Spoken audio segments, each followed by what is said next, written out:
Not only did God reincarnate him by mistake, but also misunderstood him. He asked for an island with no people, but ended up on an island with beastmen. The divine logic was brutal and kind of clever. Armed with insane strength and a skill-copying ability, he survives, adapts, and makes friends out of former threats. Will this accidental paradise turn him into a legend? Let's find out. This story begins with the protagonist, Arata Todo, enjoying a sunny day. He stretched his body, enjoying the gentle sun, but at that moment his enjoyment was interrupted by a divine beast named Luna. She addressed the protagonist as a brother and asked him to look at what she managed to catch, a delicious-looking meal. It was a huge buffalo. Arata greeted her and praised her. She was great. She caught such a big prey. At that time, a divine beast named Eluga returned from hunting. He spoke. It seems he was late. The beast also praised Luna. Did she also manage to catch a big guy? Today they will have a feast. He brought with him a huge bear. The main character praised him and wanted to add something else, but at that moment an ancient dragon named Teltu called out to him. She almost knocked him off his feet in the body of a dragon, so much so that the protagonist even gasped in surprise. She boasted to him that she managed to find a flock of rock birds, and she caught them all. Well, isn't she cool? Arata confirmed that this is true. An archmage named Raina turned to the allies. She noted that it was good that they caught so much, but would they be able to eat it all? MC answered her that she noticed correctly. The girl giggled and replied that nevertheless, she thanked everyone. Then she would go cook food, and they would just wait a little. When each of them went about their business, the protagonist thought, looking at them. Beasts, a dragon, an archmage. The greatest creatures live on this island, and here he will live a peaceful life. He remembered how a month ago he ended up here at the age of 30. He was a Japanese worker of a black company. God addressed him by name and said that he, Arata, had died. He added that it was a bit complicated, but he would try to make it short. As God, he had accidentally caused him to die, and so he would grant him any wish and send him to another world. What would his wish be? The protagonist, who had barely recovered from what he had heard, hesitated for a moment before answering. Then he realized the inevitable and said that, in that case, he wanted to live a peaceful life on an island where no one else lived. Before he could understand how it had happened, he found himself on an island. He looked at his reflection in the water, and to think that he had overworked himself to death. A mistake by God? He also wished for a body that would not get injured or sick. God informed him that he had also given him a skill that could copy the skills and magic of any creature he saw. Arata wondered, even though he said so, would this skill be useful here? After all, he was on an island where no one lived. God replied that this would make his life more exciting. The protagonist had no choice but to agree. At least he didn't have to worry about illness or injury. He muttered that he had no experience in survival. But it wasn't that hard to survive on an island alone, was it? The protagonist remembered his past life, his job, but immediately interrupted his memories. There was no point in thinking about it now. He, full of determination, commanded himself to move forward. He would do everything in his power to live a peaceful life here. He wandered into the very depths of the island, passing over stones, large tree roots, jumping over streams. He noticed that his body moved better than before his reincarnation. He didn't get tired and easily moved in the right direction. And yet it seemed to him that there really was no one on this island except him. The protagonist looked around, but there was silence all around, broken by the cries of birds. The protagonist decided that he needed to find out what kind of island this was. But first, he needed to find food and water. Arata knew that if he wanted meat, he would need to catch some kind of animal. He wasn't sure he could do it. Suddenly he heard a rustling sound. Turning around, MC saw a rabbit. The protagonist was surprised. Were there rabbits in this world too? Come to think of it, rabbits weren't just valuable fur. He could eat it if he cooked it right. The animal looked at him with sad eyes, as if it understood that the protagonist was going to use it for food. Arata's heart sank from that look. He thought with pity that it was a shame to kill such a cute rabbit. But he didn't have much choice. He crouched down in front of the animal, asked for its forgiveness, and said that he would have to take its life. The protagonist extended his hand to it, but at that moment the rabbit jumped up and rushed at him. The protagonist almost lost his balance from surprise. The rabbit returned to its place and asked a question in its own language. Arata was surprised. What? This animal suddenly attacked him. Did he understand that the protagonist was trying to catch him? Arata asked him for forgiveness. He added that one way or another, he would become his lunch. The rabbit did not agree with this at all. He jumped up, intending to hit the protagonist, but Arata managed to hit him first. The rabbit drew a serpentine with its flight path and flew up to the tree. MC was surprised. What was that? Why did he do that? He did not know that rabbits could move like that. Or maybe this is a feature of rabbits from another world? The protagonist came closer to it. The animal lay motionless. The protagonist thought, did he lose consciousness? This was very convenient. He would not have to catch it. At that moment, another creature appeared in front of the protagonist. The protagonist noticed in surprise. A wolf? The wolf, looking at him, stood still and bared his teeth, looking at the protagonist. Arata cursed in his mind and thought that if he ran away from him, he might chase after him. But what should he do then? Where did he come from, and why did he appear here? Was he hunting rabbits? The wolf, meanwhile, began to approach him closer. The protagonist decided that in this case, he would do the following. The protagonist grabbed the prey, threw it high into the air, and ran as fast as he could. Having finally stopped, he hid behind a tree and looked around. Did everything work? No one was chasing him. He caught his breath and thought that it was quite scary. For a second, he even thought that he was going to die. The protagonist once again looked out from behind the tree, made sure it was safe, and came out of hiding. He thought, so this is what it is like to live in seclusion. Arata looked at the sky and noticed that it was already getting dark. There could be many animals in the forest, so it was better for him to stop at the beach. And tomorrow he would need to look around and look for a source of drinking water. Having come to the beach and found a secluded spot, the protagonist sat down among the stones and began to analyze. He made his way through the wilderness, but he still did not feel tired. He wondered, is it all about the power that does not allow you to get sick and get injured? Well, he still did not regret asking God to live alone. But will he succeed? Having settled more comfortably on the stones, the protagonist looked at the night sky. It had half changed its color, became light, as if the northern lights appeared in front of him. The stars shimmered intricately. For some reason, the protagonist became confident that everything would be fine. If he admires such views every day, then everything will definitely be fine with him. This is exactly how it will be. He stood on the rocks, raised his hands up, and shouted that from now on he would live on his own. No more gray everyday life. Long live his new cheerful life. Then he settled down more comfortably on the rocks again and fell into a sweet sleep. Waking up in the morning, he stood on a small cliff and gazed at the water surface. He said, well, to be honest, yesterday the thought flashed through his mind that, upon waking up, he would return to his native world. But this, indeed, was not a dream. How wonderful it was. The protagonist moved his body and noted that nothing hurt, although he slept on the rocks. A body that is not injured or sick. It is, indeed, magnificent. He felt wonderful. The protagonist decided that today he would walk around the island. Perhaps he would find some food or a source of water. Slowly walking along the shore, he suddenly saw ahead that someone was lying almost at the very edge of the water. He was surprised and quickened his pace. Approaching the body, he was amazed. A girl? Where did she come from? Did she wash up on the shore? It was Raina Mistlar. He realized that she wasn't even breathing. The protagonist exclaimed that he didn't need to think about that right now. He crouched down in front of her and brought his hand to her face. She wasn't breathing? Yes, that was unfortunately true. MC thought that if he didn't do anything, she would die. But he had only seen things like that in movies. Would he be able to revive her? The protagonist clenched his fists and thought, come on. He would have to do it. He leaned over to Raina, asked her for forgiveness, and said that he would listen to her complaints later.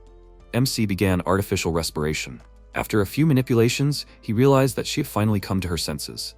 The protagonist was surprised. Wow, it happened so quickly. He had only just started. Arata sat down on the sand and exhaled. Thank God, he succeeded.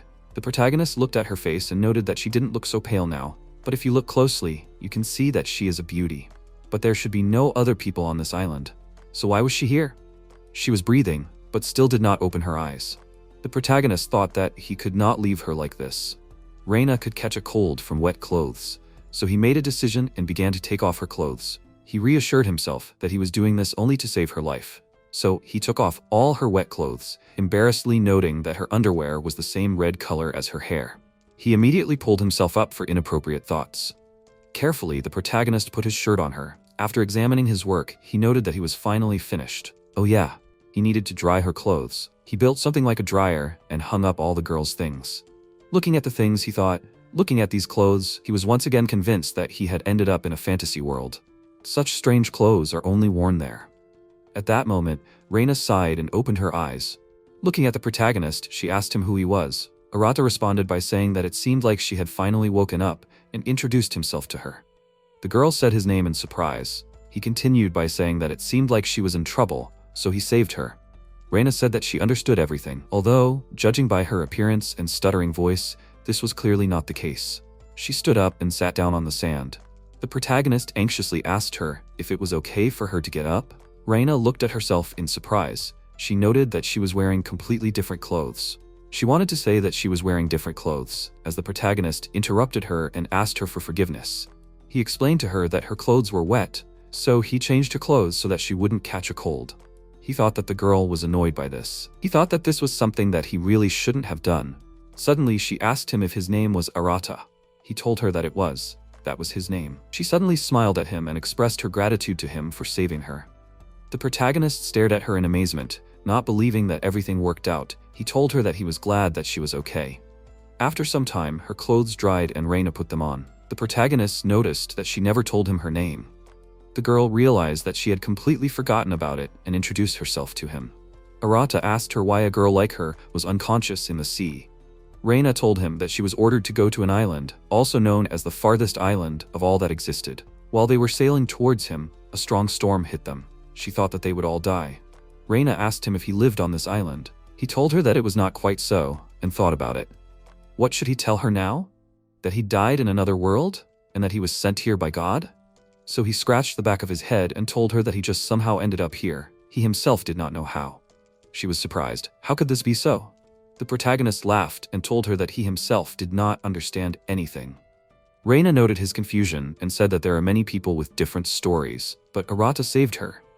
That was enough for her. The protagonist thanked her. Raina noted that he had nothing to thank her for. MC told her that since she got up, after she rested for a while, they would look for food and water together. The girl was not at all against his proposal. After some time, they went to explore the island in search of food and drink. After some time on their way, the protagonist noticed that Raina began to lag behind him. He asked if she was okay. The protagonist suggested that she take a break. The girl was not against resting. She noted that he was quite hardy. Arata admitted to her that he himself was surprised by this. Raina asked him in bewilderment why he was surprised. MC remained silent. He did not know how to answer her question. She did not insist on his answer, and said that this island still looked a little strange. Arata asked her if she thought so. Raina answered him that they had not sailed that far from the place where they were sent from. Why had no one noticed this huge island? How could their king not know about it? She wanted to add something else, but the protagonist interrupted her and drew her attention to a strange sound. It was coming right next to them. Suddenly, wolves appeared in front of them, surprising the protagonist. He thought they were the same as the one he saw yesterday. This was not very good. They clearly wanted to eat them. The protagonist told the girl to run away. The girl grinned and asked him again, "Run away?" She stretched out her hand and continued, "Why would she, the great sorceress Raina Mistlar, run away? That would never happen." The girl activated her magic skills and sent a magical wave at the opponents. They were thrown into the air, spun, and in a few seconds they were finished. The protagonist looked at the bodies of the wolves in amazement and asked the girl, "Is this magic?" She answered that it was. Arata noticed that one of the wolves survived and shouted to Raina to be careful. He covered her with himself, and the wolf grabbed his hand in a jump. The girl anxiously called out his name. The protagonist was surprised to realize that he was not in pain at all. The wolf was dangling from his arm, biting into the flesh of his arm with its teeth. Raina babbled in amazement. Is he really okay? She could not believe her eyes that he was reacting so calmly while the wolf was gnawing on his arm. MC told her that he was fine. He himself was curious as to why this was so. He asked Raina if the wolf had weakened due to her previous magic. The amazed girl told him that it was quite possible. Arata chuckled and said that if a weak guy like him hit an opponent, he thought nothing would happen. He shouted at the wolf that he was about to get it in full and hit him. What happened next shocked both allies. The enemy flew a long distance, hit a tree and fell. But it was not only he who fell. The tree that the wolf hit also fell, breaking. The protagonist was perplexed. This wolf flew as far as yesterday's rabbit. Can he really have such power? Raina looked at the protagonist in shock. She called him by name and asked him, who was he? Suddenly her amazement turned into caution. It was clear that she tensed up. Arata, looking at her, asked the girl, was something wrong? Raina answered him that as soon as she gave him a sign, he should run as fast as he could. The protagonist, who did not understand anything, was surprised. What was she talking about? Turning his head, he was speechless for a moment. In front of them stood a huge monster in the form of a wolf, who licked his lips carnivorously and bared his teeth. Arata thought in amazement, was this the leader of the wolf pack? They would not be able to cope with him. He was on a completely different level. The wolf rushed at them to attack, and the girl, shouting at the protagonist to run, activated her counter-magic attack. The protagonist noted that this magic was much stronger than the one before. Of course, he did not understand this, but it certainly looked more powerful. At this moment, Raina exclaimed in surprise, "No way!" Her magic did not work. The monster ran up to the girl and opened its ominous mouth, ready to swallow its victim. But it only clicked its teeth, because the protagonist, jumping, took his ally away from him. Surprised, Raina called him by name. He asked her if she was hurt. The girl answered that she was fine. Then she was indignant. What was he doing? She told him to run. The surprised protagonist noted that even if he ran, this monster would still catch up with him. She answered him that she knew it, that's why she was going to hold him back. Arata thought in surprise, hold him back? So she was planning to save him even if she got hurt. She was truly a kind person, and he couldn't let such a girl die in a place like this. He stood in front of Raina, blocking her with his body. Raina called out to him in confusion. The protagonist, ignoring her call, shouted at the wolf to attack. His opponent was right in front of him. The monster heeded his call, snapped its teeth, and rushed at the protagonist. Arata clenched his fists tighter. He knew that this demon wanted to kill him, but he wouldn't give in to it so easily. After his death, the god gave him a second chance and allowed him to live here. Having come this far, he couldn't die.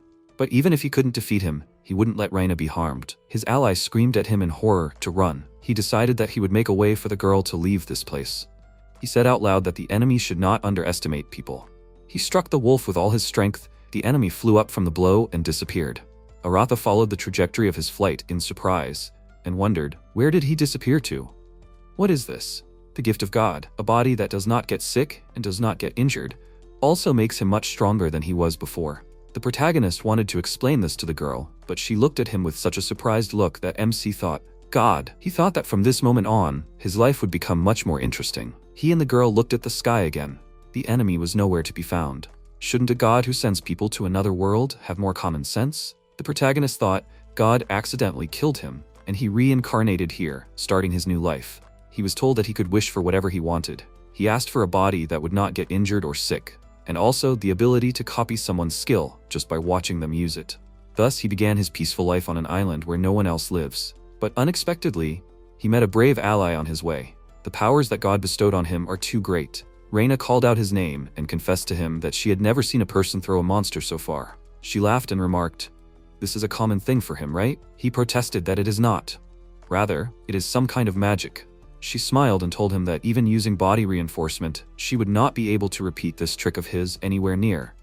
He means that he is stronger than her, a mage of the 7 stars? Is that what he is hinting at? She laughed again, and the protagonist remarked that it was a joke. In fact, he did not even know that magic existed. The protagonist thought, how can he get out of this now? He could not tell her the truth that a god reincarnated him into this world. She would hardly believe such a thing. Raina thought for a while and asked him for forgiveness. The protagonist was surprised. For what? She answered that she did not intend to interrogate him. She was simply too surprised. He saved her on the beach, and now he saved her again, only this time from a wolf. The protagonist rightly thought that he could not blame her. In her place, he would also be suspicious.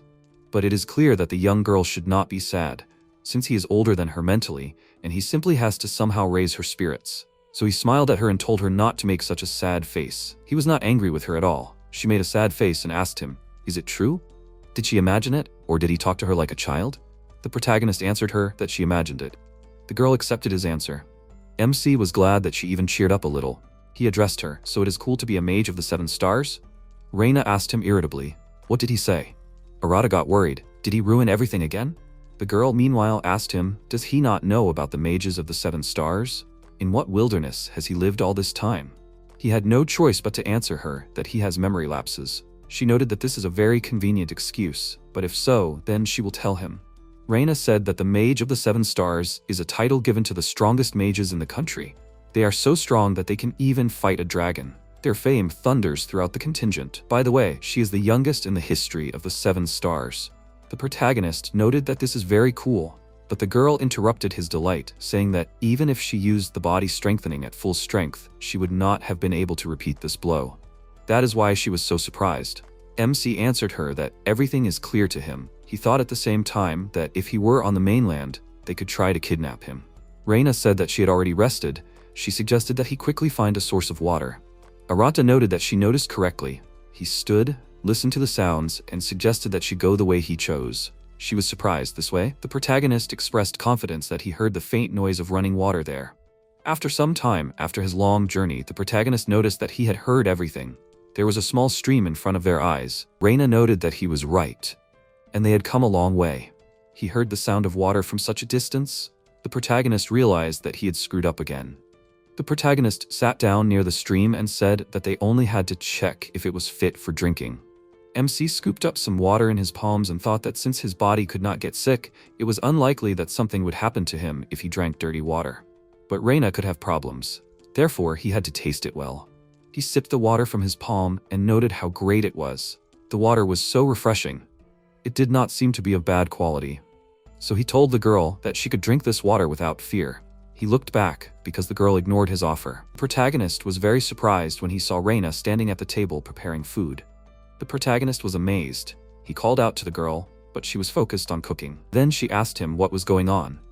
He noticed her immersion in the matter, and she had an expert look. The protagonist asked her in surprise, where did she get these kitchen utensils? At first, she did not understand his question. Then, having understood his words, she answered that she uses storage magic. Had he ever heard of it? Of course, he had never heard of such a thing, but he felt embarrassed in front of her because of his ignorance. Therefore, the protagonist, with the air of an expert, answered her that he understood everything. Raina saw through his deception and said that he clearly did not understand anything. The girl explained to him that storage magic is when you can put away and take out anything you want, whenever and wherever you want. The protagonist thought in amazement, space distortion? Raina continued that the storage space varies depending on the user's magic power. Since she is a great mage, she has about the same amount of storage space as a mansion. Arata was surprised. The girl told him that she would prepare everything and he could rest in the meantime. MC remarked that storage magic was very cool. He also wanted that kind of magic. Suddenly, a magic spiral appeared in front of his eyes. The protagonist wondered in surprise, what was this? A guess dawned on him. He stuck his hand into the spiral. He managed to use storage magic? So this is the other power that God gave him? A skill that copies a feature after seeing it once? At that moment, Raina called out to him. She grumbled she told him to relax. What is he doing there? He flinched at the unexpected question, turned to her. Then he looked at the place where the magic circle was and noticed that it had disappeared. She asked him if something was wrong. The protagonist assured the girl that he was fine. He chuckled to himself. If she had seen it, he would have had problems. What luck. Raina asked him if he could hold the pot. She needed to make a table. The girl activated her magic ability, and a sturdy, solid table appeared before the surprised protagonist's eyes. Raina said that all that was left was to get the dishes. Still, with the help of her magic ability, she set the table and summed up that she had everything ready. Arata exclaimed in amazement. Wow. Raina told him that, being an S-rank adventurer, she was used to eating outdoors. When she opened the lid of the pot, he caught an amazing aroma. He noted that the tomato soup looked very appetizing. His stomach growled from hunger. The protagonist was embarrassed and asked her for forgiveness. She giggled. He was acting like a child. Then the girl invited him to the table. He wanted to sit on a chair, but out of nowhere, Luna appeared on his chair. Arata was surprised. Who else was this? He looked at the guest, noted that she had fluffy ears and as many as 9 tails. The protagonist thought in bewilderment, was this child an unknown animal? The girl, meanwhile, tasted the soup and exclaimed that it was so delicious. She turned to Raina and praised her sister that her dish was amazing. The protagonist could not understand where she came from. What kind of strange situation is this? He called out to Raina. The girl looked dejected. The protagonist asked her what was wrong with her. The girl answered him that it was nothing to worry about. She was completely fine. Arata, seeing her condition, asked again, "And this is called fine?" He noted that Raina was looking at the guest. Have they already met? Meanwhile, Luna was wolfing down her soup. MC decided that if he left things as they were, she would eat not only his portion, but also Rain's. He pulled her out from behind the table and admonished her that she shouldn't eat someone else's food without permission. Raina called out to him reproachfully and told him that everything was fine. If the girl was hungry, then let her eat as much as she wanted. The protagonist objected to her. Children should be raised properly. The guest looked at him and then at Ryan in bewilderment. The girl irritably repeated to him that everything was fine. Let him let the girl go. The protagonist asked her in bewilderment what was wrong with her. He put Luna in her place and told her that she didn't have to fidget anymore. Arata looked at her and asked what her name was. The girl, licking the spoon, introduced herself as Luna. He noticed in surprise. Really? The protagonist continued that they were about to have lunch, and this soup that she ate was his soup. The girl was embarrassed, feeling guilty, and asked him for forgiveness. He stroked her head and noted that since she apologized, everything was fine now. Luna simply blossomed from his gesture. Arata asked Raina if they had enough food for 3. The girl shuddered from his question. She was in her own thoughts. Realizing the essence of his question, Raina answered him that she assumed that the journey to the distant island would last about half a year. So there was plenty of food. The protagonist said that everything was clear to him. He asked her forgiveness for his insolence, but could she please cook something for this child? Luna and Raina looked at each other. Then the girl smiled and said that she would do everything. Luna, embarrassed, asked him if he was sure he didn't mind. The protagonist replied that Raina didn't mind, and he wouldn't mind either. The girl was happy with his words, went up to Raina, and thanked her, addressing her as Raina's sister. The girl laughed and responded with the same courtesy. Then she asked them to wait a little while she cooked. The protagonist thought warmly that Raina was so kind, but it was not right to dump everything on her. He noted out loud that if he did nothing, he could turn into a secondary character. Luna asked him in surprise, was that his name? He smiled and told her that it was not so. In fact, his name was Arata. The girl understood him. The protagonist thought about it. He asked God that this island would be suitable for living alone, which meant that it had everything necessary for survival. He needed to learn how to cook to reduce the burden on Rain. At this time, Luna complained that she was very hungry. The protagonist noted that, if you think about it, he was on an island without people. But there are beastmen like Luna on this island? He asked her if she lived on this island. Luna agreed with a smile. The protagonist asked if this meant that someone else lived here. She agreed and added that she belonged to the Divine Beast tribe. But there was also a demon tribe, ancient dragon tribe, and vampire tribe.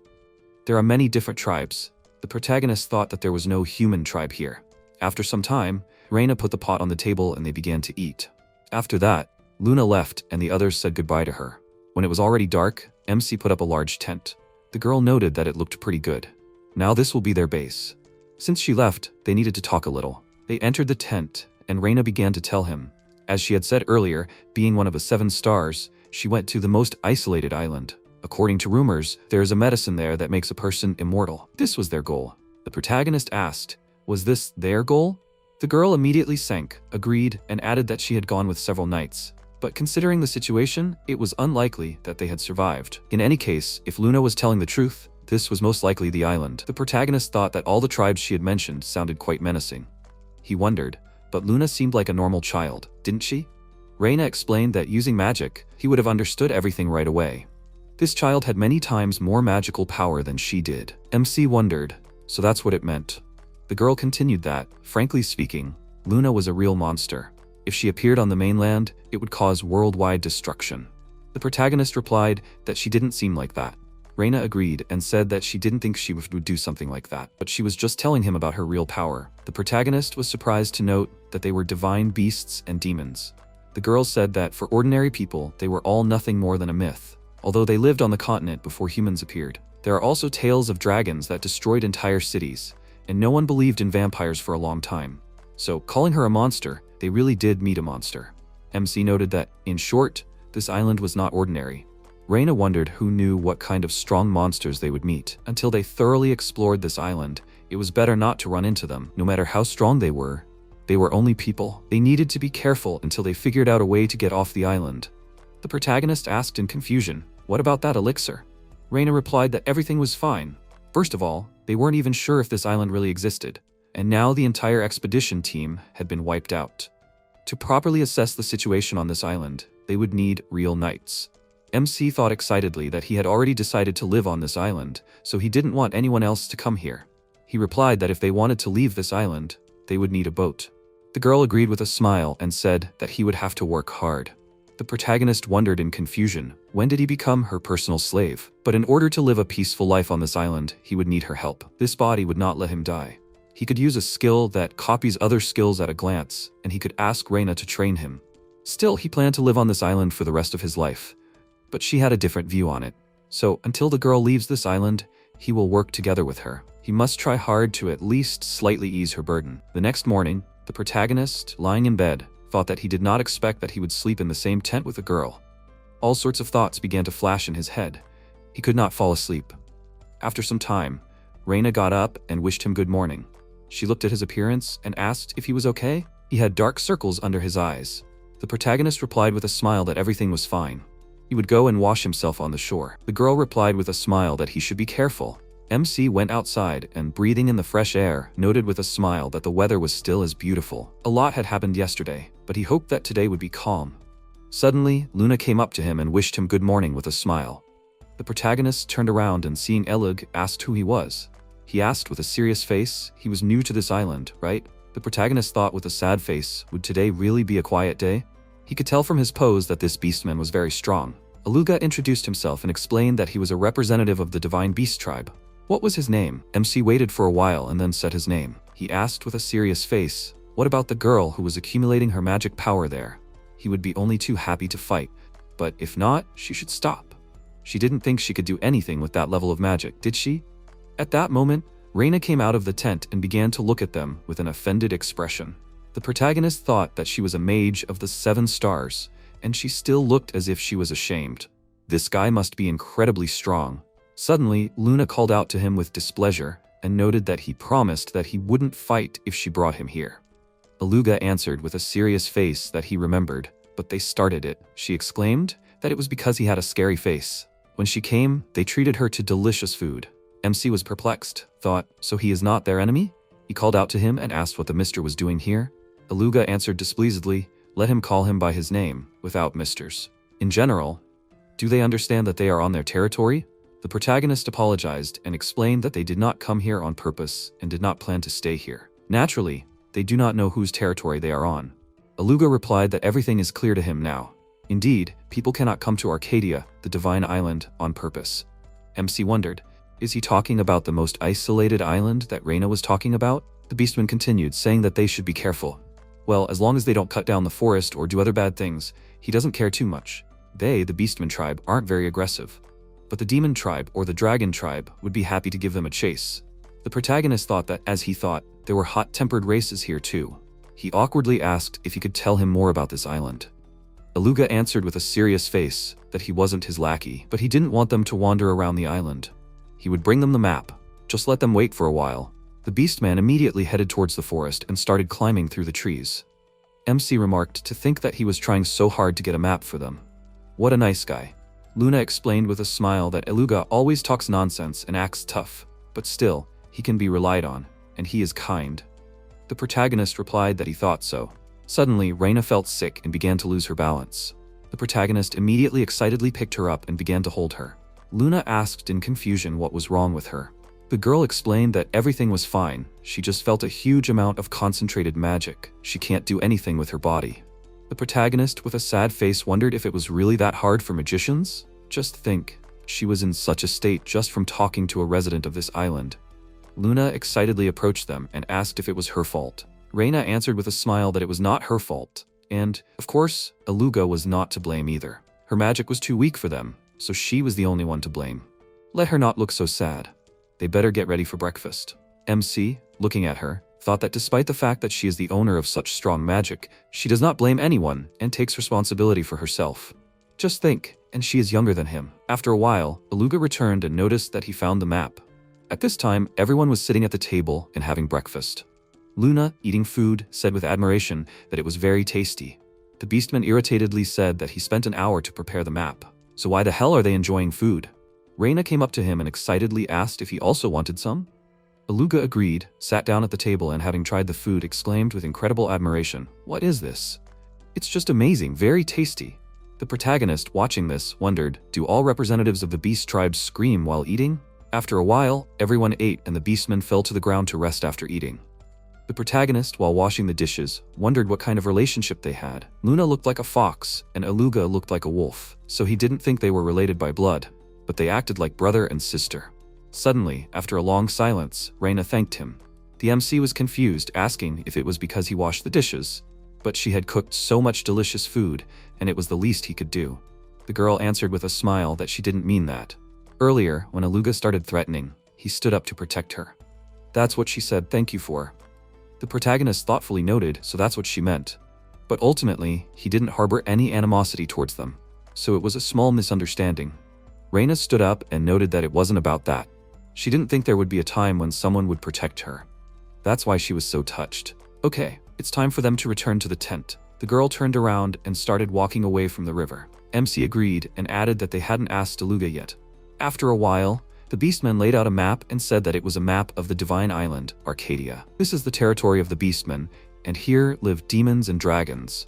They don't get along with each other very well, but in the event of a war, both races would suffer greatly, so they only fight occasionally. The protagonist noted with an excited smile that they still quarreled sometimes. Eluga continued that somewhere around here live high elves. Although these guys usually do not go beyond their territory, for some reason they often encounter them.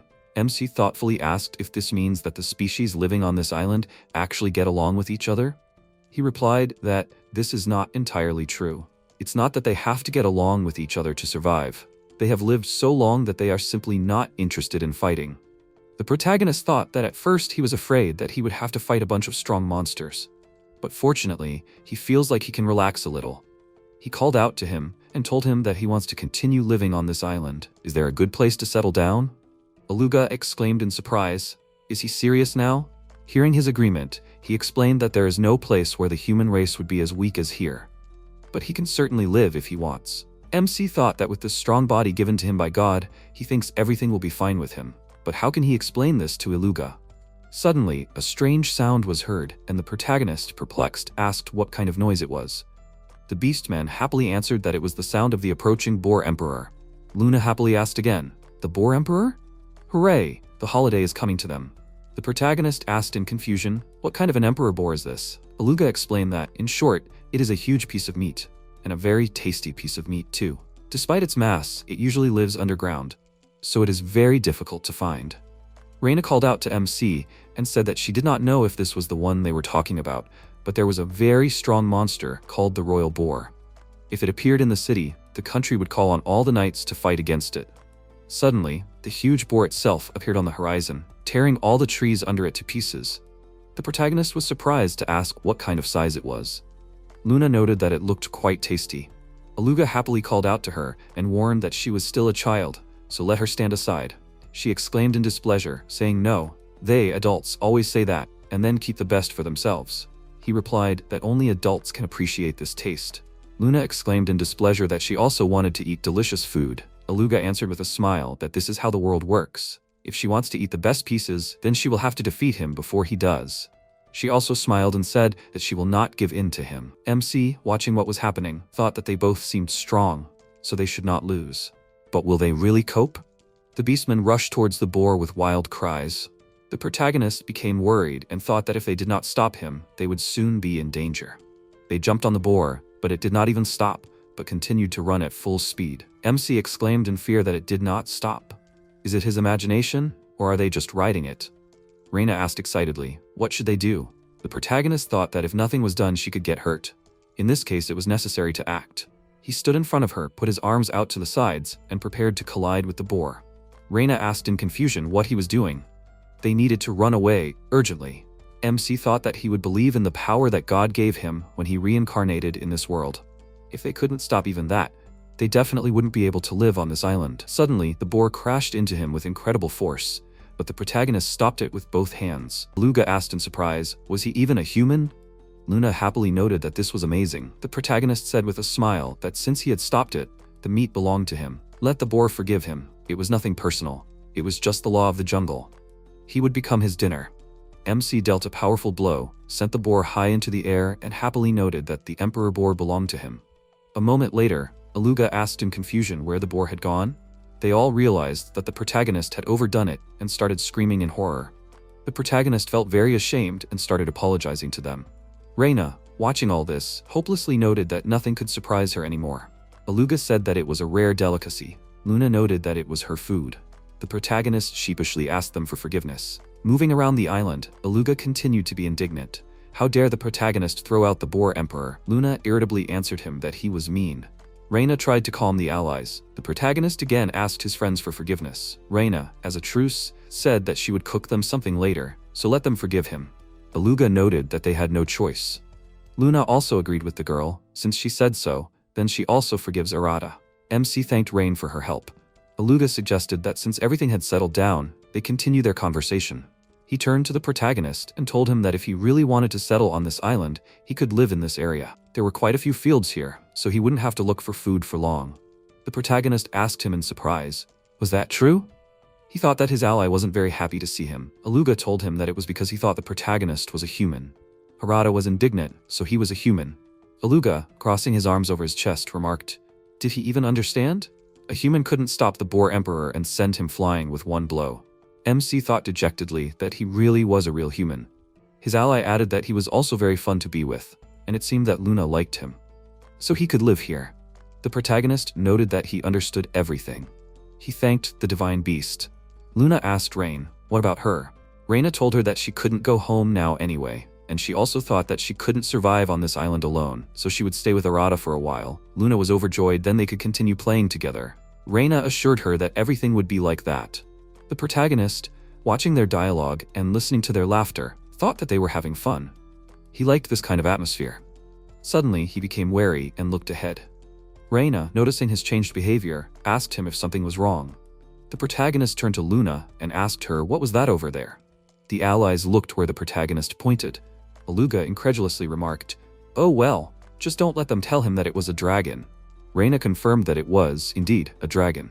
Eluga noticed new opponents and cursed. It was a dragon tribe, and a child of Bahamut too. The protagonist was amazed to see that the dragon was holding the Emperor Boar in its paws, which he had sent to the heavens. Why did this dragon bring this boar here? Suddenly, the dragon took off and released the animal from its claws. The boar began to fall on the allies. The protagonist shouted at them to duck. He wondered what was going on. If this was a game specially created by God, then it was a bad game. The huge carcass of the boar was approaching the ground, threatening to crush the allies with its weight.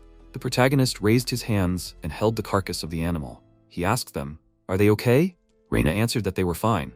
Luna was amazed. Their brother never ceases to amaze them. Eluga noted that he was definitely not a human. The protagonist, peeking out from behind the carcass, shouted to the allies that a dragon was approaching them. They should all duck. When his friends did so, he threw the boar aside. His landing on the ground shook everything around him. Eluga called out to the protagonist. He asked him if he could stop the dragon. Arata expressed confidence that he could do it. Eluga remarked that it was good. Let him hold him back then. The rest is on him. He will take care of him. The divine beast took a fighting stance and roared. Luna wished them luck. The protagonist shouted to the dragon what he would get now and stretched out his hands. The dragon was surprised. Wow, how brave. Suddenly, he turned into a fireball, which began to approach the protagonist. Arata was surprised. What was happening? Suddenly, the ball seemed to crumble, and instead of a dragon, an ancient dragon named Teltu appeared in front of the protagonist. She laughed and said how brave it was of him to make her such an offer. All the allies stared at her in amazement. The dragon rushed at the protagonist, hugged him, and happily noted that her husband's body was quite strong and perfect for hugging. The astonished protagonist thanked her for the compliment and tried to push her away from him. He thought, well, it doesn't look like she has any bad intentions.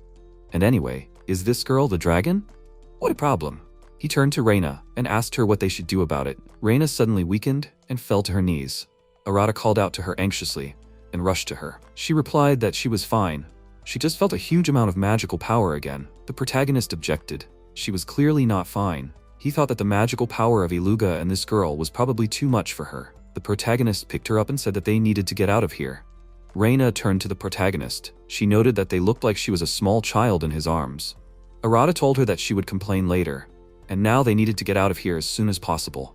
Teltu was indignant. Where did her husband go?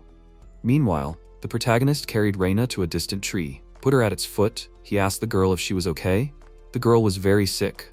Arata hugged her and asked her to calm down. She needed to take a slow, deep breath. Finally, little by little, Raina began to come to her senses. The protagonist sat her with her back to the tree and noted that she looked very tired. A lot had happened today, so all this was not surprising. Suddenly, he heard some rustling in the bushes. Luna came out from there. She asked anxiously how Raina was.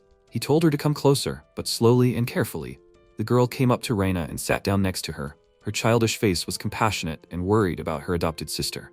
She asked the protagonist if she and the others got too close. Would Raina get sick? He petted her head and told her not to worry. Raina really liked spending time with her. If she said something like that to her, Raina might get upset. If she really cared about her, she should try to suppress her magic power whenever possible when she was around Raina. That would be enough to keep her completely fine. Luna promised him that she would try to do it. The protagonist noticed that he believed her. He asked the girl if she could keep an eye on Raina for a while. The girl asked him what he was going to do. He told her that he would go and find out why that dragon had come to them. Approaching the tent, the protagonist saw that Eluga was holding Telta. She was struggling in his arms, screaming at him to let her go. He objected. If he let her go, she would chase after his friends. Teltu, seeing the protagonist, exclaimed joyfully. Finally, her husband was back. Eluga asked Arata, "Is everything okay?" The protagonist answered him that it was. Raina calmed down. He approached the dragon girl and asked her, could she introduce herself to him? She told him that her name was Teltu. She is a descendant of the great Bahamut and part of the great ancient tribe of dragons of this island. The protagonist thoughtfully drawled that he had heard this name somewhere before in some game or manga. Apparently, this is some kind of high dragon. The protagonist introduced himself to her in response. He added that he only started living on this island yesterday. Teltu, pleased, exclaimed, "Wow, So that's her husband's name. Sounds like a strong name. The protagonist thanked her and asked why she called him her husband. She was surprised. What a strange question, wasn't it obvious? He made her a bold proposal, and she happily accepted it. Arata was perplexed, wondering if she would remind him when he proposed to her. Teltu was indignant. What? But wasn't he the one who gave her the Emperor Boar? Defeat a really strong monster, spend magic power on it and give it to the girl. This is how representatives of the ancient dragon tribe propose. And he, her husband, sent her an amazingly strong monster. She had no choice but to accept his proposal. The protagonist stopped her speech, let her figure it out. First of all, why did she think that he gave her the Emperor Boar? Teltu told him that she was going to take a nap, but this gift suddenly fell from the sky. Going to the place from where it flew, she found him, her husband there. They can only choose husbands who are stronger than them. That's why she was so excited to meet a man who was stronger than her. Arata was surprised. Then why did she throw that boar at them? The dragon girl patiently explained to him because she accepted his proposal. This was her way of letting him know that they could eat together and raise a family. The protagonist, lowering his head, said that he understood everything. He thought dejectedly, obviously she had no bad intentions. But he had not intended to propose to her. Since this misunderstanding was entirely his fault, he needed to somehow explain it to her carefully. He admitted to her that, frankly, it was just a coincidence that that boar landed in the place where she was sleeping. Teltu asked him upset. So he did not really propose to her? And all this time he was misleading her? The protagonist admitted that it was. She thought about it, and then said that she understood everything. It seems there was a misunderstanding. Even among the ancient dragons, they are so strong that no one wants to approach them. She was so happy when she had a chance to get married. She looked so sad that the protagonist's heart sank. He asked her for forgiveness. She, not hearing him, added with resentment in her voice, like of course, as if there would be someone who would want to marry someone like her. She would have to put up with it. Eluga turned to the protagonist and told him that this dragon girl irritated him. The protagonist asked him to be gentle with her. Teltu continued to complain about her fate, that she was doomed to loneliness. Arata thought, looking at her, maybe she was considered an outcast in her tribe. Why did he feel like he had treated her badly? He began to think about how to distract her from sad thoughts. Looking at the Boar Emperor, an idea came to him. He called out to her and suggested that they eat this prey together. She asked him in bewilderment, together? He wants to trick her and then drive her away again? He took her hand and answered that she understood everything wrong. He meant that everyone present should eat this boar together. The protagonist added that she could also become their friend, and they would start with a joint dinner. Teltu said in surprise, a friend? Then she smiled and said that she was a good cook. She could make fire right from her mouth, which she demonstrated to him. MC admired that it was great. Then he would leave the cooking to her. She happily agreed to this. She would take care of everything. The protagonist and Eluga exchanged conspiratorial glances. Arata suggested that they ask Rain how best to cook this boar. Eluga supported him in this decision. Teltu said that she would definitely come in handy. Arata came to the place where Rain had left and told the girls that he had returned. Luna greeted his appearance. Raina, who was already standing firmly on her feet, said to him, "Welcome back." He replied that he saw that she had already woken up. Raina greeted Eluga too.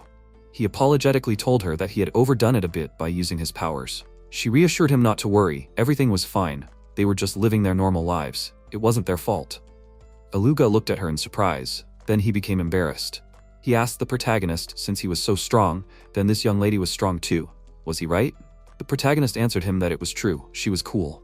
Raina noticed Teltu and asked Arata who it was.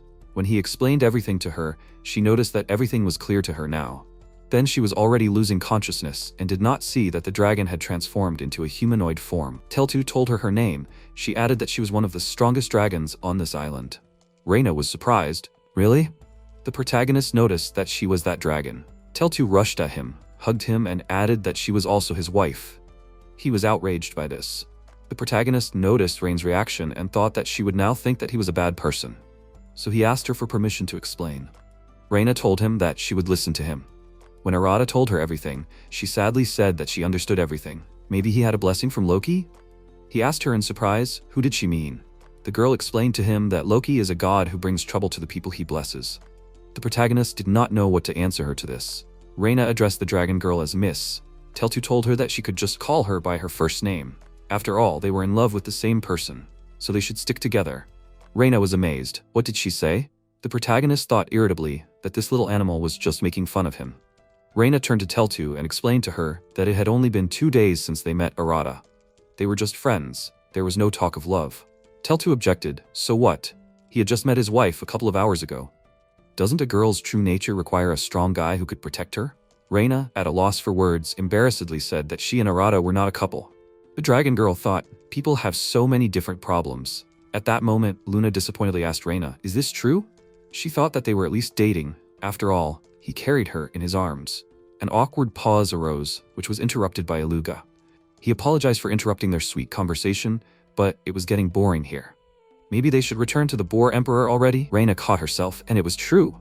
They still needed to cook it. The allies went to the boar. The protagonist thought that he was starting to feel tired. As the allies approached the prey, they noticed how huge the boar was. Teltu transformed into a dragon. She was going to lift the boar into the air. Raina turned to Eluga. She would open the animal's belly, and he could gut it? He answered her that they would do so. Teltu lifted the boar and asked them from above, would this height be suitable? Raina answered her that everything was fine and thanked her. She thought that ever since she came to this island, she felt useless. She needed to maintain her reputation as a mage of the 7 stars. The girl activated the ability Floating Saber and coped with her task at once. When the animal's belly was opened, Eluga remarked that it was not bad. Well, the rest was up to him. In no time, he gutted the prey. The protagonist said in amazement that they were both amazing. Luna noted that Eluga was the best hunter in the tribe. Meanwhile, Eluga exclaimed that he had everything ready. Raina told him that he had done a good job. Handing him a towel, she asked him if he needed it. The divine beast replied that it would be nice and took the thing from her. The protagonist said that thanks to cutting up the carcass, they can now eat delicious meat anywhere. He thanked the hunter. Raina thoughtfully noted, but where to put it all? There was a lot of meat, and they simply could not eat it all at once. Arata asked her why they didn't use magic. The girl agreed with him. Storage magic prevents meat from spoiling, but she did not have enough space for it now. The protagonist asked her again, storage? That's right. Maybe they will put the product in his magic storage? Raina looked at him puzzled. What does he mean? The protagonist closed his eyes and simply imagined the Emperor Boar meat falling into the magic storage. It should all move there. Opening his eyes, he realized that all the meat had disappeared. Eluga said in amazement that it was very convenient. Luna remarked that the storage magic was amazing. Teltu hugged the protagonist and replied that this was expected of her husband. Raina stood silently, thinking about something. MC asked her if something was wrong. The girl laughed and asked him, since when can he use storage magic? The protagonist did not know what to answer her to this. She continued that not every 7-star mage has his storage volume. He noted in confusion, and really, why? He thought that his day would be long. Raina told him that she had many questions for him. He chuckled. That's how. After a while, the meat was ready. The protagonist was amazed and remarked that it was great. Eluga said that it looked amazing. Raina informed them that everything was ready. They could start eating. The allies eagerly pounced on the food. Raina, laughing, said that there was more than enough for everyone. The protagonist and Eluga simultaneously took one piece of meat with their chopsticks, but the protagonist was more agile. Eluga said that it was not bad. The protagonist also gave him credit for having a keen eye. The allies seasoned the meat with a sweet sauce that Raina had prepared. Everyone chewed silently, unable to tear themselves away from such a delicacy. The dragon girl and Luna simultaneously admired that it was really delicious. Raina noted that vegetables should be eaten too, and began to turn over the remaining pieces of meat. The protagonist saw these pieces and thought that this was the best part of the fatty pork. This was the highest quality fillet. This was the softest part of the boar, and the most delicious. It should melt in your mouth. He could literally feel how blissful it would be. It seemed that no one had realized what was happening yet. Therefore, this fillet would be his. He wanted to grab the tasty morsel, but Raina stopped his hand and laughingly said that they should share. Arata thought that he would not fool around with her. When finally everything was eaten and everyone was happy and full, the allies went to bed. The protagonist and Raina remained near the fire. The girl said that today was a very hectic day. The protagonist laughed and noted that he would have called yesterday that, but today was complete madness. They were silent for a while. Then the girl said that he saved her again today. He grinned and asked her, was she talking about that moment when Teltu arrived?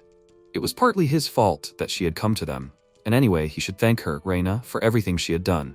For example, she'd cooked delicious food today, and she had also organized the tent. He wished he could live a peaceful life on this island and use his strong body to protect her. Because if he couldn't protect her, he would be absolutely useless. The girl looked at him in surprise and asked him again, protect? She laughed quietly. The protagonist asked her in confusion, did he say something wrong? Raina answered him. She simply couldn't remember when she had been told something like that. Lately, she had been treated like a tool or a monster. The protagonist was surprised by this. He thought it was unforgivable. The girl objected. She thought it was normal for a mage of 7 stars, although she is still far from the strongest mages in the 7. But it was enough to look at her as the strongest being. No one even thought of protecting someone like her. She concluded that this was further proof of how strange he was. She continued that if the trio of Teltu, Luna, and Eluga were to appear on the continent, it would cause a series of disasters. But he, Arata, was on the same level as them. Although he was probably even stronger. No human could do that. The protagonist looked at her in amazement.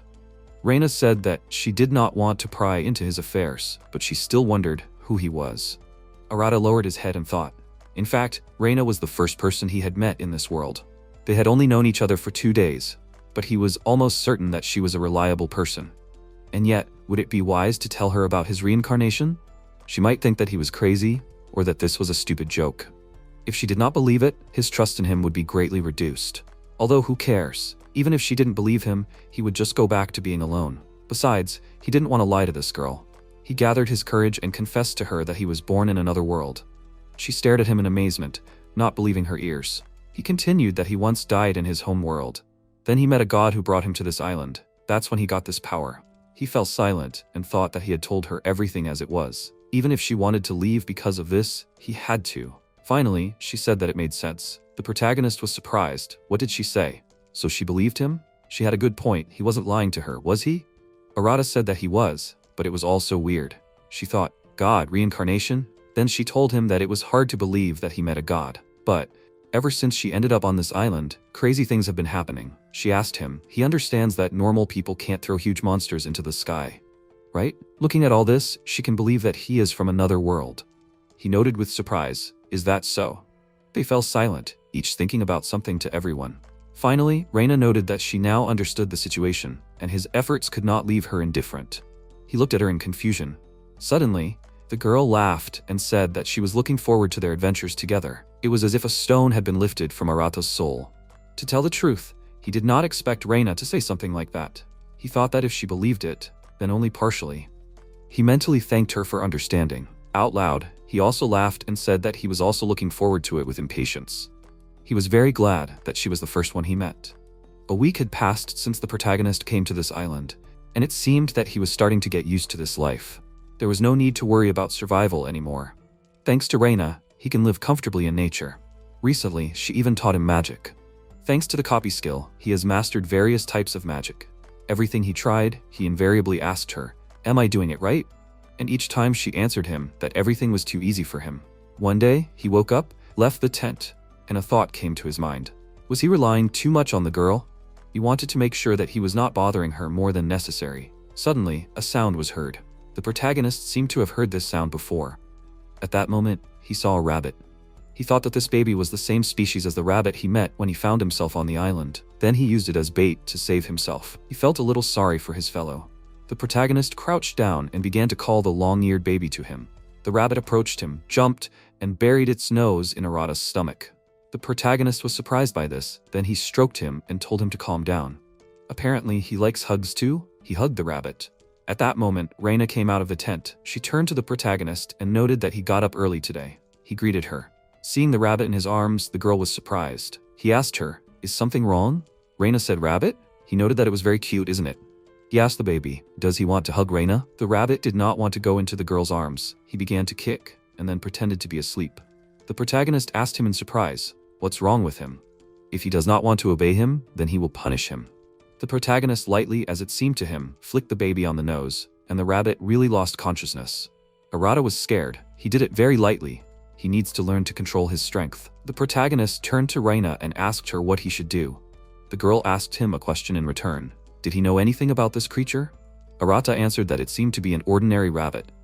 There were the same in his world. She said that then everything was clear to her. Raina said that this rabbit is actually a disaster class monster. The protagonist could not believe it. What did she say? The girl continued that the disaster class included monsters that were much stronger than humans.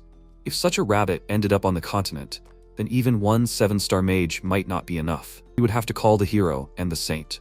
They would be able to defeat it if they fought to the death. Arata looked at the rabbit in surprise, then at the girl, and asked her, were they really talking about this creature now? Raina firmly answered that they were talking about it. The protagonist thought with regret that he would have to forget many stereotypes from the past world.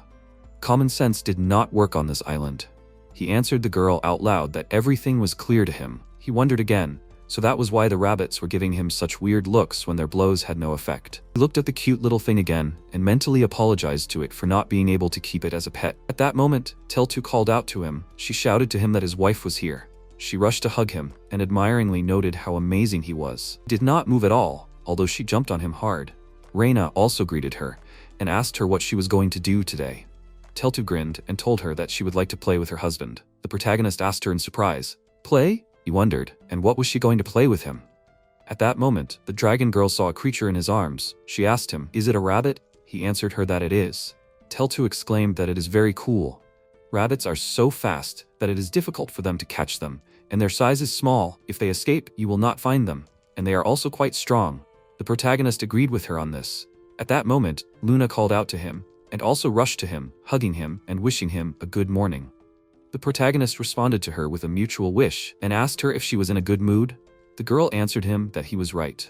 Luna greeted Teltu, but she mumbled something and hid behind the protagonist. Arata asked her in surprise, "What happened?" At that moment, Raina came up to them and greeted the girl. Luna happily responded with a mutual greeting. Raina stroked her head and noted that she, as always, was full of energy. Teltu turned to the protagonist. She told him that she wanted the same. He was surprised. What was she talking about? Then he realized, would she like to be petted on the head too? The dragon girl smiled. He guessed her wish. Arata and Raina exchanged glances. The protagonist suggested that his allies make a competition out of today's hunt. All his friends enthusiastically supported his idea. He continued that the first team was him and Teltu, the second team was Raina and Luna. The team that can bring back more prey will win. Luna turned to Raina and told her that they will try. The girls supported her, that it will be so. Teltu told the protagonist that they simply must win. He grinned. Naturally, the protagonist announced the start of the hunt. The teams went in different directions. Almost immediately, Luna caught her first prey. The protagonist and Teltu were completely silent. Their result was 0. At that moment, they heard Raina call for help with the skill Windblade. Luna exclaimed that it was simply amazing. The protagonist noted that Raina was doing well. No wonder, she was an S-rank adventurer. She knew how to hunt monsters. And yet, was it just his imagination, or had all the monsters disappeared somewhere? Teltu replied that the creatures of this island were sensitive to strong aura. Some monsters were quite smart, so they were unlikely to show themselves to them. Arata dejectedly summarized that, in that case, they had no chance. He suddenly thought, Raina goes with Luna. Unless Raina does all the work. Teltu grumbled that at this rate they would lose. He agreed with her. They needed to do something urgently. But what good would it do if the prey was nowhere to be found? He did not have as much experience in hunting as Raina, and he was not yet accustomed to magic enough to support Teltu. The protagonist looked at his hands. Was there really nothing that could be done? And at that moment, an idea came to his mind. Teltu exclaimed, "Is this true?" He told her that it was. Let her rely on him. The protagonist sat down on the ground in the lotus position, closed his eyes and thought, his new body has excellently developed 5 senses. By concentrating, he can hear sounds in the distance. He began to listen to the voice of nature, then abruptly opened his eyes, jumped up from his place, and pointed to his companion in the direction from which some sound was coming. They rushed there, and soon Teltu exclaimed that she saw prey. In front of them were 3 rabbits. Suddenly, they rushed to run. The dragon girl shouted to him that they were going to run away now. The protagonist thought that these creatures attacked him because he was a human, but his ally is an ancient dragon, so they immediately ran away. He took a stone and decided that he would not let them escape. Swinging, the protagonist threw the stone at the rabbits. One of them fell, but the rest still ran away, dodging his blow. He was indignant. Seriously? His ally said that he shouldn't have looked away. She rushed after the prey, and a minute later returned, holding one of the rabbits by the ears. Teltu delightedly told him that she had caught one. The protagonist praised her. The protagonist noted that there was one more rabbit left, and he couldn't get away from it. MC dropped to the ground and called upon the spell that Raina taught him. It was called Wall of Earth. This magic formed the ground in the desired image. All that was left was to imagine a trap. At that moment, a wall appeared in front of him. Teltu shouted that the rabbit would easily destroy this obstacle. But to her surprise, their prey hit the wall and fell unconscious. The protagonist rejoiced. This was great. Now they had caught all 3 rabbits. His ally looked at him as if he were an alien. He asked her what was wrong with her. She answered in amazement. She of course guessed that her husband was special, but to such an extent, she couldn't even imagine. They returned to the camp. Luna met them. She greeted them. Arata thanked her. Then he asked the girl how their hunt went. Luna laughed and exclaimed that everything was great. Meanwhile, Eluga, hanging up the prey, also greeted the protagonist. He told him to bring everything to him. He was busy cutting it up. The protagonist was surprised. Eluga was here too? Teltu, hiding behind the protagonist, said, "This sacred beast calls names."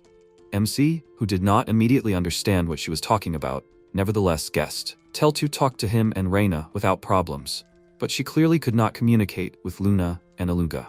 Apparently, when they were preparing the Emperor Boar, she was in an elevated mood and did not notice how she joined the company. But it seemed to him she had the type of character that did not get along well with others. Although, perhaps, ancient dragons just have a hard time making friends. He really wanted to help her. Luna asked him how their hunt went. Did they manage to catch anyone? Arata thought, feeling how his companion clung to his shirt, that Luna could talk to anyone. She was the perfect option. Therefore, the protagonist redirected Luna's question to his partner. She was surprised. What? Teltu hesitated, not knowing what and how to answer Luna. Then she finally dared and answered her that they caught 3 rabbits. To convince her, she even showed 3 fingers, confirming what she had said to her. Luna exclaimed in delight, "Really? They caught 3 rabbits?" The girl took her hand and said that it was just great. Teltu gasped in surprise. Luna pulled her close, hugged her, and asked her how they could do it. After all, rabbits are quite strong. It is very difficult to catch them because they run so fast. Teltu was embarrassed again and turned to the protagonist. He answered her that he had no time. Eluga was waiting for him and walked away from them. In his mind, he wished the dragon girl good luck. If she could take a step forward, she would no longer be teased. Luna distracted her attention. She asked Teltu to show her how they hunted rabbits. The dragon was confused again, fiddling with the hem of her suit. Then she plucked up her courage and suggested that Luna practice hunting together. Luna, surprised at first, enthusiastically supported her proposal. Apparently, contact between them was established. The protagonist mentally wished the girl good luck. At that moment, Luna called out to him, warning him that she and Teltu would go play together while dinner was not yet ready. Arata smiled and did not stop them. The girls joined hands and ran to play. The protagonist and Eluga looked after them with a smile. A month had already passed since the protagonist found himself on this island. Looking at the map of the island with his allies, he noticed that it was better for them not to go to the southern part. Eluga answered him that it was so. Young representatives of the dragon and demon tribe were quite aggressive. Most likely he, the protagonist, would not suffer, but Raina could well be in danger. MC said that everything was clear to him. And what can he say about the high elves? Eluga told him that they were a rather withdrawn people. They were unlikely to attack out of the blue, but he did not know how they would react to people. Luna added that spirits lived near them. If they were careful, they shouldn't have any problems. Arata thought deeply. So, this is what he learned. It seems that each tribe has its own hierarchy. Eluga village is home to the beastmen. Basically, they are calm guys. The elf village is ruled by the high elves, and the spirits are commanded by the high spirits, and they are revered as gods. He said out loud, if so, it would be better for them to first visit the village of the divine beast tribe. Eluga gave him one piece of advice. In order to be greeted warmly, it would be better for them not to come empty-handed, but for example, with the meat of the Emperor Boar. The protagonist thought, who would doubt it? He asked Eluga if he knew how to leave this island. The divine beast looked at him for a long time, then he answered him that there was no way. Arata was surprised. Is that possible? Eluga explained to him that the island was surrounded by a powerful barrier, so it would be impossible to leave it. But getting in is easier, but you need to have strong magic. According to their elders, this island was created by God, so that the strongest beings would not interfere with other races.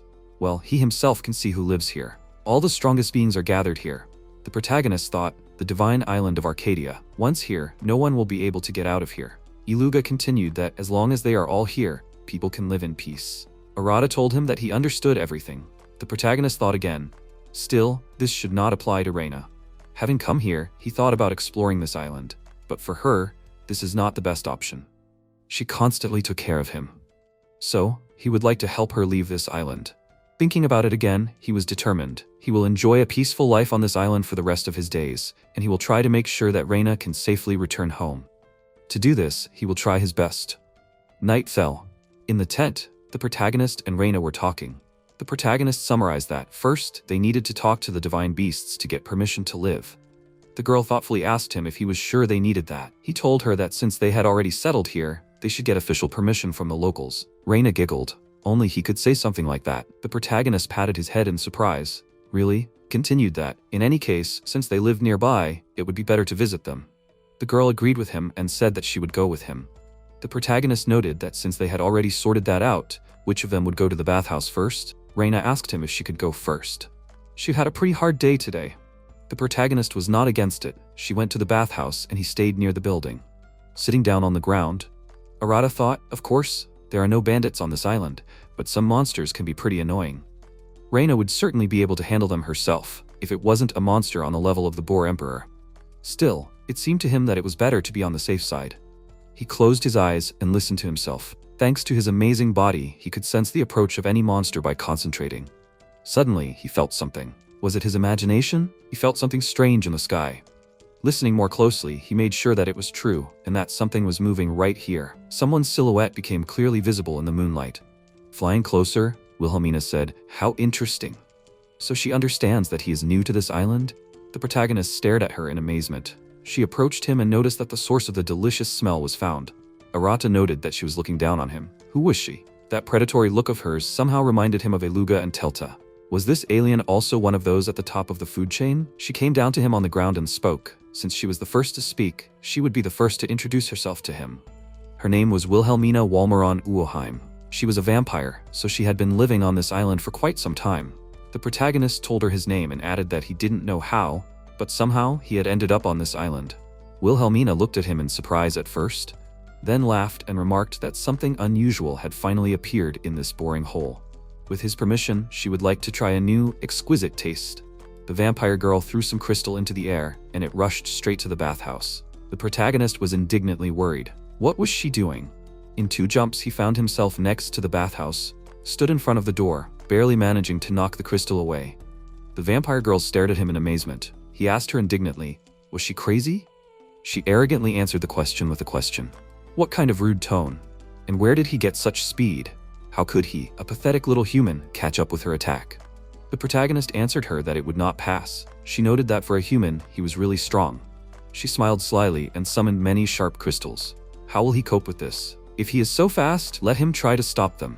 MC cursed and rushed at the crystals, realizing that even with his improved body, it would be too much. He began to repel the attack, but no matter how hard the protagonist tried, he still missed several of them. They crashed into the bathhouse and demolished it completely. The protagonist anxiously shouted out Rain's name and rushed to the rubble. Cursing dirty, he shouted, "Rain, is she okay?" Suddenly he heard her voice telling him to wait, not to come closer. She stood there, terribly embarrassed, covering herself with a towel. The protagonist stared at her in amazement. She again embarrassedly asked him not to look at her. He, having recovered from worrying about her, embarrassedly asked her for forgiveness and turned away. He thought that he had been distracted and he needed to keep an eye on this Wilhelmina. She exclaimed enthusiastically, like, "This is the real thrill. Let these pathetic people continue to blush from head to toe. She wants to enjoy all the shades of their shame." Raina asked him in amazement, who the hell was she? He answered her that, in his opinion, she was a higher vampire. Raina could not believe her ears. Who? This unbearable vampire asked them to continue to be embarrassed. She had not tasted their shame enough. The protagonist got angry. What was she, an idiot, talking about? She told him that ordinary vampires drink blood. But for higher vampires, it is bad form. Instead of blood, they prefer to feed on emotions. She can be called an energy vampire. That's what she meant. In other words, she tasted the shame that Raina experienced. She smiled and thanked them for this refined taste of a romantic comedy. The protagonist wondered, had she gone crazy on a kidney of romantic movies? He remembered her crystals and realized that her attack was not that strong. She could have hit harder. But it seemed that her goal was precisely the bathhouse. It turns out that she had no intention of harming them. Wilhelmina, meanwhile, continued that the shame of young people is so magnificent. She smirked languidly, like, God, you can get addicted to this. She wanted to continue about what else she adores, but at that moment Raina gasped. The protagonist called out to her in alarm. Raina stretched out her hand and shouted at her opponent, "Don't let her think that she forgave her." After these words, Raina aimed her powerful magic blow at her. The vampire only laughed. She noticed that now she saw anger with a subtle shade of shame. She urged Raina not to stop. The blows of the 7 Stars mage crumbled the impudent vampire into pieces. When she was finished, Raina herself did not expect such a result. She was surprised. What? Are higher vampires so easy to defeat? The protagonist also looked at the place where the vampire stood in bewilderment. Suddenly, an explosion was heard in front of them. Bats appeared, and in the blink of an eye, Wilhelmina appeared in front of them again. The allies were amazed. She teased them and asked if they really thought she was dead. The vampire thanked them for this dessert. They both reacted so amazingly. Then she took pity on them. She had already received a hearty dinner from a stranger. It was time for her to know her limits. She thanked them again, already for raising her spirits. But could they give her more shame next time? Modest people are her weakness. Without saying goodbye, she soared up and left them. Arata thought indignantly. Did she have to say that? Raina exclaimed angrily. What was she allowing herself to do? The protagonist, looking at the black dot moving away, said the vampire's name. It seemed that he was still far from a quiet life. A few days after Wilhelmina's attack, the allies went to the village. After some time on the way, Luna reported that they were there. The protagonist was surprised by what he saw.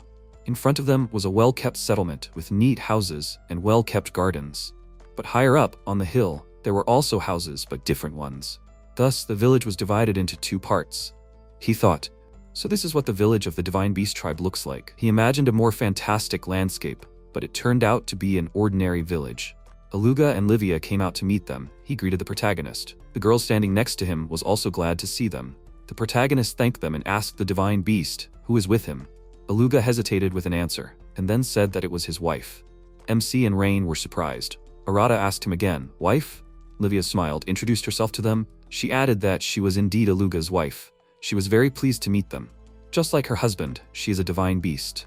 The protagonist, having dealt with his surprise, said his name in response, and introduced his companion to her.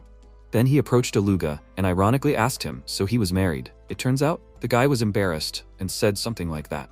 Meanwhile, Livia admitted that Luna had told her about them. Usually, her husband takes care of her, but lately, she had noticed that he had started sneaking out of the house. At first, she even thought that he was cheating on her. It was good that she was wrong, otherwise she would have had to drown him in the ocean. She is a fish-type beastman. Everyone laughed good-naturedly at this story. Eluga muttered that he was not so easy to kill.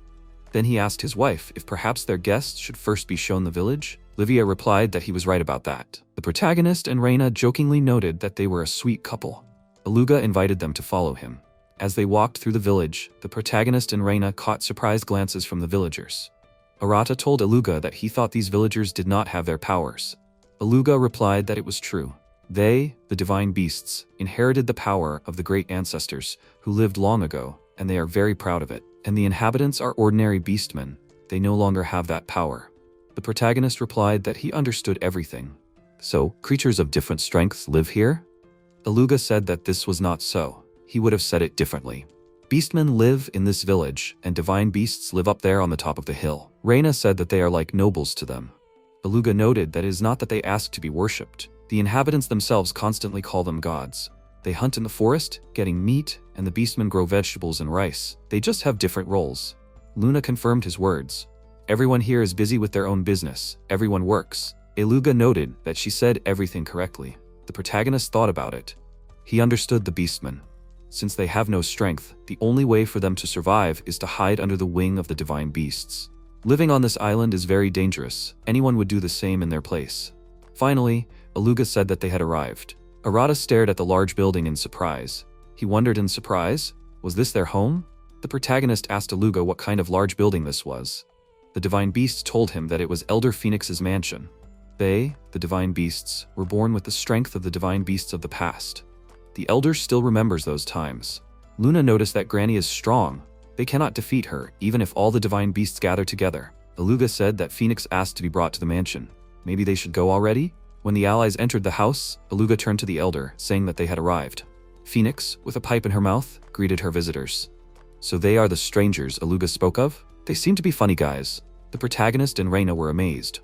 They never thought that an elder could look like this. The protagonist thought that the leader of the Divine Beast tribe also looked very strong. Phoenix said that she thought they already knew who she was.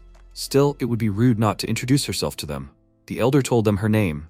She is the one who unites the tribe of divine beasts. Surprised, Arata introduced himself. No less amazed, Raina also told her name. She expressed their gratitude for Phoenix accepting them. The elder waved them off, saying, "Okay, what's the big deal?" She doesn't like unnecessary formalities. They are their guests, so they can relax. Phoenix continued that she used to be called the Divine Bird, and many other names. When she is in this form, then usually she is addressed as the Red Bird. They can call her the same. She is a little irritated by the way the word elder sounds, as if she is an old woman. Eluga objected to her. An elder is an elder. She was one even before he was born, so objections are not accepted. Phoenix complained that he has not been able to watch his tongue since childhood. And who did he take after? Eluga was surprised. How can he take after whom? After the one who raised him, that is, after her. It became clear to the protagonist they look like different races. It was probably not a blood relation, but it felt like they trusted each other. Phoenix pointed to Eluga, who turned away from her indignantly, and told them that he was actually a nice guy. She expressed her hope that they would continue to be friends. She had heard a lot about them from Luna. The protagonist looked at her in surprise. Phoenix continued, "If Luna liked them, then they must be good people. Therefore, today they welcome them." She created a flame with her finger and threw it at the protagonist. Let him hold it. Everyone present was amazed at her action. The protagonist caught the fire in his fist. He said that it was sudden. At that moment, his hand burst into a bright, large flame. Eluga and Raina reacted with fear, and the elder smirked. Arata looked at his hand in the flames, confused. Phoenix laughed and praised him, and he was doing great. Raina noted that she couldn't believe it. The protagonist asked her what happened.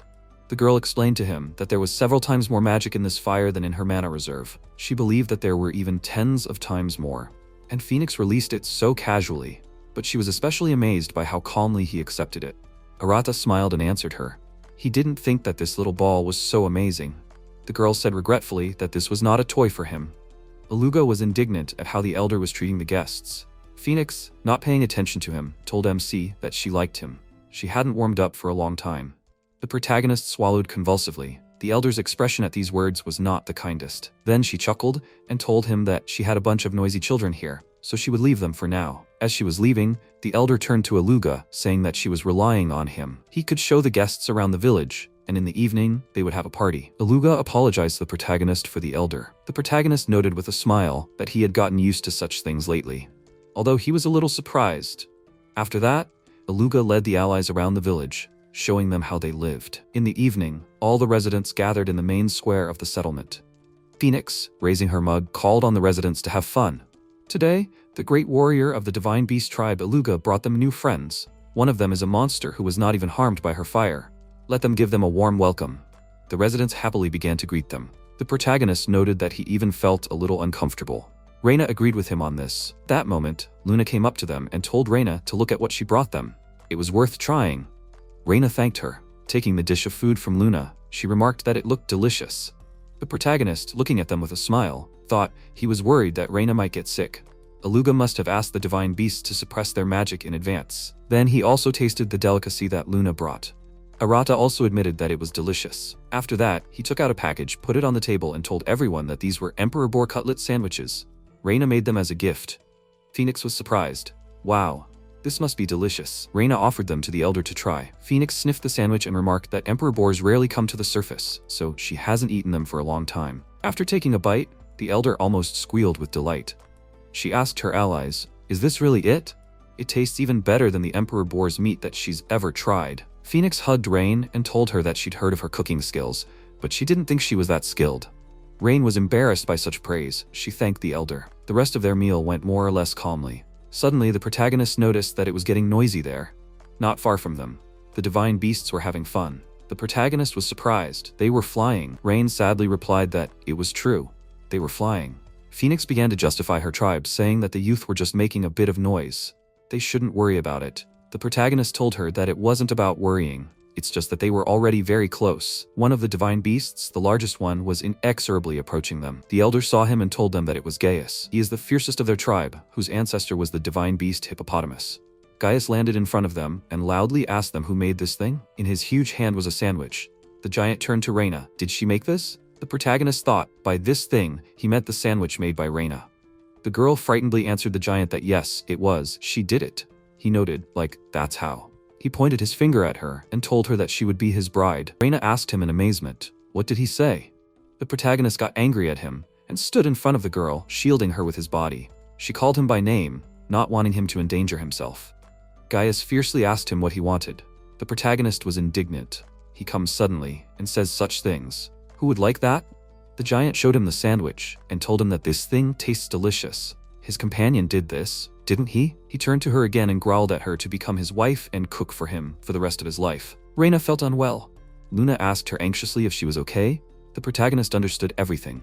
He thought irritably that the other divine beasts suppressed their magic for Raina, but this idiot, on the contrary, emitted it, trying to intimidate and subdue, as if he considered himself superior to them. In fact, he didn't care about Raina. The protagonist looked at Gaius irritably. The giant, stretching his arms, told him not to stand in his way, otherwise he would throw him out of here. The protagonist took off his jacket and suggested that he try it. Gaius created a pillar of fire, intending to attack MC, almost injuring him. Phoenix smirked. A duel for a girl? That's a good idea, but she can't allow the guests to be thrown out. It's not hospitable at all. She stood between the rivals. Gaius asked her not to interfere. The elder reacted irritably to his words, saying that he was the only one here who was disturbing the fun. Gaius huffed in displeasure. Phoenix continued that she could understand his feelings. The protagonist mentally called out to her, "Please let her not understand." Meanwhile, the elder raised her hand with fiery fingers and suggested that Gaius decide everything in a duel of divine beasts. All the villagers began to enthusiastically chant about the battle. The protagonist could not believe his eyes. How could this be? Raina was also amazed. What was this? Eluga grabbed his head. The protagonist turned to him. Could he explain to them what all this meant? The ally answered him that he would explain everything to him. They, divine beasts, respect their ancestors, so when they cannot share something, they give them an oath and then proudly begin to fight. The loser gives in to the winner. MC clarified, so in other words, Raina will be their bet? Gaius, hearing their conversation, answered instead of Eluga that it was so. Phoenix turned to the residents. Does anyone have any objections? Eluga was indignant. Of course there were. The elder remarked that he should not be mean. The guy reminded her that they were in fact their guests. Luna and Raina looked at the protagonist with concern. He smiled and asked the girl, will she let him deal with this guy? After hesitating with an answer, she finally smiled and said that she relied on him. The opponents came out to the center of the improvised arena. The residents surrounded them. Gaius growled in the protagonist's face that he would take her. Arata, concentrating, resolutely thought that Raina cannot be given to such an idiot. Phoenix proclaimed that if Gaius wins, Raina will become his wife. And what is the main character's gain then? If he wins, then she, the elder, will do everything he asks. She immediately corrected herself, saying, within reasonable limits, of course. MC asked her, is it true? Phoenix assured him that it would be so. She gives him the word of a divine beast. As the protagonist understood, Phoenix has lived here since time immemorial. Maybe she knows how to get off this island. The protagonist looked at Rain. The best way to repay her for helping him is to bring her home. So, he simply must win. It was time for the fighters to be introduced. Gaius introduced himself as a great warrior, a descendant of the divine beast Behemoth. Arata introduced himself as a human. Phoenix told them both, so as not to stain their pride, let them fight with all their might. The duel of divine beasts begins. The opponents rushed towards each other. The protagonist, having passed through the enemy's attack, jerked his head into Gaius's stomach, holding him back. Raina and Luna were very worried about their friend. The protagonist noted that his opponent was really strong. He was even stronger than Teltu. But the girls were worried about him. He shouted to them that he was fine. Gaius was furious. This couldn't be. The protagonist stopped his attack and attacked in return. The villagers watched their fight with tension. Phoenix exclaimed that Arata had once again exceeded her expectations. The protagonist concentrated and began to push Gaius back. The opponent resisted as best he could, leaving furrows on the ground from attempts to somehow slow down his backward movement. The villagers began to admire the protagonist. Someone said that this guy was something. They were amazed by his strength. Someone suggested that MC must have trained before. Arata, hearing their exclamations, thought that they were far from the truth. His body was a gift from God. He had never done sumo, but he had to win at any cost. Therefore, the protagonist, like a tank, kept pushing the enemy back. And all because this Gaius scared his companion. He will not forgive him for this. He simply must win. Gaius was angry. It was time to end this. The protagonist doubled his ramming power. The amazed residents, the spectators could see piles of earth from the furrows made by Gaius. The protagonist's allies were very worried about him. Finally, the giant's legs weakened from the enormous strain, and he collapsed to the ground. The protagonist stopped and said that he had won. Gaius could not believe his eyes. He was on the losing side. At that moment, Phoenix announced that the match was over. The winner of the duel was Arata. His allies rejoiced. Gaius, who still could not believe such an outcome of the duel, finally began to understand that he really had lost completely. The protagonist approached Raina and told her that he had returned victorious. The girl congratulated him on his return and handed him a towel. Looking at him tenderly, she was so glad that he was okay. The protagonist was pleased by her concern. She was worried about him. Luna rushed to the protagonist, hugged him, and exclaimed that her brother was cool. The protagonist barely kept his feet from her reaction. Then Eluga approached him and said that he does not choose the easy way out. Gaius, of course, is not particularly smart, but in terms of brute force, he is number one here. But he, the protagonist, took the direct route. The protagonist was surprised. The direct route? The divine beast showed him the trajectory from his opponent's legs and noted that there was no big gap in strength between them. Only a very good fighter can pull off such a thing against Gaius. MC ruffled the hair on the back of his head and muttered that it was all thanks to God. Suddenly, his opponent approached Arata. The protagonist thought in bewilderment. Will he fight again? Can't he refuse Rain? Gaius extended his hand to him, making the protagonist wary. But Arata's fears were in vain. His opponent asked the protagonist to be his friend. MC never expected this from him. Gaius continued that he respected him, and therefore, let them be friends.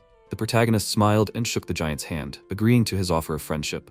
Gaius, with a satisfied smile, summarized that they will be friends. He added that if something happens to his friend, then he should contact him. He will always help him. Arata sincerely thanked his newfound comrade. Gaius offered him to fight again. He wanted to have another duel, and this time he will not lose. All the residents began to express their desire to fight the protagonist, arguing with each other who will be the first. They wanted to test his muscles, show him their technique, and at the same time find out whose flesh is stronger. The protagonist, after some thought, agreed to fight with all those who wanted to take turns. After some time, when all his opponents were defeated, the protagonist said that he was tired. Looking around, he saw that Raina and Luna were sleeping soundly near the wall. The elder was also nowhere to be seen. She had been sleeping in her bed for a long time. The protagonist looked at his opponents and warily thought, "Is that all?" But they just came to say hello to the locals. He did not think that everything would end this way. But at least it was fun. The protagonist sat down on the ground, feeling his fatigue. The next day, after the allies returned from the village of divine beasts, Arata was sleeping soundly in a hammock. Raina, coming out of the tent, yelped. The girl noted his sweet sleep and approached him. He had a hard day yesterday. Even he would be tired of this. She gently stroked the protagonist's head and thanked him. He looked so cool yesterday. The protagonist opened one eye and saw a girl. He sleepily said, "It was her." Raina replied that if he slept for a long time, he would not be able to fall asleep at night. He noted that she was right. He got carried away. The girl asked him, "Is he okay? Maybe he was tired?" MC, stretching with pleasure, answered her that he was not tired. He just felt so good that he did not notice how he fell asleep. She calmed down, like, "Okay then." The protagonist thought that he had not rested like this for a long time. In his past life, he was constantly busy with work. Even when he came home, he could not get thoughts about tomorrow out of his head. Raina laughed. She noticed that he looked so relaxed. He told her that he was. He could not get enough of the fact that he got to this island. The girl said that it was great if he thought so. Arata smiled in agreement with her. He thought that at first, he wanted to live alone. But now, he wanted to learn more about this island and the species inhabiting it. It would be even more fun that way. Therefore, the protagonist was determined to explore this island to the end. He did not think that living alone was the quiet life he was striving for. He now wanted to continue communicating and having fun with their neighbors. He wished there were more days like this. And of course, he would do everything to help Raina. The protagonist turned to her and said that he would try to make her return home. She looked at him in bewilderment and asked him why. Arata did not expect such an answer from her. Therefore, he said in amazement, "She got here as a result of an accident, right?" Raina answered him that this is true. MC clarified with her, "Does that mean she does not want to return home?" The girl hesitated. She didn't know what to say to him. The protagonist noted that they hadn't discussed this yet. Had they? Raina replied that they hadn't. He had said several times that he wanted to live on this island, so she thought that she would help him. He remembered. It was true. Raina had never talked about returning home, and she had never tried to find a way to get out of here. Did that mean that he was the only one who was worried about this? He felt so ashamed. Arata turned around and told the girl that he would go and bury himself. Raina was against it. After some time, they were sitting at the table. Arata said that he had misunderstood her. He suggested that they then normally discuss what they would do next. The girl agreed with him. She asked him why he decided that she wanted to return home. The protagonist answered her. She sailed to this island on a royal mission and then suffered a shipwreck. That's why he thought that she wanted to return.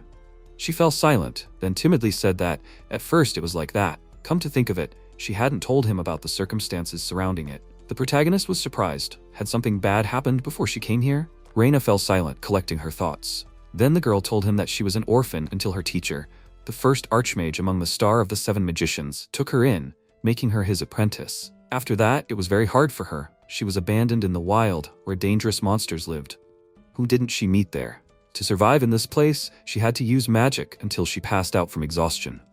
She feels sick just thinking about those hellish days.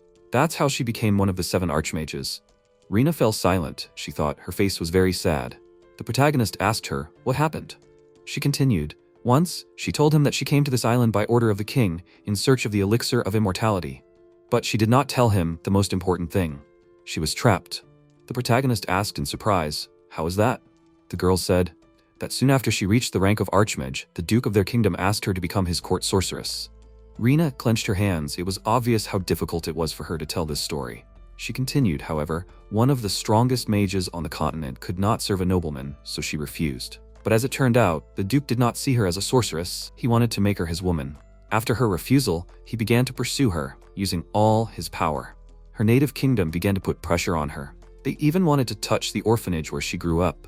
Thus, a situation was created where she could not refuse. So she ran away, taking advantage of the previously issued royal decree to get the elixir of immortality, which was supposed to be on this island.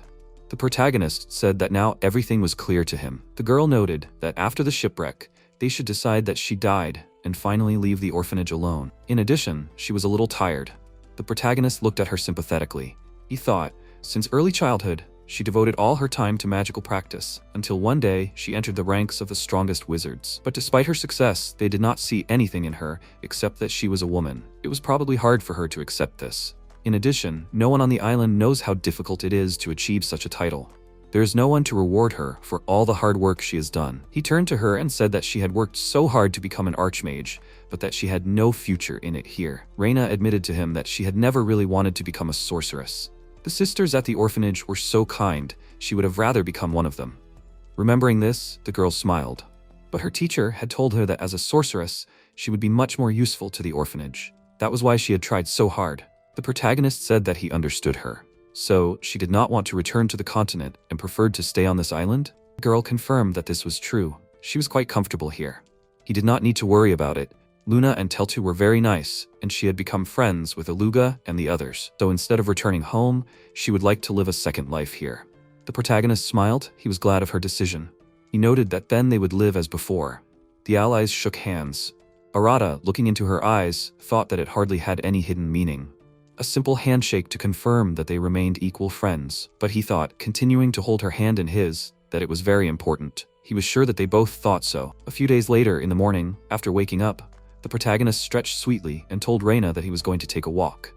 Would she like to go with him? The girl, showing him a book, refused his offer. She wanted to read a magical tome. The protagonist asked her in surprise, was this the same book that Wilhelmina brought as an apology for laughing at them and breaking the bathhouse? Raina laughed and told him that everything was correct, although outwardly she did not show any signs of remorse. The protagonist agreed with her in this. He remembered how the vampire answered them to their claim, so what? It's not a big loss. The girl was amazed that, despite everything, she gave her something valuable so easily. Whatever you say, she is an unusual creature. Arata asked the girl what was in this book. She answered him that it contained magic, which was considered a myth. The protagonist smiled skeptically and said that he understood everything. Raina noted that she was a mage after all. She was interested in this. Arata chuckled. He thought she didn't want to be a mage. The girl said that it was something completely different. The protagonist thought that if this thing helps protect Raina, then okay. He waved his hand at her and told her that he was going for a walk. The girl wished him a wonderful day. Coming out of the tent, MC thought that today was a wonderful day. Suddenly, he noticed that the ground began to shake and someone's stomping was heard. The protagonist thought that since the ground was shaking, it means that one of the strongest creatures is running here? And not just running, but hurrying? It was Eluga. He looked worried. He asked the protagonist, have they seen Luna? Arata answered him in surprise that she had dinner with them yesterday, and then went home as usual. Did something happen? The ally answered that she had not been home since yesterday. Arata was surprised. What was he saying? Eluga wondered where she could have gone. At that moment, Raina came out of the tent. She greeted the divine beast and asked him, what happened? The protagonist answered her that Luna did not return home yesterday. Raina asked him in surprise, what was he saying? Then they should go and look for her. Eluga told them that it was their problem, but if she suddenly came here, let them tell her to go home. He said goodbye to them and ran back. The protagonist wanted to stop him, but Eluga ran away. Arata spoke in bewilderment, and what to do now? Raina answered him, shouldn't they go look for her? Luna, although a child, is a divine beast. There is hardly a monster that can harm her. What happened to her then? The protagonist decided that he would go look for her. Let Raina wait for him here. The girl replied that she would do so and wished him luck. He ran along the road the girl usually took to return home. After a while, he stopped and listened. There was no trace of Luna here. Since she hadn't returned for so long, she must have some kind of problem. Or did Luna herself not want to return? But yesterday at their dinner together, she looked as cheerful as always. No, she looked even more cheerful than usual. He remembered how during dinner she talked about Eluga and Livius's upcoming wedding anniversary. Luna told him that they had decided to have a party together. The protagonist asked her, is that true? Is she really looking forward to it? The girl answered him that it was all true. And also, she wanted to prepare a gift for them, so she was going to go home early today. The protagonist became worried. These words of hers, did they mean that something happened while she was preparing the gift? Suddenly he stopped. There it was. The protagonist sensed the girl's presence. It didn't seem like she was weakening. He thanked God for this. But then why didn't she want to go home? Moving towards the source of her energy, the protagonist saw that she was sitting under a tree. He called out to her. She was surprised. Arata? What is he doing here? Coming closer to her, MC saw two small creatures sleeping next to her, similar to wolf cubs. Arata knelt down in front of her. He asked her, "Who are they?" The girl said, "Does he remember how she said yesterday that today is Eluga and Livia's wedding anniversary?" He answered her that of course he remembers it. Luna continued that she wanted to give them something. Besides, Livia said that she wanted a child. The protagonist thought, did she want to give them these wolf cubs? The protagonist asked her, "Where are the dad and mom of these babies?" The girl remained silent in response. He addressed her by name and asked her again, "Maybe they have parents?" Suddenly, she answered him irritably that this is not so, she is sure of it. When she got here, it was already too late. It was obvious that Luna was very worried and nervous. Arata asked her to calm down. He added that no one blames her for anything. But maybe she will explain everything in order? The girl told him. She went to look for a gift. She was looking for a wolf cub who separated from the pack. That's how she found them. But it turned out that their mother was already attacked by another monster. She drove him away and saved the cubs, but their mother was mortally wounded and soon died.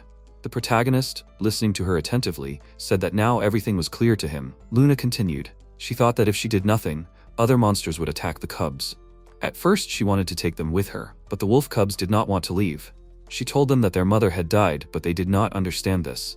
Then she had to bury Wolf Mother. And she tried to take them home again, but they still did not want to leave. Then she became afraid that they could die too, so she stayed to guard them. All this time, Luna guarded these cubs, protected them. The protagonist was touched by her action. He said that everything was clear to him. Then, Arata stroked the girl on the head and told her that she did a great job, but what will she do now? The girl answered him that she would try to talk to them again when they wake up. The protagonist was surprised. Do they understand her? Luna remarked that she did not know this. Then the protagonist asked her what kind of monsters they were. The girl told him that they were blood wolves. They would become very strong when they grew up.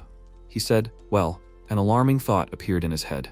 If they became very strong even by Luna's standards, one day these cubs would be dangerous. They would not harm him, but Raina would feel bad about them. Of course, Luna would not like it, but maybe they should get rid of them? Suddenly, the cubs woke up. The girl happily noted that they were not sleeping. The protagonist replied upset that they were. They had woken up. One of the cubs looked at him. Then, for some reason, they ran to the side. The girl called out to them, but they did not even turn around. The protagonist was surprised. Did something happen? Luna told him that their mother was buried there. He felt very sorry for these cubs. They crawled around the place where Luna had buried their mother and sniffed the ground. It was clear to the protagonist that these cubs would never see their mother again, and they seemed to understand it. Monsters could feel the pain of loss too. He asked the girl if she was sure she could tame them. Luna hesitantly answered that she could. The protagonist suggested that in that case, they should be allowed to say goodbye to their mother, and then they would take them home. Luna happily agreed with him. After a while, Eluga appeared. He called out to the protagonist, saying that he had already found her. Arata apologized to him for not calling him. The guy told him that it was okay. He smiled and said, besides, as he saw, he couldn't leave. On the protagonist's lap, curled up, the wolf cubs and Luna were sleeping peacefully. Eluga sat down next to them and said that they would tell him later what was what. He asked the protagonist, did Luna give him trouble? The protagonist objected that it was not so. He did not think that Luna was causing trouble. The allies looked at the sweetly sleeping girl. Arata noted that, apparently, she did not sleep last night. He would like to let her sleep, but perhaps they should not linger here. Eluga told him that it was okay. Livia was not angry with her. Instead, she was angry with him. The protagonist laughed quietly. Eluga was indignant. What's funny? The protagonist told him that he was just a good guy. The divine beast said ironically, what? Hearing a compliment from a guy is not so good. Although if a girl said something like that, a catastrophe would occur. Livia would destroy him.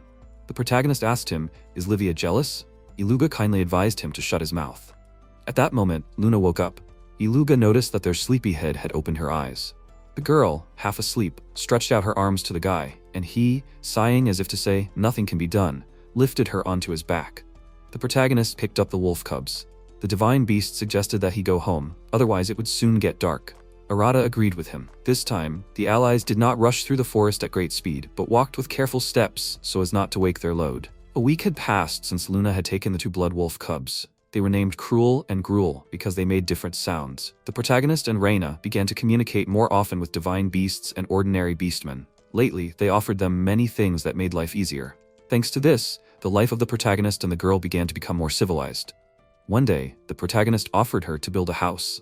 The girl was surprised. A house? But why? Arata said, he is a guy, she is a girl. Probably it will be hard to stay in the same room all the time. Raina answered him perplexedly that she's ready to put up with it if it is about him. She immediately pulled herself up. She said too much. Then she noted with understanding, after all, he is a guy. It is strange that she herself did not think of it. The girl supported his idea about building a house where everyone would have a separate room. Arata objected to her. He was thinking of building 2 houses. Raina said that, in that case, they need to prepare a lot. The next day, they shared their plans with Luna and Teltu, who came to visit them. Luna exclaimed with admiration that the house is great. Teltu frowned. Her husband wants to build a house where he and Raina will live together. She is not against it, but then, she also wants a room in this house. The protagonist was surprised. What did she say? Teltu pointed her finger at him and said that it was outrageous. Building a house for 2 was like creating a love nest. It was unfair. She would also like to live next to her husband. At these words, she rushed to the protagonist and hugged him. Raina asked her, does she want another room? It can be done. Teltu said incredulously. Is that true? Raina noted that Phoenix allowed them to freely dispose of this land, so they can build a bigger house. Luna exclaimed that in that case, she also wants a room for herself in their house. Raina laughed and told her that no problem.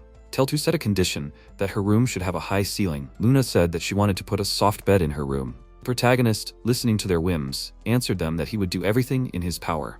A week later, next to the tent, a tall, beautiful and solid house towered. The protagonist remarked that he hadn't expected it to be that easy. He thought it would take months. Raina told him that they had used magic after all, but it was still all thanks to him that it had happened so quickly. The protagonist wondered why she was saying that. She remarked that she had left all the hard work and magic to him. She touched the wall of the high fence and said that the wall was made thanks to his earth magic. It was so strong that it could withstand even blows from Teltu and Gaius. He told her that it was all because of Wilhelmina, who had broken the bathhouse while trying to create a romantic comedy scene. He couldn't protect the house all the time, so he had made the fence strong enough to withstand a monster's attack. Raina remarked that it was true. In any case, it was all his merit. The protagonist smoothed his hair on the back of his head and admitted that she was probably right. The girl suggested that since the outside was finished, they should clean up the inside. The protagonist agreed with her. Entering the room, the protagonist told her that they could put a dining table closer to one of the corners. They would have dinner together, right? The girl told him that they would. Then he said, Teltu said that she liked to live high up, so her room would be in the attic. Raina added that Lun's room would be downstairs. Arata noted that the house absorbed vibrations, so Teltu's footsteps should not be heard. Even if more guests came to visit, they made 2 more rooms, slightly larger. Entering one of the rooms, he said that his room would be here. Raina told him that her room would be next door. They smiled at each other, satisfied with the work done. The girl looked out the window and said that it would soon get dark, so it would be better to sleep in the tent. Furniture and all other things could be arranged tomorrow. Having looked at the decoration of the tent, the protagonist thought, does this mean they are sleeping here for the last time? He remembered when he spent the first night in it with Raina. He was so nervous that he could not sleep. Tomorrow they were moving to a new house. But why did he feel strangely sad now? The protagonist sat down on the bed and thought. Raina, sitting next to him and holding a book in her hands, said a word separately. Arata asked her what she was talking about. She answered him that they could sleep here at any time if they wanted. He smiled at her and noted that it was true. A thought flashed through his head. Whether they lived in a house or in a tent, their relationship would not change. Their friendship would not be affected. Although they were more like a family. The main character told her that they could sleep together at any time. The girl was surprised by his words, and then looked at him embarrassedly. The next day, having settled all the matters on the arrangement of the new home, the protagonist noted that they had sorted out the house. Raina agreed with him. Yes, it seemed so. Suddenly the doorbell rang. The protagonist said in surprise it seemed that someone had come to them. He opened the door and Teltu flew into the house like a whirlwind. She exclaimed with delight that she had come to her husband and was congratulating him on his new home. The dragon girl hugged him, almost dropping him on the floor. Luna came in after her, congratulating him on his housewarming. Then Eluga immediately entered with a present and suggested that everyone celebrate this matter. The protagonist happily met his allies. Phoenix came to them, saying that they had a very nice house. The protagonist was surprised by her appearance. She greeted him. Arata asked her if something had happened. The elder answered him. she heard that they had finished building the house. She was just about to visit them soon. The protagonist was surprised, wanted to visit. Raina was also surprised by her arrival. The elder told them that she would like to reward them, but they should accept it without tears of joy. The protagonist was perplexed. What kind of reward? Phoenix asked him, has he already forgotten? When he defeated Gaius, she promised that she would try to help them. Arata remembered, yes, that was it. At that time, he wanted to help Raina return to the continent. Then it became unnecessary, and he forgot about the promise. He giggled stupidly. The elder asked him in bewilderment, what kind of reaction? But, be that as it may, a wonderful idea came to her mind. Suddenly, she burst into flames. Everyone stared at her in surprise. Raina noted that it was very beautiful. The elder soared up and shouted at them to save their surprise for later. Suddenly, a fiery whirlwind appeared in the sky, which gradually formed into separate parts.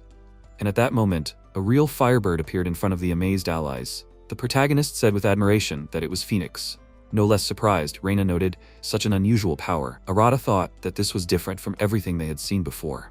Moreover, this was the strongest creature he had seen on this island. Phoenix slowly and proudly soared in the sky. Then she approached the allies and said that she had decided to grant them the right to ride on her back to look at the island from the outside. The protagonist, not believing his ears, asked her what she said. Even Eluga and Luna were amazed at her offer. Phoenix admitted to them that she allowed such things very rarely. But this was a special case, because thanks to them she saw an interesting sight. Having climbed onto the bird's back, the protagonist noticed that it was not hot at all. Was this some kind of sacred fire? He looked at his friends, who were looking at them with kind envy, and asked the elder, there was enough room on her back for everyone, right? The elder laughed and exclaimed in surprise, well, he's amazing. Only he could say that. She is something like a god for the divine beasts. Does he understand that? The protagonist ironically noted that maybe it would just be hard for her to carry everyone. She objected to him that this was complete nonsense. Very well, she would give them all a ride. The elder told Eluga, Luna and Teltu to quickly jump onto her back. Eluga asked her in bewilderment what she was doing.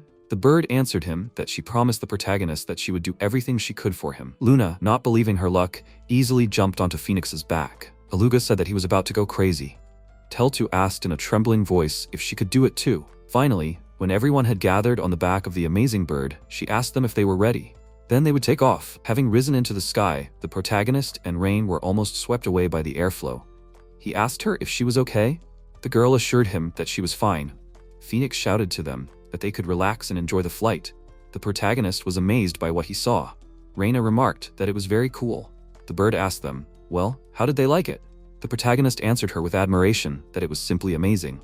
He thought enthusiastically that this was the first time he saw the island from above. It turns out that it is so big.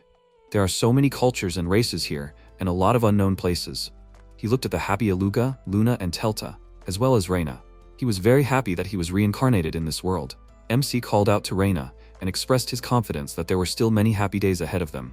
The girl agreed with him with a happy smile. He mentally addressed the god that he was going to continue to live a happy life on this island, where the strongest creatures live. If the god hears him, please let him continue to watch over him. Meanwhile, somewhere on the continent, a meeting of the Alliance Stars of the Seven Archmages was taking place. All those gathered were dressed in black cloaks, their faces hidden by hoods. One of them, the most important one, asked his comrades, are they sure that Raina is dead? Zeros answered him that there is no doubt about it. The ship was caught in a storm, in which it is almost impossible to survive. She simply did not have a chance. The main one objected, even though she was the youngest of them. She is still one of the 7 mages. He asked, what is wrong with this kingdom? Do they really think that they can use them as their pawns? Maybe it is time to deal with them? Zeros told him not to worry. Losing a young, inexperienced archmage is not such a big problem for them. However, this unfulfilled task can damage their reputation. Silence fell, each of them thinking about their own, and only the crackling of burning candles broke this silence. Finally, Zeros said that he would go there himself. He would find the lost island and get the elixir of life. The chief agreed with his decision. Since he volunteered, let him do it, and let him not disgrace the name of their organization. Zeros grinned. Merlin said that she was worried about the fact that this idiot would go alone. Maybe she would keep him company? Lately, she was terribly tired of these boring requests and men. Zeros angrily shouted at her, who was she calling an idiot? She answered him that 1 head is good, but 2 are even better. The chief begged for his ambitions and thought that together they really had more chances. He noted that they would do so. Zeros wanted to be indignant, but Merlin interrupted him. telling him that it was time for them to go to this isolated island at the end of the world. 2 weeks had passed since the moment when the protagonist and his friends flew on the back of a bird. Lately, Gaius and other divine beasts have been visiting them often. Most of them come for Raina's food. Fearing that their share will decrease, Eluga and Luna teamed up to stop them. Some managed to break through. In general, the noisy days continued. Raina told the protagonist that they still had enough of the Emperor Boar meat. There was no point in their friends fighting for food. The protagonist answered her. He thought that they were having fun, so everything was fine. The girl laughed at his words. MC, sitting at the table and looking at the pastries standing on the table, thought that what really mattered was that these pork buns had been emitting such a pleasant aroma for a long time. Maybe he should try one? The protagonist reached out to take one bun. Raina sharply called out to him and told him that he couldn't do that. The protagonist even hiccuped in fear. Raina explained to him that tomorrow they were going to the village of divine beasts, and these pastries would be a gift for them. Let him be patient for a little while. Arata took the buns to the kitchen and promised Raina that he would try to control himself. She thanked him for understanding. At that moment, he saw a container of spices in the girl's hands. He asked her, "Was this a gift from the village?" Raina answered him that it was. The seasonings of divine beasts are very different from the seasonings on the continent. She thinks they can be used in new dishes. The protagonist noted that he was already anticipating how delicious it would be. He added that there is also an analog of soy sauce and miso on the continent. This is great for a Japanese. Raina asked him, was he talking about the place where he lived before? Were there similar seasonings there? He answered her that they were. The girl said that she did not know how to use them. Could he tell her about some dishes? Arata happily responded to her request. He told her that soy sauce goes well with fish and sashimi, and miso can be used to make miso soup. But he could only roughly tell how to cook them. In his past life, he was too busy with work, so he bought food at the store. Raina told him that she would then ask Livius to help her. He remarked that this was a good idea. He thought that he would look forward to miso soup from Raina. Eating delicious food, spending a relaxing holiday on an island with rich nature. This is the highest luxury. Raina asked him if it was impossible to relax in his homeland. He said that it was possible, of course, but not always. But there is no need to fight there. It is a peaceful place without monsters. It's just that all those benefits that are there, they prevent you from relaxing. The girl asked him if he was talking about the phone. She thought it was convenient to talk to people from a distance. Arata remarked that in some ways she was right, but the thought that someone could contact him at any time does not allow a person to relax. Does she understand that? Raina answered that it was. If she knew that the mentor would contact her anywhere, her hands would definitely drop. After a while, she noticed that they were ready now. The protagonist, looking at the large amount of food, told her that it was a lot. She asked him what they would do now. The protagonist thought about it and then said that he thought about it when he spoke about sashimi. They very rarely eat fish, right? The girl answered him that usually they collect edible vegetables or hunt monsters for meat, but she very rarely cooked fish dishes. Arata noted that there was a river in the forest where they could catch fish, but in order to increase the variety, they needed to come up with a way to catch sea fish. The girl admitted that he was right. They should go to the sea for now. Arriving at the seashore, they enjoyed the fresh sea breeze for a while. Raina remarked that the wind was very pleasant. Arata agreed with her. The girl said that 2 months had passed. The protagonist asked her what she was talking about. Raina replied that 2 months had passed since they had met. The protagonist laughed and admitted that this was true. He remembered how he had first met Raina on this shore. If he had not found her here, he would be living a completely different life now. The girl, noticing his thoughtful look, asked him if something was wrong.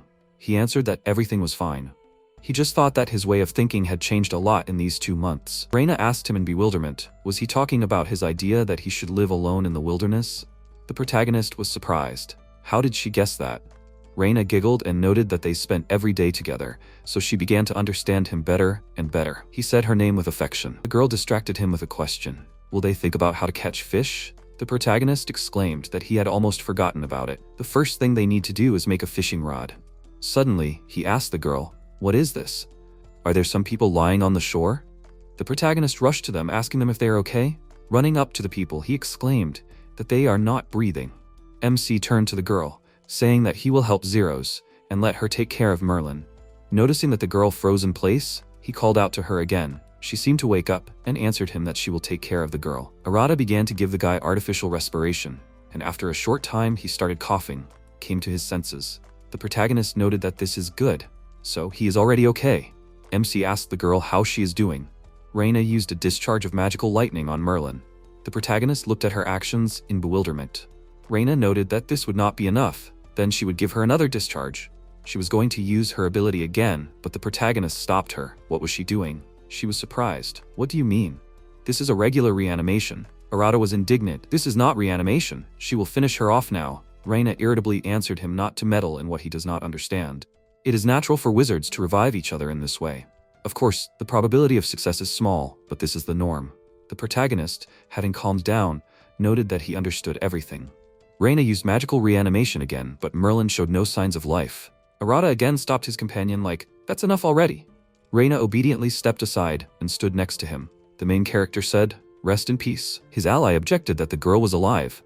At that moment she coughed, and Raina noted quite contentedly, "Does he see?" Although she was not at all happy about it. The protagonist was surprised. "What do you mean? Does she know them?" Raina told him with a sad face that, unfortunately, that was the case, and she would prefer to never meet them again. This guy is the Deadly Flame Zero's grinder, and the girl is the Holy Water Merlin Marin.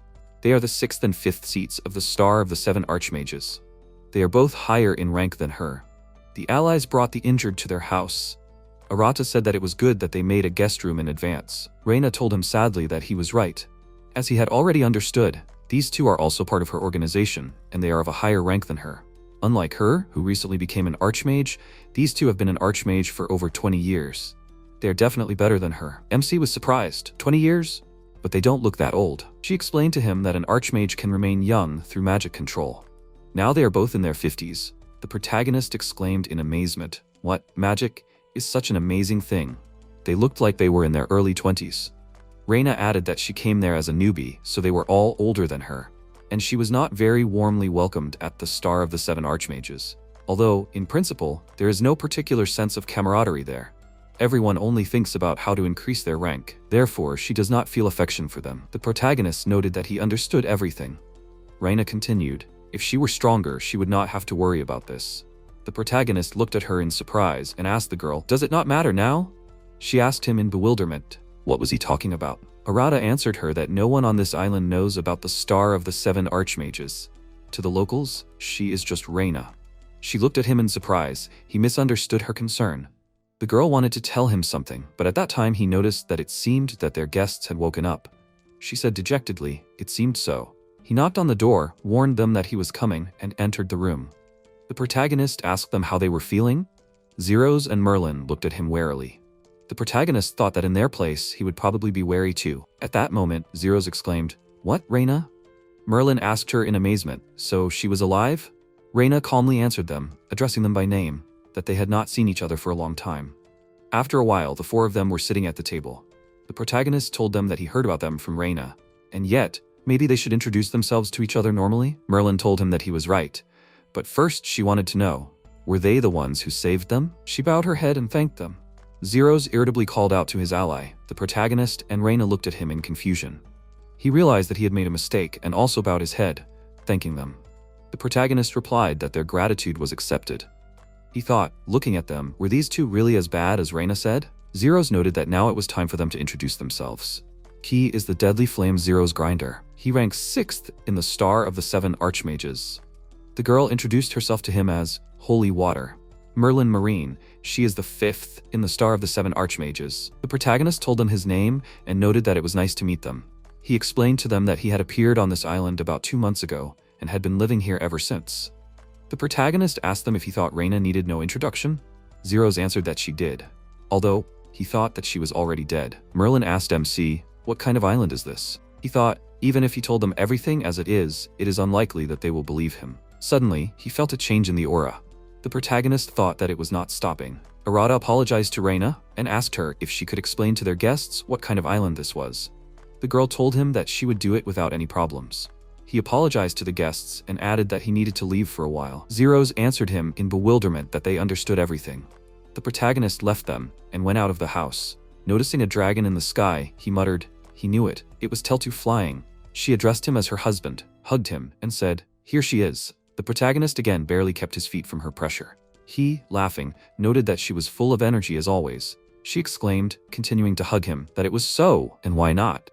Suddenly, Teltu pulled away from him and indignantly exclaimed that he smelled like a woman, and it was not Raina or Luna. He has a new woman? The protagonist tried to calm her down and explained to her what was going on. After a while he finished saying, well, something like that. Teltu said thoughtfully that this island was covered by a barrier created by a god. Visitors from outside were a rarity.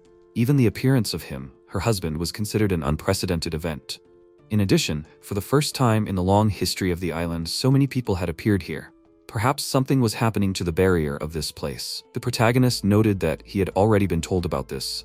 He remembered his conversation with Eluga when he asked him how to leave this island. Teltu added that they could not overcome the power of a god. Arata became interested. The power of a god?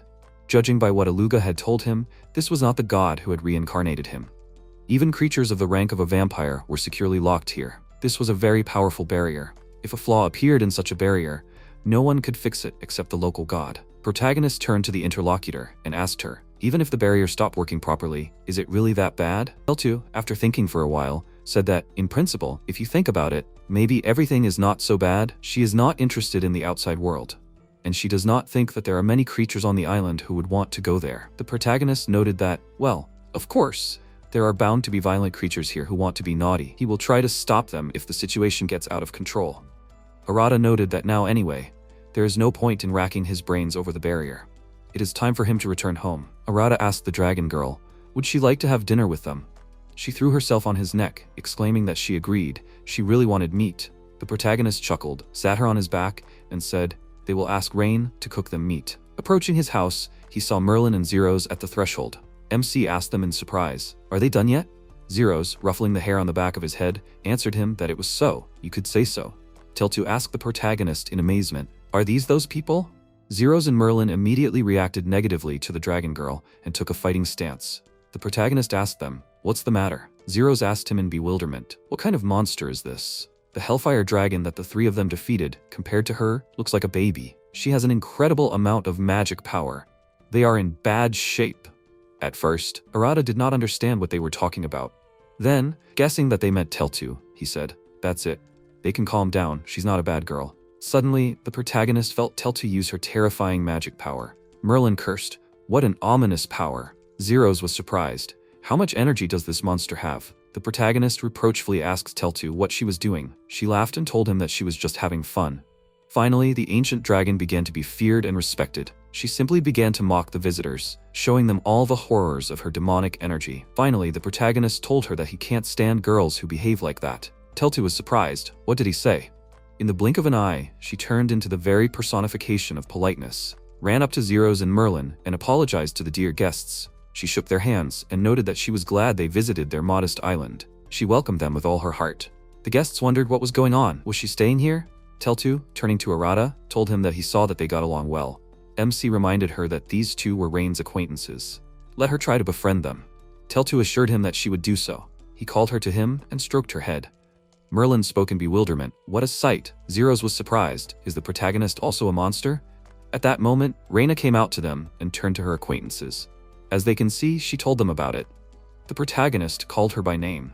Raina apologized to him and noted that she tried to explain to their guests about the island, but they did not believe her. Zeros objected to her, as if anyone would believe her. MC noted that he was right about that. He asked them what they planned to do next.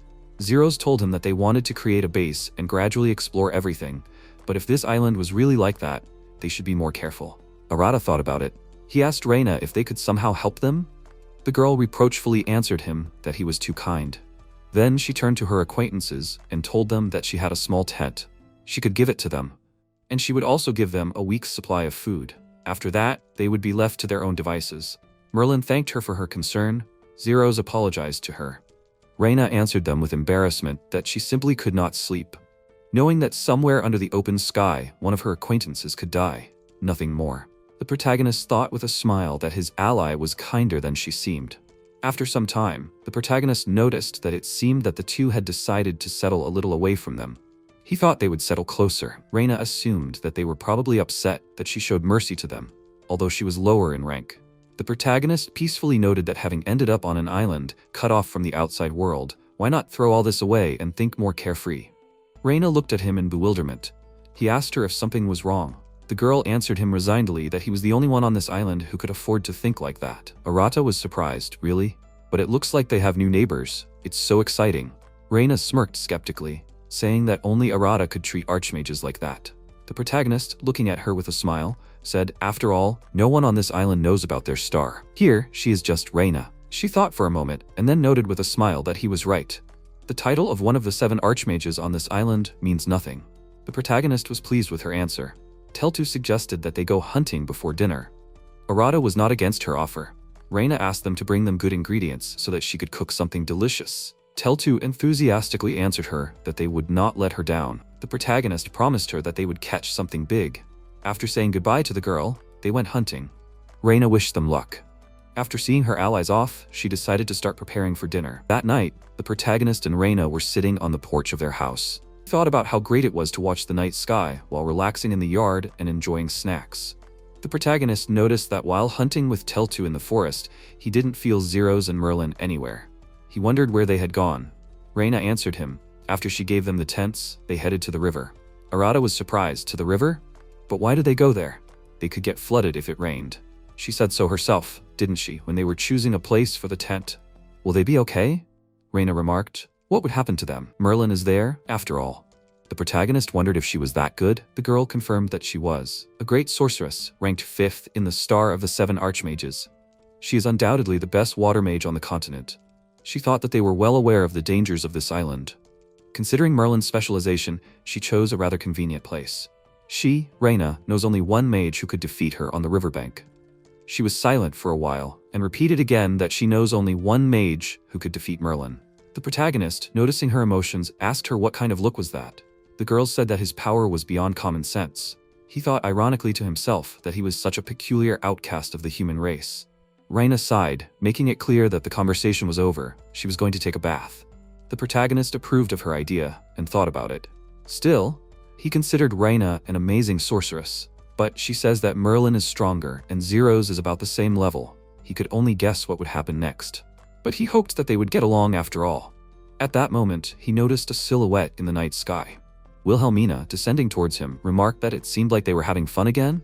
The protagonist said it was her again. The vampire was indignant. Only he and Luna could talk to her like that. She sat on the fence and asked him why there was this stupid wall here. Arata said sternly, probably to fence himself off from those who wanted to break the wall in the bathroom and make a romantic comedy. It was a necessary countermeasure. The vampire was surprised. Hadn't she already gotten inside? He answered her ironically that it was true, she could fly, but he wouldn't let her destroy the house or the wall. The vampire grinned at his words. Really? Maybe they'll check? She threw the crystal at the fence, but it bounced off like a ball. There wasn't even a crack in the wall from its impact. The vampire was surprised. Was that possible? The protagonist mentally rejoiced. She cursed, and then asked him how much stupid magic they put into this wall. The protagonist thought that she was interested in Raina now. But Raina was taking a bath right now. That was suspicious. He asked her. She always shows up at the right time, right? Did she really set up a bug here? She looked at him in surprise. She didn't understand what he was talking about. But why do that if you can use farsight magic? The protagonist indignantly exclaimed that he knew it. Now he understood why she always comes when Raina is taking a bath. The vampire laughed and remarked, "Isn't it obvious? She comes here to embarrass Raina." Arata told her that she has a bad magic hobby. She confessed to him that normally she would have just torn down the wall in the bathroom, but today she felt that there was someone new on this island. Maybe it was someone from their race? MC understood who she was asking about. He noted that there was nothing to hide from her.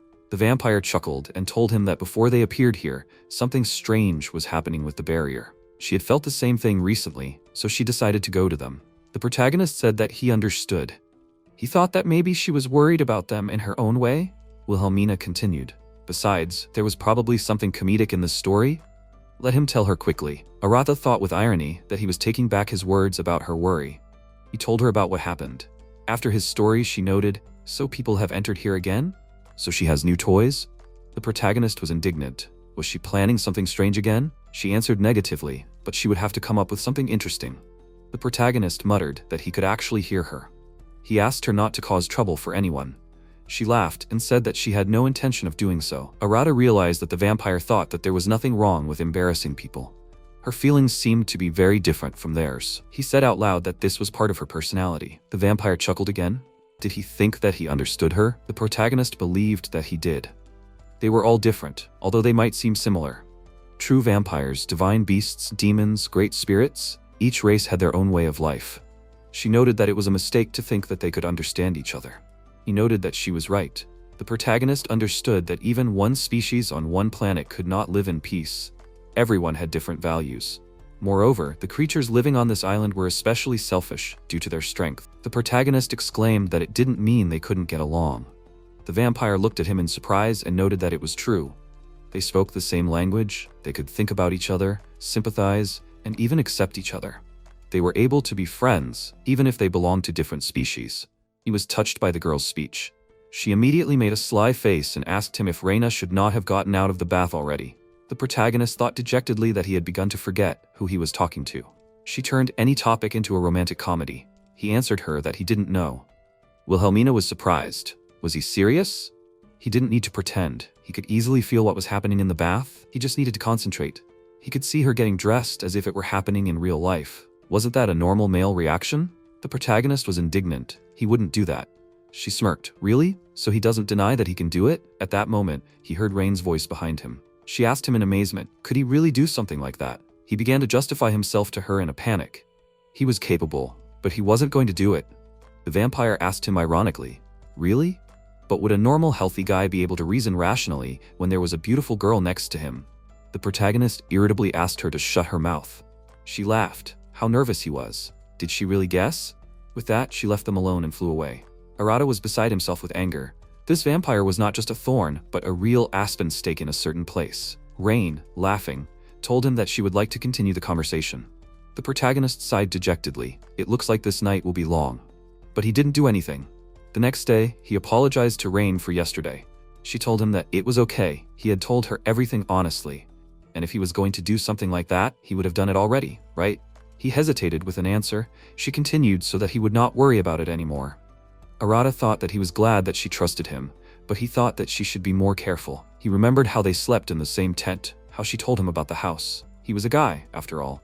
Raina turned to him and asked him to listen to what she had to say. If he was not by her side, she was not sure that she would be able to survive on this island. At night, she could set up a barrier, but she did not think that it would be effective against the monsters here. It was not enough for her to sleep peacefully. But as long as he was here, the monsters would not come too close. So she valued him very much. The protagonist thought that he understood that. The monsters here really recognized their difference in strength. They stopped approaching him, as they had at first. In other words, he was like a mosquito coil for her. It seemed that Raina did not perceive him as a man, that was for sure. Otherwise, she would not have slept with him in the same tent. But if his presence helped her to sleep well, then he would be glad to reassure her. He said, addressing Raina, that so far she had taken good care of him. She should not worry, everything was fine. She told him that she was glad to hear it. After breakfast, he went for a walk. Teltu told him that the monsters here remembered his scent. They would not come near their house.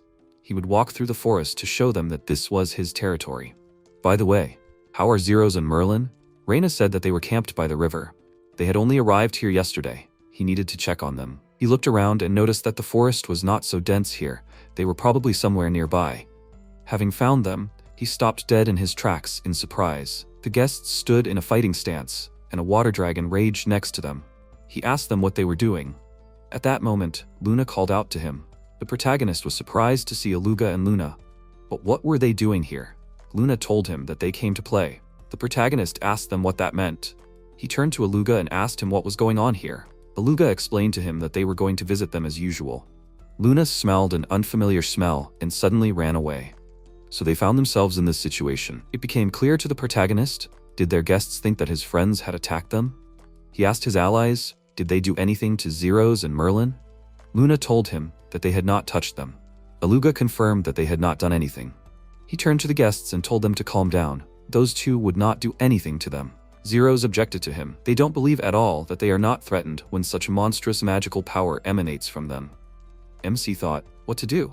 At that moment, a huge bird of prey appeared above them, similar to a rooster. All five of them stared at it in amazement. The protagonist said, a rooster? Zeros, beside himself with anger, shouted, what the hell is this? Are they kidding? The monsters here look more ferocious than the Hellfire Dragon. The stunned protagonist asked Luna, who is this? The girl, looking carnivorously at the rooster, said that it is a Shantak bird.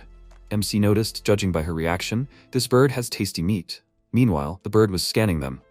The protagonist was positioned as a 3-star danger, like Eluga and Luna, divine beasts. Humans were 1-star danger. The bird intended to attack the weaklings. Zeros exclaimed, what? No way. Merlin shouted that she was ranked 5th in her organization. Don't underestimate Merlin's holy water. Zeros also exclaimed that he was ranked 6th in the Star of the 7 Archmages. He was Zero's deadly flame. He would burn that monster to ashes. The protagonist noted that Raina was the same. Is it so important for Archmages to always say their name? Seeing the enemy gaining momentum, he exclaimed that he couldn't watch this anymore. The protagonist shouted for Zeros and Merlin to run away, but at that moment Luna flew past him like a bullet. With a cry that this was her meat, she grabbed Shantak with a death grip. The bird clearly didn't expect such an attack. Arata couldn't see anything from below, but he was sure that Luna would knock everything out of the enemy, both necessary and unnecessary. Finally, they both fell. Luna, smiling happily, said that now this meat is Luna. Zeros and Merlin were surprised. Did she help them? The protagonist answered them that it was so. At least everything ended well. Eluga still doubted that it was so. The protagonist asked the guests if they were okay. They answered him that they were fine, thanks to them. Arata noted that their guests looked sick. Their symptoms were similar to those of Rain. They probably got sick from Luna's magic.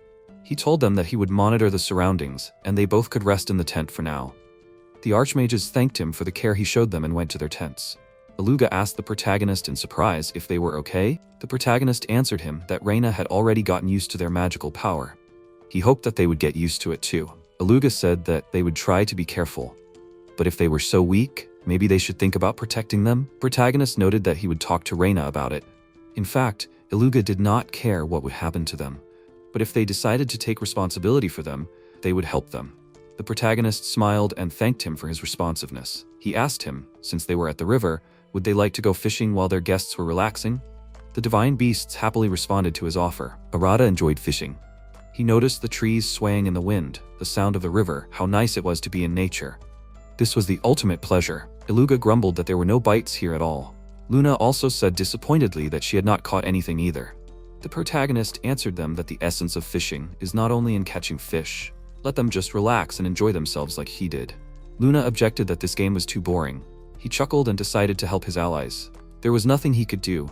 He needed to sharpen his senses and look at the bottom of the river. Concentrating, he imagined the bottom of the river. After a while, he opened his eyes and told his allies that the fish was there. Luna was delighted by his message. She exclaimed that she was going to catch it now.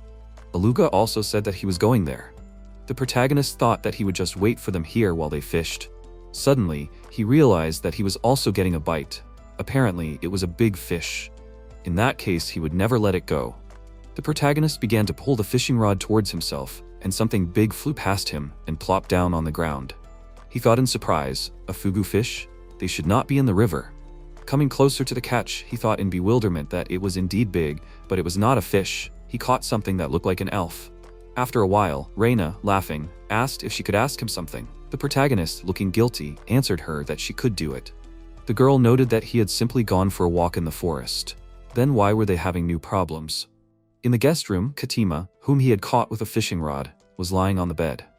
Eluga was standing next to her, looking at her thoughtfully. Meanwhile, the protagonist was making excuses to Raina.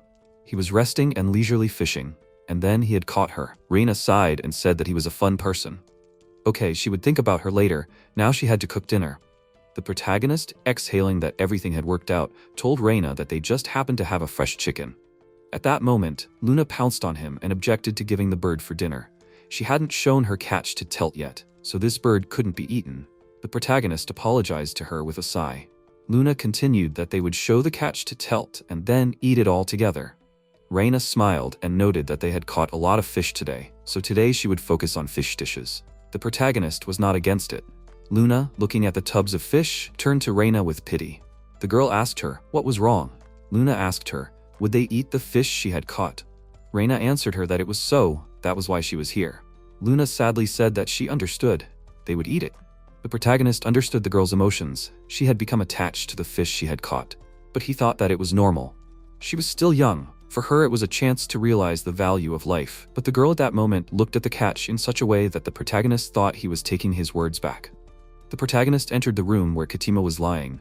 Eluga was sitting on a chair near the bed. Arata asked him, was everything okay? The guy answered him that it was. It seems that she is fine, just sleeping. MC calmed down. Eluga told him, judging by the appearance, the girl he caught was an elf. The surprised protagonist asked him again, an elf, not an elf? Eluga noted that they were very similar. But now they live in different parts of the island. They call them that, so as not to confuse them. As you can see, the elves are distinguished by the fact that their skin has a dark shade. Arata noticed, so that's how it is. The guy continued that not only do they live in different places, but they also believe in different spirits. The elves settled in the forest, and the earls in the mountains. The protagonist asked him what spirits they worshipped. Eluga explained to him that the elves believe in the spirits of light, water, and wind. And the earls, in the spirits of darkness, fire, and earth. It's not that the spirits don't get along with each other, and it's not that the two races are on bad terms, but they, the tribe of divine beasts, interact normally with the elves, but don't get along very well with the elves. The protagonist asked him in surprise, "Is this true?" Eluga answered him that it was the absolute truth. He remembered their elder phoenix? Well, the elves believe in a great spirit of fire that has similar powers. A long time ago there was an argument about this. Since then they have been hostile to them. The protagonist thoughtfully drawled that everything was clear to him. Eluga added that it was 1,000 years ago, so perhaps it was no longer relevant. Arata asked again incredulously, 1,000 years? At that moment, Katima woke up. She sat up in bed, rubbed her eyes, looked around. She asked them in surprise, "Where is she?" The protagonist answered her that she is at their house. She said that something else was important to her now. She wanted to eat. When the allies sat her down at the table and Raina brought her fish, Katima greedily attacked the food, gobbling up one fish after another. Luna watched in surprise as her fish disappeared from the plate. Then she exclaimed, "Challenge accepted." Luna attacked her prepared catch with the same greed. Raina noted that they had an amazing appetite. Eluga noted that they had eaten their share too. The protagonist laughed. Raina asked the protagonist, so their guest's name was Katima? He answered her that it was true. She was from the Elf tribe that lived in the mountains in the north. The girl was surprised. How did a girl living in the mountains end up in the river? Arata assumed that she was hungry, so she dove into the river to catch a fish, but her leg cramped. Raina was puzzled. Was she so clumsy? The protagonist noted that this is why you always need to warm up a little before swimming. At this time, both girls were lying under the table with full stomachs, and were happy that they were feeling good. Raina told them that lying under the table after eating was bad manners. They got up. Katima said that she had eaten her fill, and now she wanted to sleep. Luna also wanted to take a nap. The protagonist told them that it was already late. Let Katima stay with them for the night. Luna noted that she would stay too. The protagonist was not against it. He turned to Eluga. Did he mind if Luna stayed with them? Eluga answered him, as they wished. The protagonist asked the girls, then why don't they go up to their rooms? Raina giggled at these words. Arata was surprised. What was she doing? She answered that he now looked like their father. He laughed with her and asked her, then she is like a mother to them? Girl was surprised, mother? She immediately drew a rosy picture in her mind, where she and the protagonist, like mother and father, are surrounded by Teltu, Katima, and Luna. MC muttered that he was just continuing the joke. Eluga turned to them and noted that he was, of course, happy for them, but those two were about to collapse. Luna and Katima, indeed, could barely stand on their feet. The protagonist came to his senses and said that he would carry them into the house. Raina said, let him be so kind as to do so. Eluga, watching them, thought that they were still quite young. Having put the girls to bed, the protagonist left the room and informed the allies that he had put them to bed. Raina was frying something on the stove. He asked her, what was that smell? Didn't they eat all the fish? Eluga chuckled. It was predictable. So he hid his catch. Protagonist smiled and praised him for his intelligence. Raina, serving the food, noted that she had prepared a slightly more adult dish, fish fried in oil, served with a side dish. She asked them, well, how was it? The protagonist admired the aroma and appearance of the dish. Eluga also noticed that the dish gave off a smell, delicious to the point of pain. Raina worriedly asked him, he won't scream, will he? The children had just fallen asleep. He told her that he would try, but he didn't know if he could do it. Arata dreamily said, this dish would go with wine. Eluga agreed with him. Raina smiled and said that it could be arranged. Using her magical storage, she presented them with wine in glasses. The protagonist and Eluga were surprised. Where did all this come from? Arata reproachfully told her he couldn't believe that she hid the wine. Raina protested. She didn't mean to hide it, it's just that there isn't that much of it, so she saved it for a special occasion. MC suggested his friends to throw a party for adults. Having filled the glasses, he proposed a toast to their health. Having taken a sip, the protagonist was surprised to notice it was so easy to drink and so refreshing. What a good wine. Although, he didn't really understand them. Eluga, having also taken a sip of wine and having tasted the food, turned purple and tensed up. The protagonist could have sworn that he was desperately holding back from screaming. Raina, having tried the drink, noted that it was delicious. It was not for nothing that she opened this wine. Arata confirmed that this was exactly so. Eluga again noted that they were like young people. The protagonist was indignant. What did this mean? Suddenly, Raina turned to him and told him to look at the sky. At that time, a starfall began in the sky. The allies noted that it was very beautiful. The protagonist enjoyed the moment. The girls slept soundly. He and his friends sat so comfortably at dinner. And now, next to the allies, they admired the stars in complete silence. Arata said that he liked noisy feasts, but sometimes he wanted to arrange something like that. Raina agreed with him. The next day, Arata woke up very early, went outside, stretched sweetly, and noticed that the morning air was so pleasant. Suddenly, he saw Katima in front of him. He noted that it was her. The girl was also surprised to see him so early. He greeted her and asked her if she got up early. Katima answered him that she did. It was nice to watch the rays of the morning sun break through the foliage. She really likes to sunbathe in the morning. He answered her that everything was clear to him.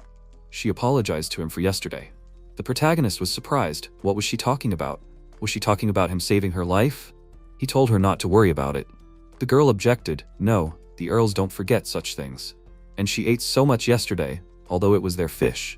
He smiled and said, let her bring something to Luna next time. She had caught most of that fish. The girl replied that she would repay him in kind. But he had saved her. Could she help him with anything? The protagonist asked for a minute to think, and then said, her race lives in the mountains, right? She answered him in bewilderment that it does. There are many spirits of fire, earth, and darkness in the mountains. That's why she and her other relatives feel comfortable there. The protagonist asked her if good food could be found there, perhaps. The girl replied that there was plenty of it. The mountains are the source of life, MC asked. In that case, when they decide to go to the mountains, is it okay if they take some? She didn't mind. The girl added that she would tell the elder about it. He saved Kadim. The earls are in his debt. She expressed her confidence that the Great Spirit would accept him. He said that then, they would visit them soon. At that moment, Raina and Luna came out of the house. Raina greeted them. Luna asked them what they were talking about. The protagonist greeted them back and briefly recounted his conversation with Katim. After a while, when he finished his story, he summed up, this is what they talked about. Raina answered him that everything was clear to her. And why not? She still had some ingredients left, but she thought that they could use more vegetables. Katim told them that in the mountains where they live, there are many gifts of nature. Some of the plants they grow themselves. Raina asked her with interest, so they have something similar? Katima suggested that she ask. She will answer her. Arata thought that their conversation would last a long time. He told Luna that he would go to the river to wash himself. Would she go with him? Luna, looking at how Raina and Katima were enthusiastically talking about food, answered him that she would go with him. On the way, Luna noticed what they had for breakfast. The protagonist answered her that he was also looking forward to it. Approaching the river, Arata heard strange sounds. Coming closer, he saw that Zeros was training. The protagonist greeted him. The guy was surprised by their arrival, like, oh, is it him? Zeros looked warily at Luna. Luna waved and said good morning to the man. He looked at her without looking away, and she asked in confusion why he was looking at her like that. The man awkwardly scratched the back of his head, and Arata thought about how Luna was hiding her magic today. Now they realized the overwhelming difference in power, but he thought that they were still afraid of the people of this island. He himself was an outsider here, so he wanted them to get along. The protagonist called out to Luna and said that Zeros was not yet accustomed to this island, so she should be more careful in showing her power.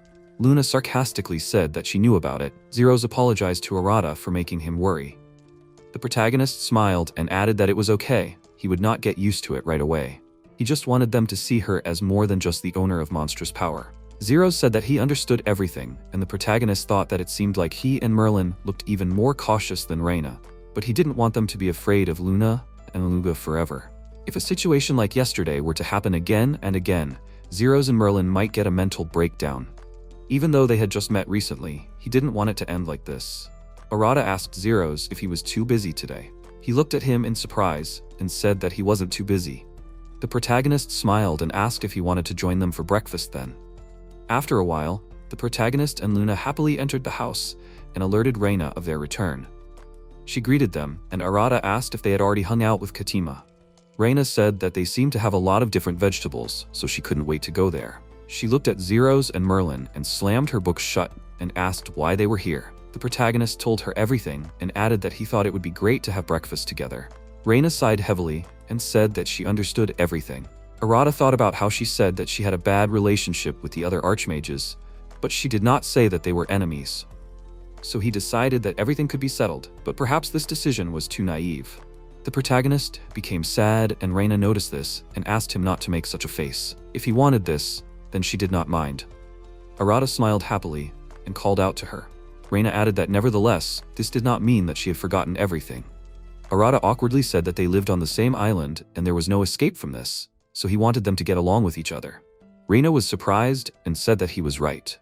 They were not in the kingdom now, and not even on the continent. She called out to Zeros and Merlin and said with a smile that this island sometimes seemed like hell, but in reality, it was a good place to live. She thought that they also had their own thoughts on the matter and asked them to forget about the past and try to get along. Zeros happily agreed and exclaimed that he understood now. He shook her hand and apologized for everything, offering to start anew. Raina smiled and agreed to his offer. Zeros turned to Merlin with displeasure and told her to come to her senses too. She replied that she knew and added that who would have thought that something like this would happen after she reached the 7th level of an archmage. Merlin took Raina's hand and thanked her again for her support. Arata thanked them for coming with that, but Zeros interrupted him and asked him to do it without that. He was in his debt, so there was no need for formalities. The protagonist smiled and asked him to address him without formalities as well. Zeros thanked him for everything when suddenly Luna pulled him by the shirt and asked, "Is he not afraid of her anymore?" Zeros knelt down in front of her and apologized. He is not afraid anymore. He forgot to say and thanked Luna for saving them yesterday. She was happy and said that they will be friends with Uncle Zeros. He asked in confusion, why did she call him that? Luna answered, because he is an uncle. Zeros awkwardly agreed that he is quite old and he is over 50 years old. Merlin mockingly said, Uncle Zeros, and he angrily ordered her not to laugh. Zeros called out to Luna and asked contentedly, what does she call Merlin? Luna smiled and exclaimed, Aunt Merlin. She asked in horror, Aunt? Zeros laughed and Merlin asked discontentedly. He knew that she would say that, right? Arata turned to Raina and asked if that meant they had made up now. She replied that maybe they had. Katima called out to him and said that she was hungry. The protagonist sighed heavily and said that they hadn't had breakfast yet. Raina smiled and suggested that everyone sit down at the table. Luna and Katima were happy and were waiting impatiently. Raina started to lead them to the table and asked what she would like to eat. Luna exclaimed that she wanted meat. Arata extended his hand forward and said that it was nice to meet Zeros and Merlin again. They happily agreed with him and walked to the table in the dining area. The protagonist watched everyone and thought that from now on these two were their neighbors. He doesn't know how they're going to live on this island, but maybe they will try to escape from here. Maybe they will come up with some kind of plan, but he thinks that for now everything is fine. He is ready to help them if they want, because this is an island of freedom and here you can do whatever you want. They can live as they want in constant fun, so there are many new meetings ahead and probably all sorts of crazy things await them. But this is all part of their life, and living on this island, enjoying it as long as possible, that's all he wants. Sometime after breakfast with Zeros and the others, Arata said that it was so noisy, but when no one is around, it gets lonely. Raina agreed with him, but if it always happens like this, she will quickly get tired. The protagonist chuckled and said that it was true, because he never knows what to expect from life. Raina added that she would never have thought that everything would turn out this way before. The protagonist asked in surprise, was she talking about Zeros and Merlin now? Raina agreed and added that they only saw each other at meetings and almost never talked. Arata said that they decided to live far away because of the pride of the archmages and because they did not communicate well with each other. But now that they have forgotten their differences, she does not mind if they live nearby. Does she? He thinks that it is better if they live nearby for some time until they get used to this island. Raina thought about it and said that they can be useful in various everyday affairs. The protagonist frowned and asked, for example? She asked him, hadn't he heard that Zeros has a nickname of Deadly Flame? His control of fire is much better than hers, so she thinks it will be very convenient for cooking meat. Arata looked at her in confusion and asked, is that so? Then he thought about the most inappropriate occupation for a person with such a nickname. Raina said about Merlin, she is so good at water magic that she is called Holy Water. Cleaning, laundry, sewerage, since water is useful in everyday life. Arata thought that the two were obviously proud of their nicknames, but was it right to ask them for something like that? Although, on this island, the titles of archmages are worth nothing, so it is more important to raise the standard of living. Raina asked, they will be around anyway, so why not ask them for help? The protagonist agreed, it was a good idea. Raina smiled and suggested that he go and talk to them. After a while, when the sun began to set behind the horizon, they met them. Arata asked, were they there yet? Zeros waved his hand and agreed. They were counting on their support and Merlin thanked them. Raina suggested that they first decide where to pitch their tents and then talk. Meanwhile, at night, they They pitched their tents and ate dinner at the table. Merlin was happily sitting in the hot spring and did not think that she would be able to take an open-air bath here. Raina said that they built another bath, separate from the one at home. Since their first bath was destroyed by a vampire, Merlin asked in surprise, "A vampire?" She sighed pleasantly and said that she was coming back to life. Meanwhile, the protagonist was talking to Zeros and said that they would like them to take care of the fire and running water. Zeros asked in confusion, "Are the titles of archmages empty to them?" Arata added that for him personally, it means nothing. Zeros smiled and added that they were just trying to survive here, so he would be grateful for any role they offered. The protagonist came to his senses and asked what they would do if they had not invited them. Zeros answered, upset, that they would try to find a way not to die, and also, they should figure out a way to return to the continent. Arata looked at him and thought, that's right, he and Raina decided to stay on this island, but these guys want to return as soon as possible. He said that Eluga and the others do not know how to get out of here. Zeros wondered, is this the guy who looks like a wolf? Arata looked at him and thought that he was really upset. He said that Eluga was a good guy and was always ready to help. Zeros turned to the protagonist and said that normal people were afraid of dangerous creatures. Is that strange for him? Arata said that he understood everything, but if you think about it, he had never been afraid of anyone on this island. Maybe he felt something similar with Phoenix and Wilhelmina. Zeros asked, so none of them scared him? The protagonist added that he did not think they were scary, they just each had their own quirks. They did not look like bad guys, they just liked to joke around with people. Wilhelmina suddenly appeared in front of them and asked, so what did he think of her? Only someone beyond the monsters could say such a thing, so you should not underestimate her. Zeros asked in fear, what is this? He fell from the log to the ground and the protagonist said that this is Miss Wilhelmina. She called out to Arata and asked why he was standing between her and the bathhouse. The protagonist replied that she would destroy it again. He had already told her to stop attacking Rain while she was bathing. Wilhelmina was confused and said that it was impossible and asked him to imagine it. Wouldn't he like to see Rain's embarrassed, bright red face? All he had to do was get out of the way and then he could blame her. Wasn't that a tempting offer? Arata exclaimed that he wouldn't fall for it. Wilhelmina complained that he was a bore, but it was okay. It seemed like there were new characters here. She turned to the frightened Zeros and introduced herself. She was a true vampire who ruled the Dark Night. Zeros awkwardly introduced himself as the 6th of the 7 archmages. She turned to Arata and asked him to see how normal people treated her.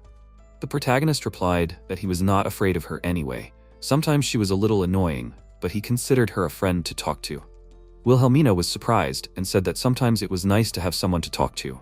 The protagonist asked in confusion, was she a little embarrassed? She angrily ordered him not to get carried away and used magic, leaving a crater in the ground from the explosion. Zeros worriedly asked him if he was okay. Arata agreed and said that it was a common thing. He looked at the crater in the ground in confusion and asked, was it a common thing? It was the first time he saw such a compressed flame. Wilhelmina grunted with displeasure that he was, as always, worse than a monster. Arata asked, was she being rude to him? She replied that it was not rude. She turned to Zeros and greeted the stranger. Zeros looked at her fearfully. Wilhelmina said that she just came here to kill time, so she did not prepare a big gift. A mushroom appeared in her hand, and she added that it was the most delicious mushroom on the island, and she was giving it to him as a proof of friendship. Suddenly, the main character snatched the mushroom from her hands, and Wilhelmina asked why he was bothering her. The protagonist exclaimed that he knew what it was. One day, Arata and Eluga found a mushroom, and Eluga said that he could eat it if he cooked it over a fire. The protagonist asked if there were many edible plants in this forest. He agreed, but you can't eat everything. Arata noticed the mushroom and asked if it was edible. Eluga said it was edible, but the problem was different. He should be careful and not eat it without a special reason. The protagonist asked in surprise, is it that bad? Eluga added that eating this mushroom causes strong excitement. He recently said that he met an old vampire? The protagonist looked at him questioningly and agreed. But what does Wilhelmina have to do with it? Eluga said displeasedly, because it was she who fed him these mushrooms. Then he only remembers the moment when it all ended. This hag is willing to do anything for her own fun, so Arata must be careful. Meanwhile, the protagonist stretched out his hand in front of him and exclaimed, it's a burning mushroom. Wilhelmina asked displeasedly, how did he know? Arata answered that Eluga warned him. She displeasedly yelled that he was ungrateful. Who did he owe his happy family life to?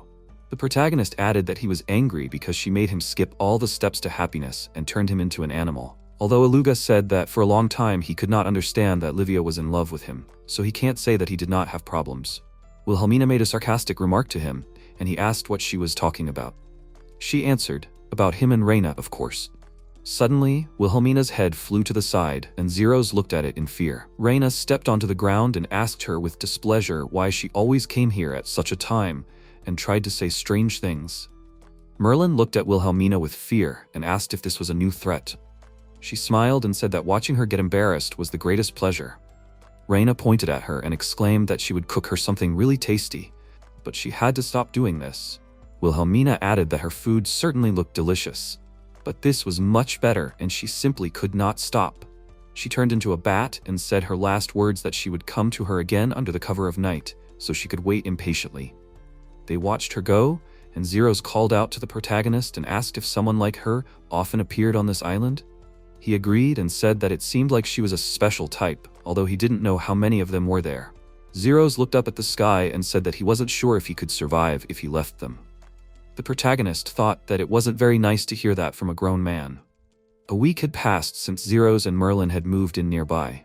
Living in a tent was inconvenient, so Arata and his friends helped build them a house, and then celebrated the completion of the house together. They had a great time that day.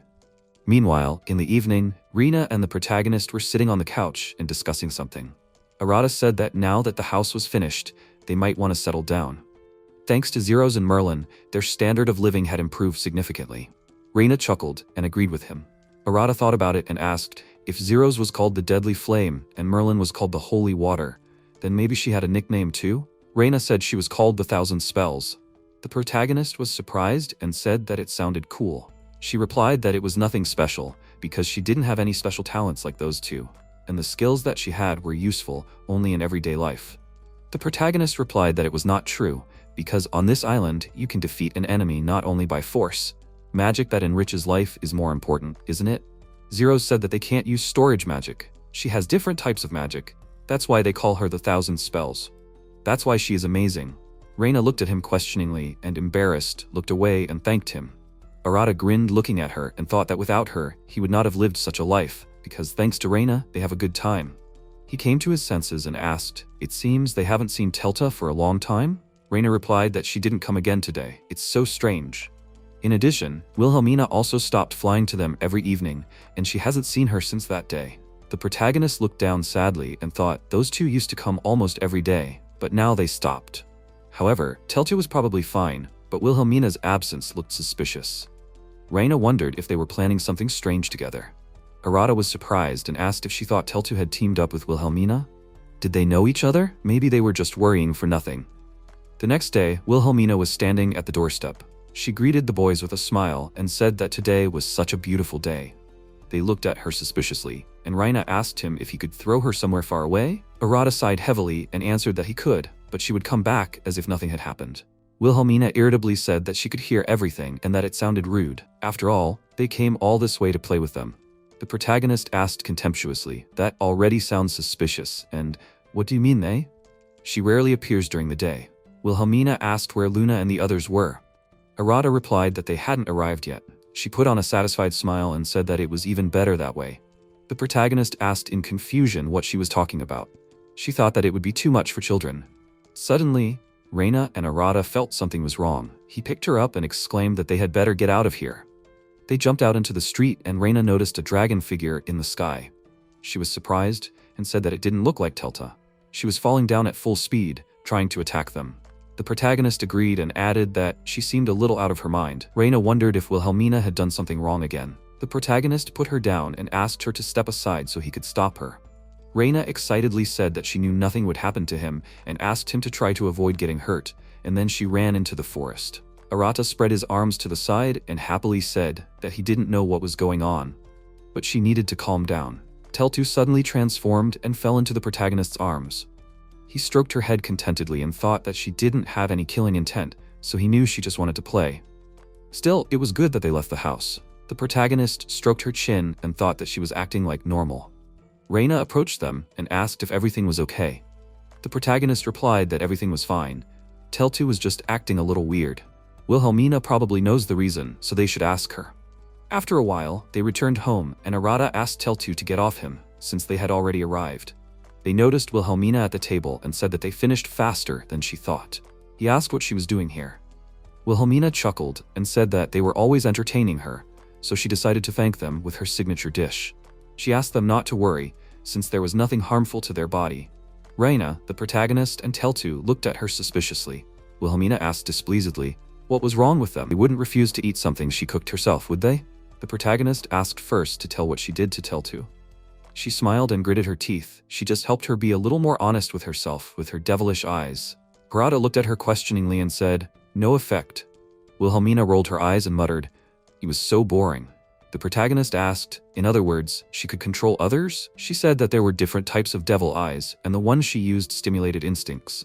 The protagonist thought sadly, now he understood what happened to Teltu. Raina called out to her and asked when she would come to her senses. Wilhelmina smiled and said that maybe she would feel better while they were trying her dish. Raina and Arata exclaimed in displeasure. This was a lie. She put food on their plate and asked them not to be so paranoid. The protagonist asked, does she really think he would agree? Wilhelmina smirked and asked if he didn't eat it, then maybe she could make Raina eat it? Arata gave in and sat at the table, trying her dish. He was surprised by the taste and thought how strange it was, like the taste of nature, but at the same time he felt warm and nostalgic. It reminded him of home. After a few minutes, Arata finished the dish and Wilhelmina added happily, judging by the expression on her face, he was satisfied. The protagonist said that it was very tasty and this dish was not like anything else. She smiled and said, and what did she say? Arata asked, what about them? Raina was surprised and asked, so she made it for them. If Wilhelmina says that she did not add anything strange, then she will believe her this time. Raina and Teltu tried the dish and were surprised at how delicious it was. Wilhelmina said happily, finally they can eat as much as they can. Arata wondered if she herself would not. She waved it off, saying that she was already full and should still leave room for dessert. The protagonist looked at her and asked what she said. If nothing, then they will have more. After some time, Raina and Arata were resting and doing their own thing. Wilhelmina approached the protagonist and asked if they were going to do something more interesting. Arata replied that he was not thinking about it, and she asked again. A young guy and girl live together. There must be something more. They need to relax somehow, for example with adult games. Arata refused and Wilhelmina mockingly said that she would see how it goes. He looked at her in bewilderment and exclaimed, he knew it. Suddenly, Teltu happily hugged him and he asked what happened to her.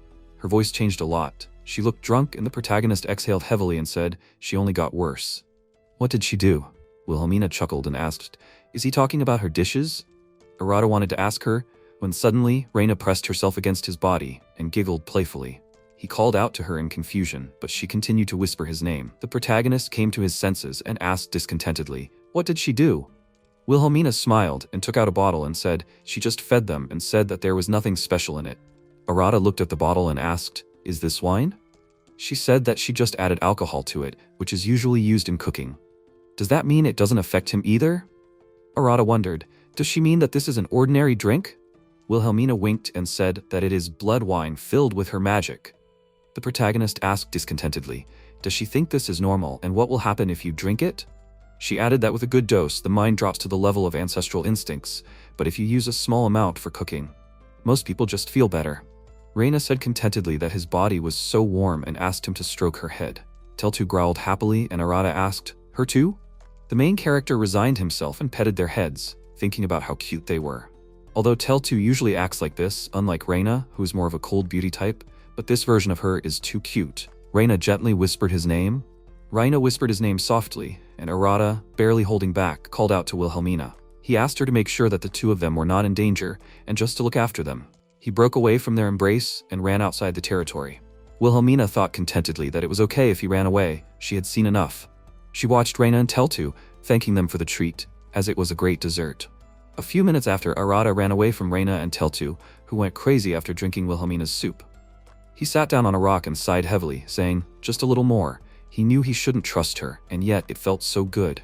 He remembered Raina hugging him from behind, and he shyly brushed those thoughts aside, saying he needed to think about something else. Arata looked at the sky and added, he hadn't been alone with himself for a long time. He and Raina lived in the same house like a family. Luna and Teltu came to visit every day. Lately, he had been communicating more and more with Eluga and Zeros, and he didn't want to get involved with anyone. He was supposed to live alone, but now, being surrounded by friends, he didn't feel any discomfort. Apparently, something had changed in him, but it was too early to go home, so he would have to walk a little.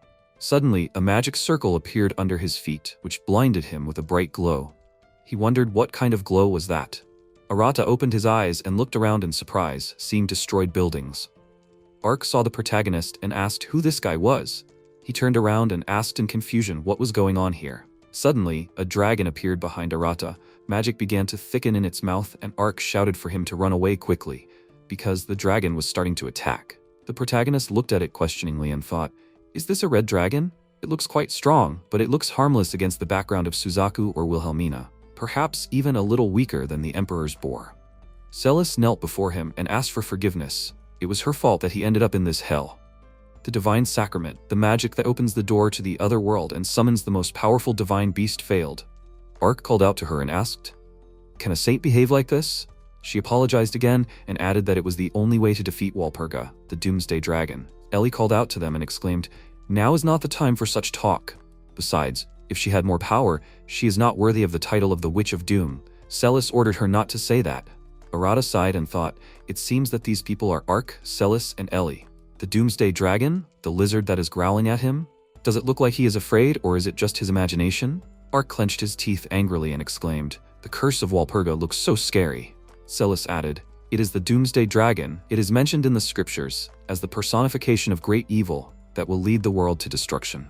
Ellie said that after this, she will never be able to call herself the Witch of Doom again, and they can only sacrifice their lives. Arata watched everything that was happening in bewilderment and thought that it seemed like he was called as a trump card in the final battle, hoping for a miracle, but he looks like a normal person to them.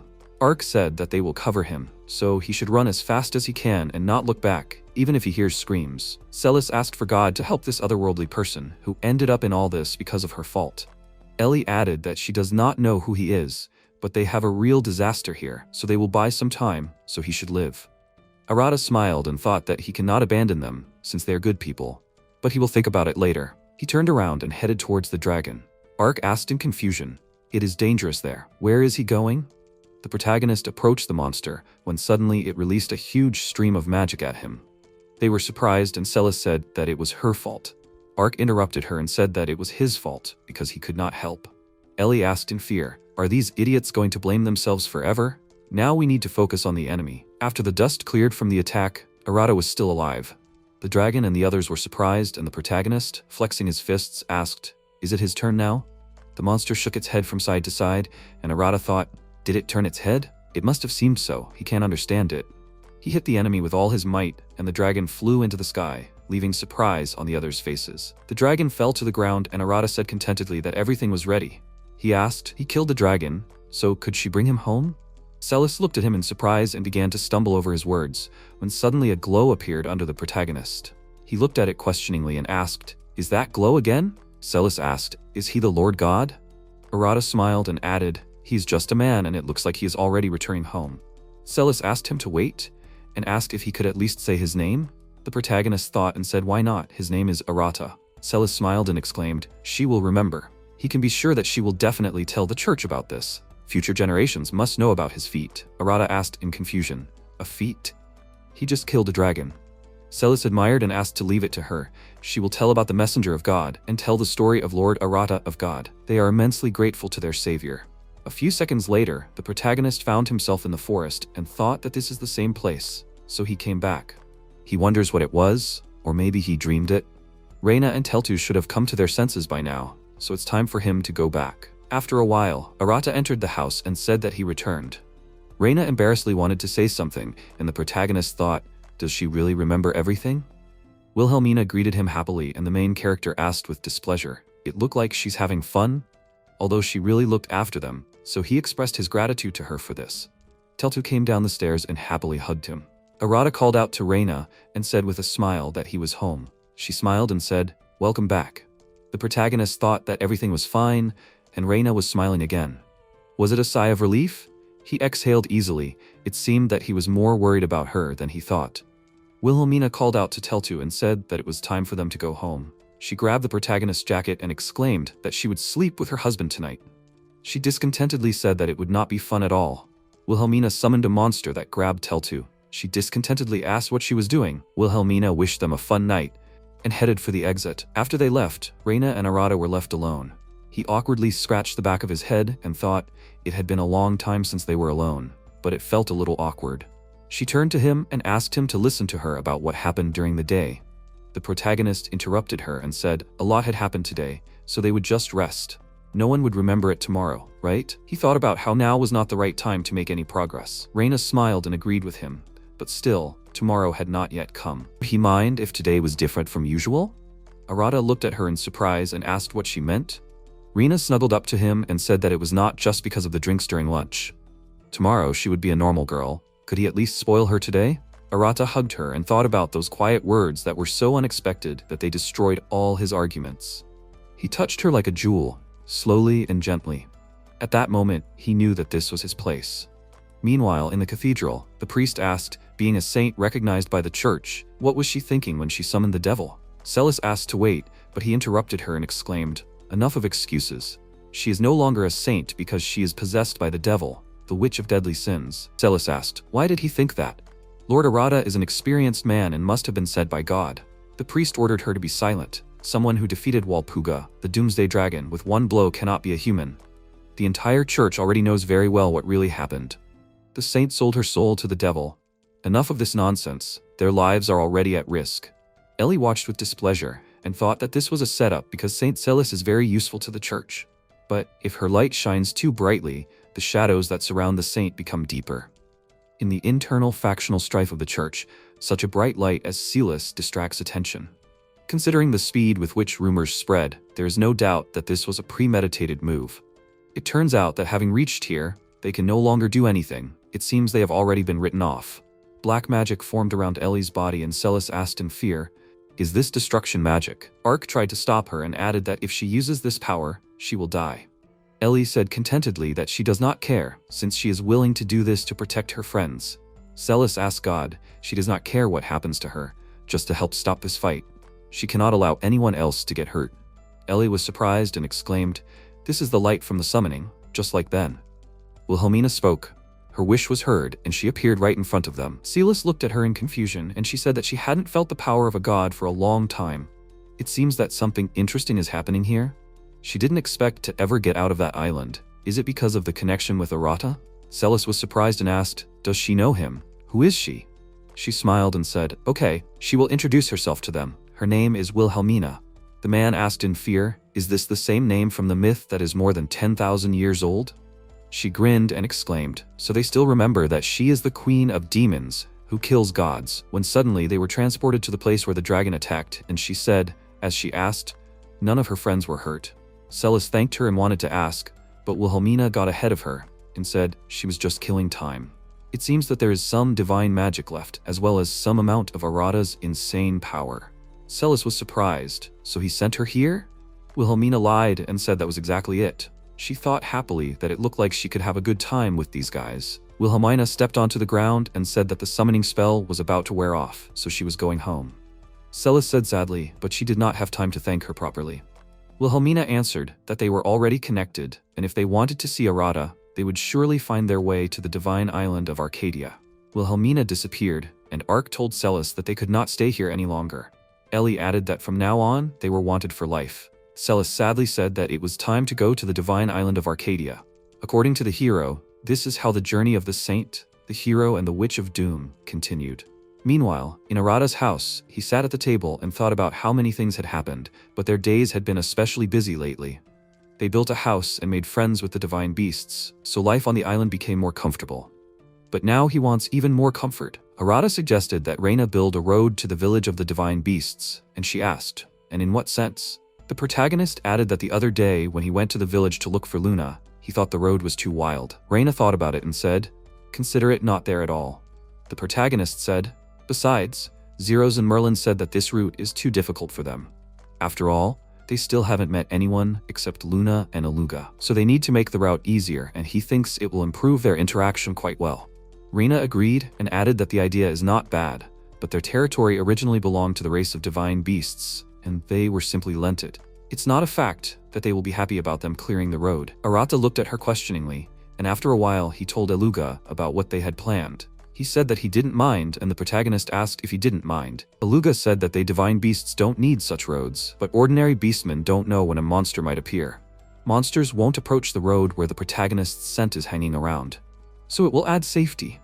Raina called out to Eluga and asked if maybe they should tell Suzaku about this. He said that maybe she wouldn't mind, besides, she's not in the village. Yesterday she went to Wilhelmina and still hasn't returned. She seemed very upset, and he's never seen her like this. Arata asked excitedly, is she really okay? Eluga added that even if she died, she would resurrect again, so they don't have to worry. They were just talking about building a road, and if they needed help, he can bring Luna and other divine beasts. The protagonist smiled and thanked him for his help. Raina called out to him and asked how he was going to do it. Arata said that they would first need to cut down all the trees with magic, and then level the surface with earth magic. She asked him to wait, and asked if he understood that mana was not infinite, and the village of divine beasts was quite far. Had he ever run out of mana? The protagonist said that he did not remember such a thing, and Raina looked at him in surprise. She added that there was no need to worry about magic, but there was another problem. What was he going to do with the trees he cut down? Arata thought about it and answered that all the trees were in excellent condition, and it was not good to leave it here to rot. Eluga said that they could just give it to them, and the beastmen would find a use for the wood. Arata exclaimed happily that they had reached an agreement, and asked to get to work quickly. The protagonist deftly cut down the trees with magic, and Eluga carried it to the village. After 3 days, they had completed about a tenth of the road. Raina sighed heavily and said that there was still a lot of work ahead. The protagonist added that before, he and Eluga spent half an hour running to get to the village of divine beasts. And where did Zeros and Merlin disappear to? Raina said that they were already tired from the lack of mana, and frankly, she was also at her limit since there was almost nothing left. Arata suggested that she finish for today and go rest. She agreed and added that she was so dirty she would like to take a bath. The protagonist said that he would prepare everything, and she could go there as soon as she was ready. Raina thanked him, then she would do so. After she left, Arata looked at the sunset and thought that the sun was still high, but sometimes it was nice to spend such days. Alone, he would have done everything in one day, but doing it alone is not interesting. Working with Raina, communicating with the inhabitants of the island, he wants to enjoy everyday life. Every day, waking up free, playing, working and sleeping whenever he wants. In this world you can behave like that. After all, he himself chose this reincarnation, and it is normal to be a little selfish. He and Raina decided to build a road to the village of the divine beastmen, and thanks to the help of the island's inhabitants, the work goes smoothly. The main character caught fish from the river and said that they still have not done even half of the road, but getting together to build something is quite fun. They have nowhere to rush, so they can relax a little. When suddenly he noticed movement on the other side of the river and asked in surprise, "Is that Katima?" He helped her get to the shore, and she thanked him for his help. Arata wanted to ask her why she was carried away by the river again, when suddenly he noticed her appearance and turned away, embarrassedly. Katima asked what happened. The protagonist brushed off the question and handed her his jacket, asking her to put it on. Katima asked in confusion. She wasn't freezing. He begged her to put on the jacket and she asked, was he happy now? Arata thanked her and asked, was she carried away by the river again? Katima answered that she needed to visit him. Arata said in surprise that he didn't see any connection between the fact that she needed him and the fact that she was carried away by the river. Katima added that it turned out that the mountain where she lived was much further from his house than she had previously thought. She decided that going downstream would be faster and easier. But on the way she fell into the water and her leg cramped, so she couldn't return to the shore. The protagonist smiled awkwardly and said that it would be better for her to stay away from the water, so she wanted something from him. Katima said that the elves never forget good deeds, so she wanted to introduce him to the people of her village. Meanwhile at home, Arata told about what Katima suggested to him and Raina asked what was wrong with that.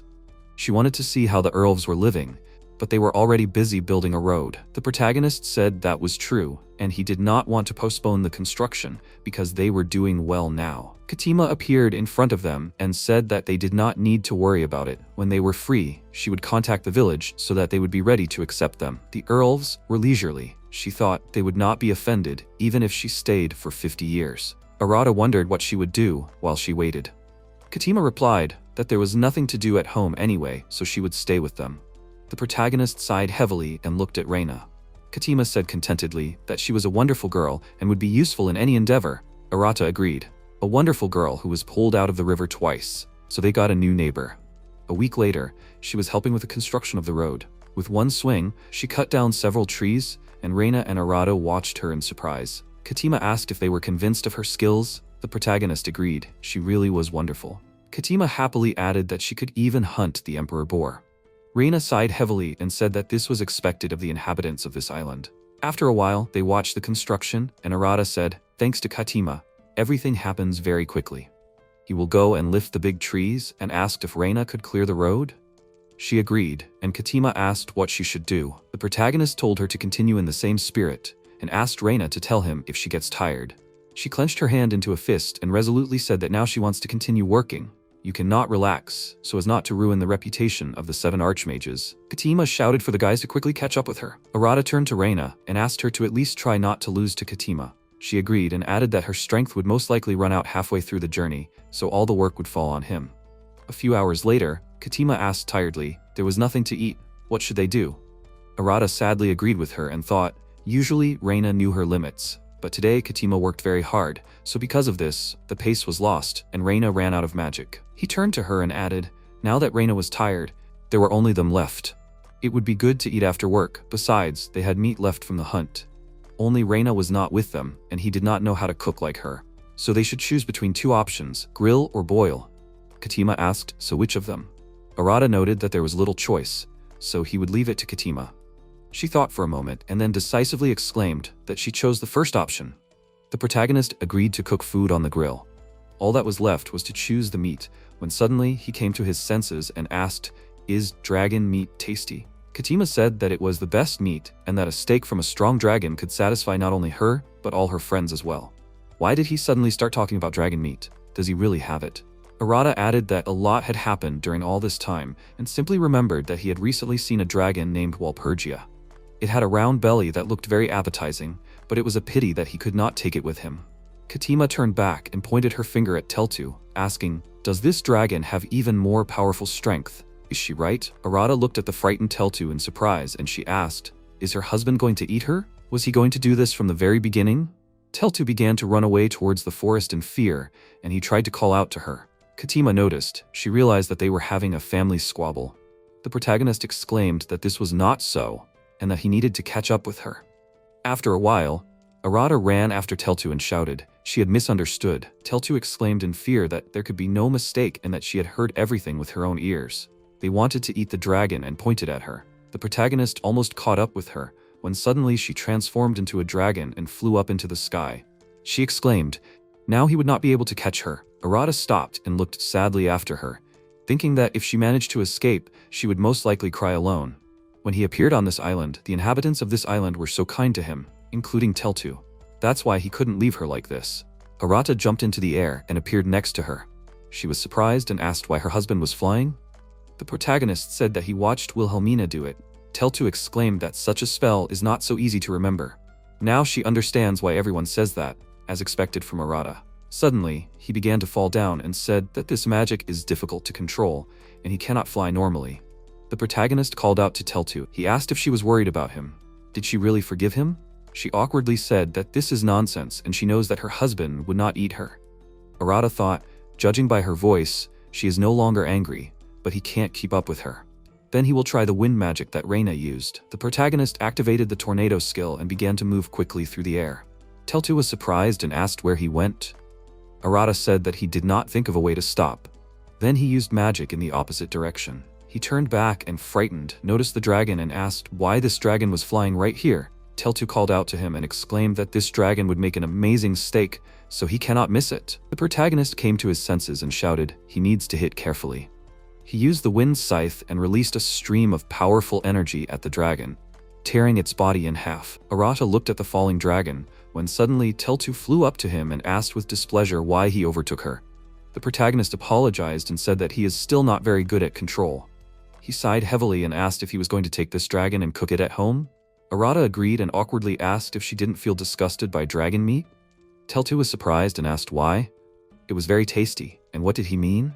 Did he think she was the same dragon? Arata noted that he didn't think they were the same, but she was an ancient dragon and suddenly knew him. Teltu asked if it didn't bother him when divine beasts ate ordinary beasts. Dragons and ancient dragons were completely different creatures. He noticed that Teltu felt uneasy and said with a smile that they would consider it so. Arata thought that whatever it was, he was glad that he had made peace with Teltu and asked if they could fly home. Teltu agreed with him, and taking the dragon meat, they flew home. 1 week after Katima moved into Arata's house, the road to the Divine Beast village was finally built. The protagonist and Raina stood in the middle of the road and rejoiced. She said that the road was built in just a month, and it never ceases to amaze. The protagonist said that he did not do it alone. Katima happily noted that she worked hard. Arata agreed with her. She was a capable girl, and now it will be easier to do business with the Divine Beast Village. However, they spent a lot of effort, and he hoped that the monsters would not destroy it. Katima said that everything will be fine, since this road is filled with Arata's magic. Therefore, most monsters will prefer to avoid it. The protagonist looked at the sky and thought. Eluga said something about monsters avoiding his scent. It seems that he is already well known on this island. Then Raina and the others will be able to move around safely. He turned to her and exclaimed happily, "There is still one more thing to do."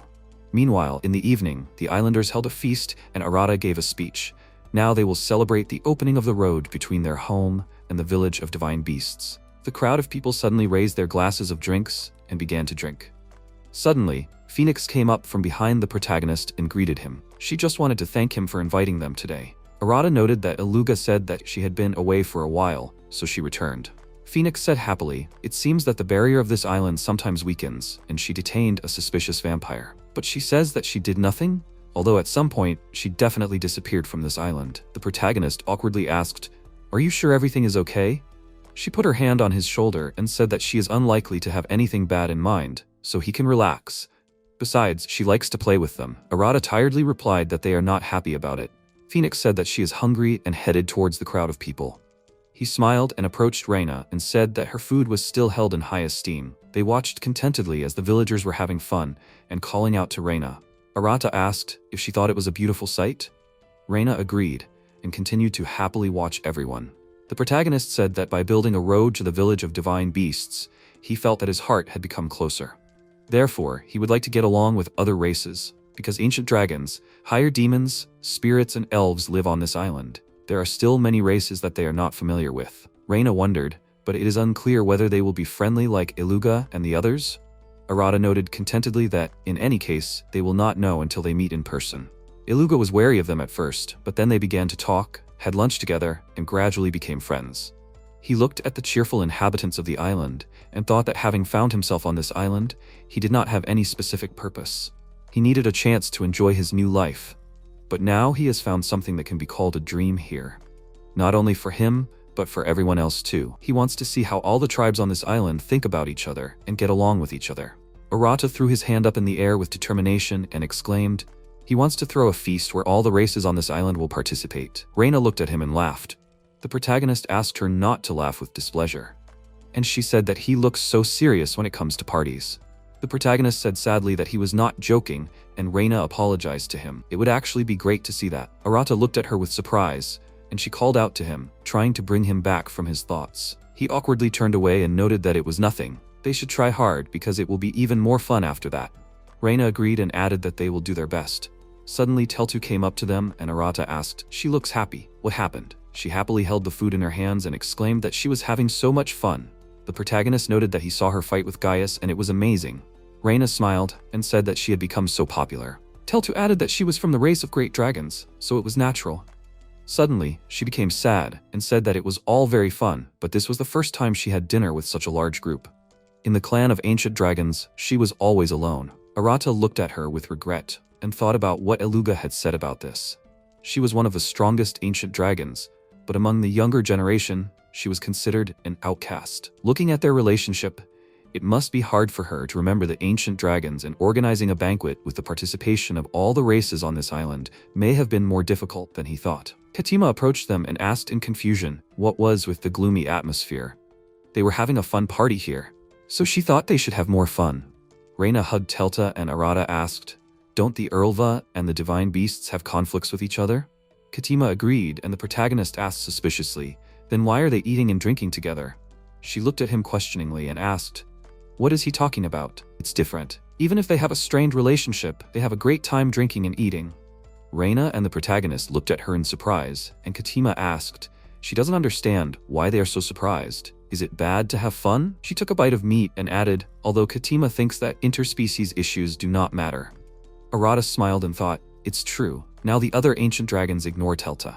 But then they can have a party with them. If they all drink, eat, and laugh together, then they will understand that it is so petty. Exile her because of a special power. Arata called out to her and asked her to continue to have fun and enjoy this banquet. And those poor ancient dragons who couldn't come to the feast, they will invite them next time. A crowd of people stood over Gaius and shouted, Teltu happily waved her tail and exclaimed, now she is not alone. Raina smiled and said that it is true, because Teltu is their friend and family. The protagonist turned to the others and called out to everyone. Teltu is starting to get bored. Zeros said happily, that's where she is, and Merlin asked if she wanted to have a drink with them. Luna ran towards her and shouted, that's where they are, she wants to join them. Teltu burst into tears, then wiped her tears and smiled happily. A crowd of people surrounded her, and Arata thanked Katim. She looked at him questioningly and asked, for what? The protagonist said that he just thought that she really could be a genius. Katima asked, is he a slow learner? Did he only just now realize it? The protagonist stood with Eluga and demanded that the party continue. The next morning after the party, Zeros said that they were talking with such a serious expression on their faces. Arata asked, so Teltu and Merlin found common ground? He agreed and added that he had no business there. When he tried to butt into the conversation, Merlin looked at him like he was trash and kicked him out. The protagonist asked, so that's why he decided to take a walk with him? Zeros said that it was, when suddenly, they stopped in front of the forest and looked into the depths. Arata noted that he felt such power here for the first time.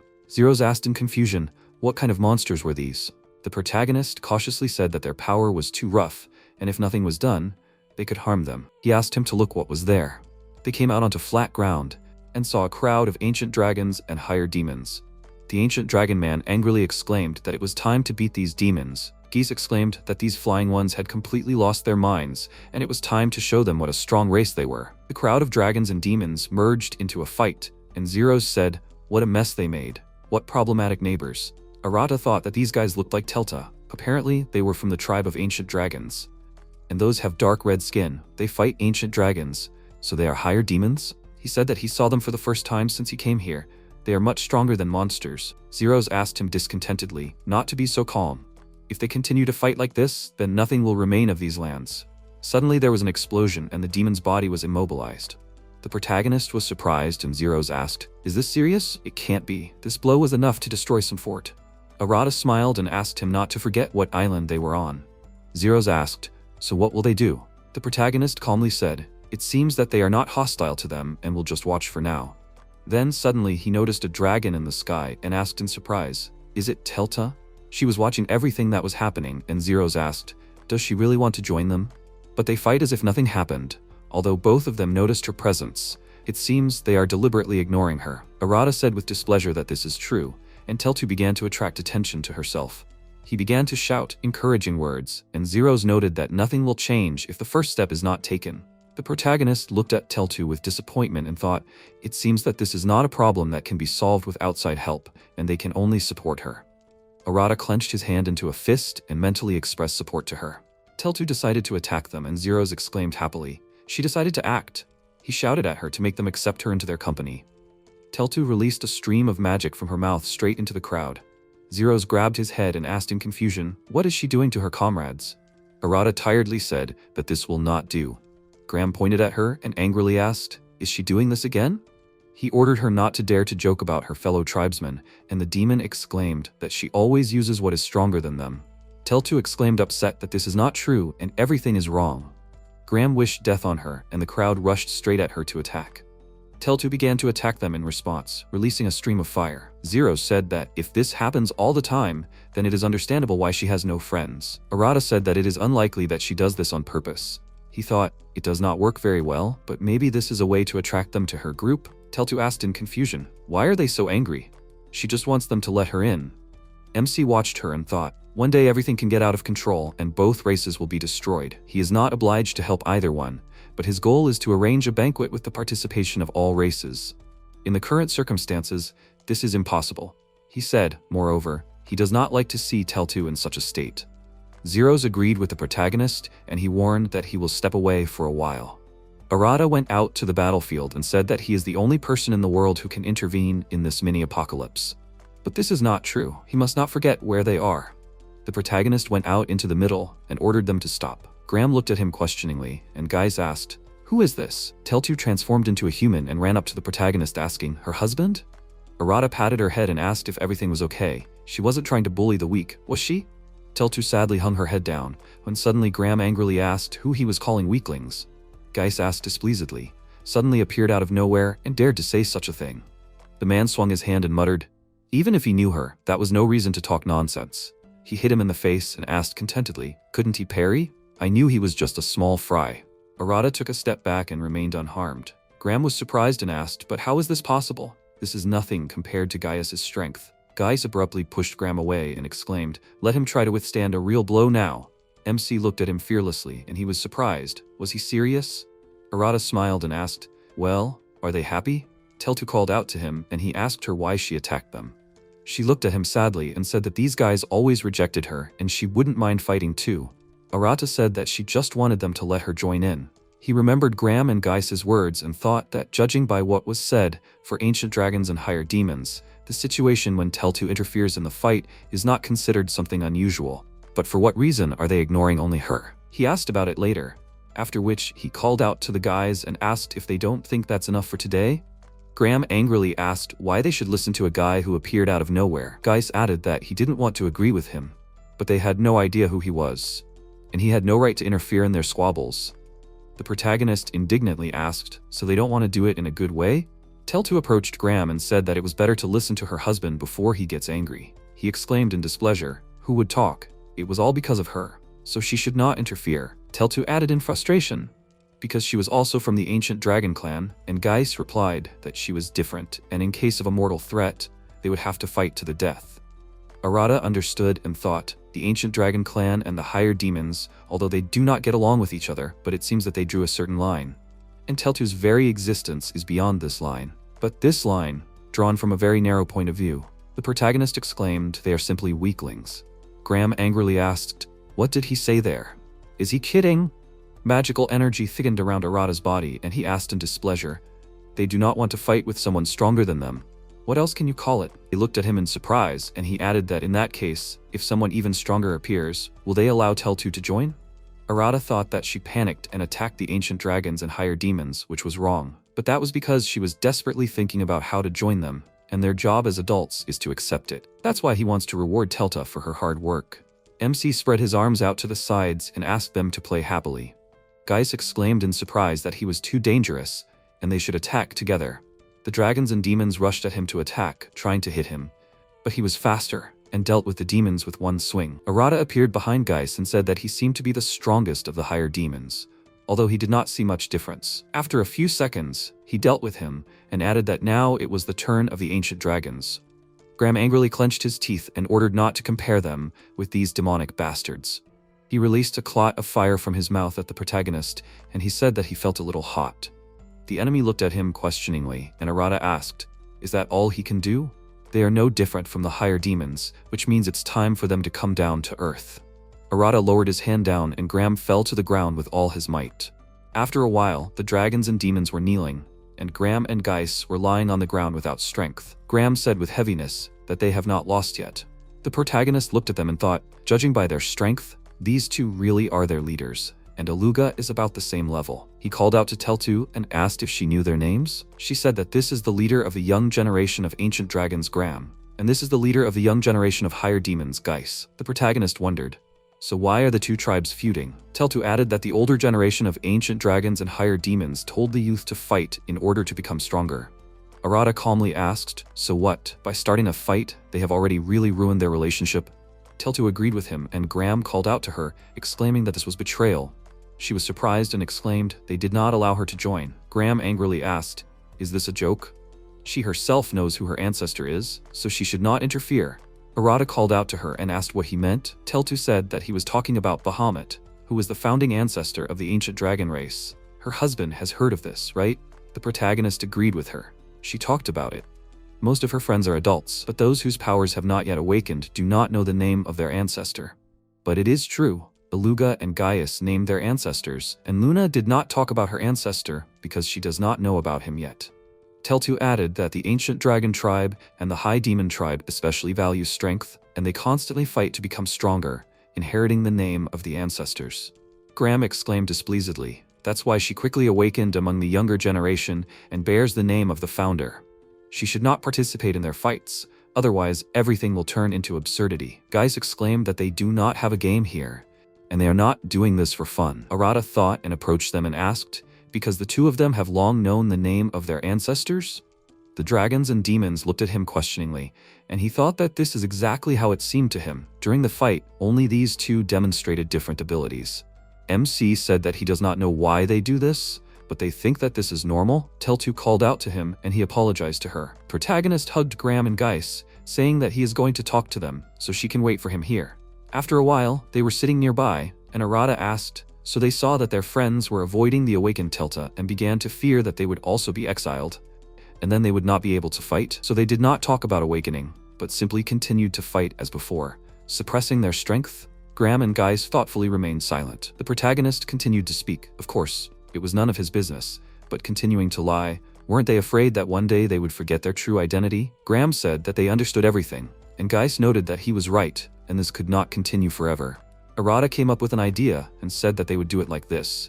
A few days later, Graham, in the guise of a dragon, released a cloud of flame and exclaimed that he was a descendant of the dragon Faunir. Geis lay under the rubble and exclaimed heavily that the name of his great ancestor was Hecaton Air. He would get acquainted with his power of the so-called multi-armed giant. Teltu warned Arata that she was starting and released a powerful stream of flame at him. He waved his hand in satisfaction and said that he felt a slight tingling sensation, but he was safe and sound.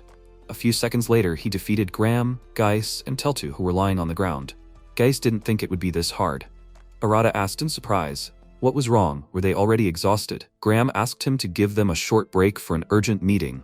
They gathered together, and Teltu noted that the plan to attack all together had failed. Graham wondered if they should act separately.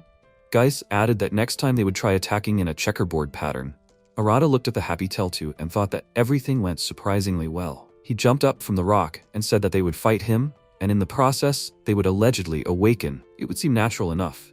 In a battle against him, someone stronger than the awakened Teltu, they would be able to continue fighting, and at the same time they would not be kicked out of the company. Graham asked in surprise, did he think so? Arata added that, in any case, they would have to call her to them and suggested that they have a grand battle. MC watched everyone and said that since God gave him such a strong body, then he should use it to good use. Raina came up to him and asked if they would be long. Arata called out to them and said that they were in a meeting now. Raina suggested that they have dinner when they finished. Could Luna call the others? And she happily agreed to her suggestion. After a while, Raina said that the meat was on the table and suggested that they fry it themselves, but only without a fight. Only those who keep this promise have the right to fill their bellies. Is everything clear to them? She watched as the demons and dragons ate, and Luna held out a large piece of meat and said that she caught this Shantak bird herself. The demon was surprised and exclaimed how delicious it was. The dragon discontentedly inquired, are they running out of meat? He will ask Raina to get more. Teltu called out to Arata and jumped into his arms, exclaiming that she was having so much fun and that her husband was the best. The protagonist asked, surprised, why? She happily replied that she was no longer chased away or called a lonely dragon, and it was all thanks to him. The protagonist said that it was because she tried so hard. Teltu wondered, but did she do anything? Arata answered that she had learned to restrain her powers when Raina and the others were around. She thought about it and wondered, what was wrong with that? If she didn't do that, then the weak zeros would start to feel sick again. MC laughed and said that it seemed like he had gotten better at fighting it. She had learned to care about others. That's why they got along. Teltu sheepishly covered her face with a scarf, and he noted that everything was fine. She was able to take advantage of the moment. Wasn't that a sign of her growth? That's why everyone accepted her. Teltu smiled warmly and said, even if that was the case, he gave her this chance. That's why she loves her husband so much. She kissed him on the cheek and ran away, saying that she would go and eat some more. Arata waved after her and thought in surprise. She kissed him, and he felt a little awkward, but it was good that she felt better, because that's what he wanted. Even if the tribe's relations were bad, he was sure that everything would get better when they got to know each other better. He would like this circle to become even wider, and it doesn't matter what race, age, or gender. They will have a banquet with the participation of all the tribes of this island. Arata looked up at the sky and asked God if his dream would ever come true.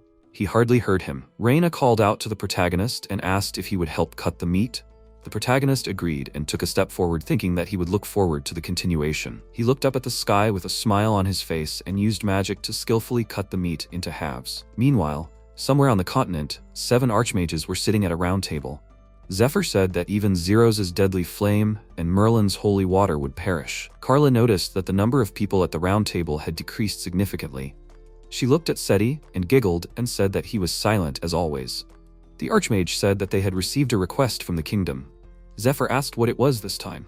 The Archmage said that the saint who had made a deal with the ancient archdemon a dumb hero who had been deceived, and the Witch of Doom, as far as she understood. Zephyr smiled and asked if the kingdom really valued their information network that much.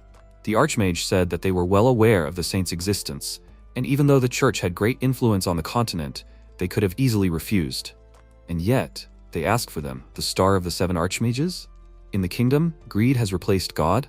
Zephyr turned his head to her and asked, so what will they do?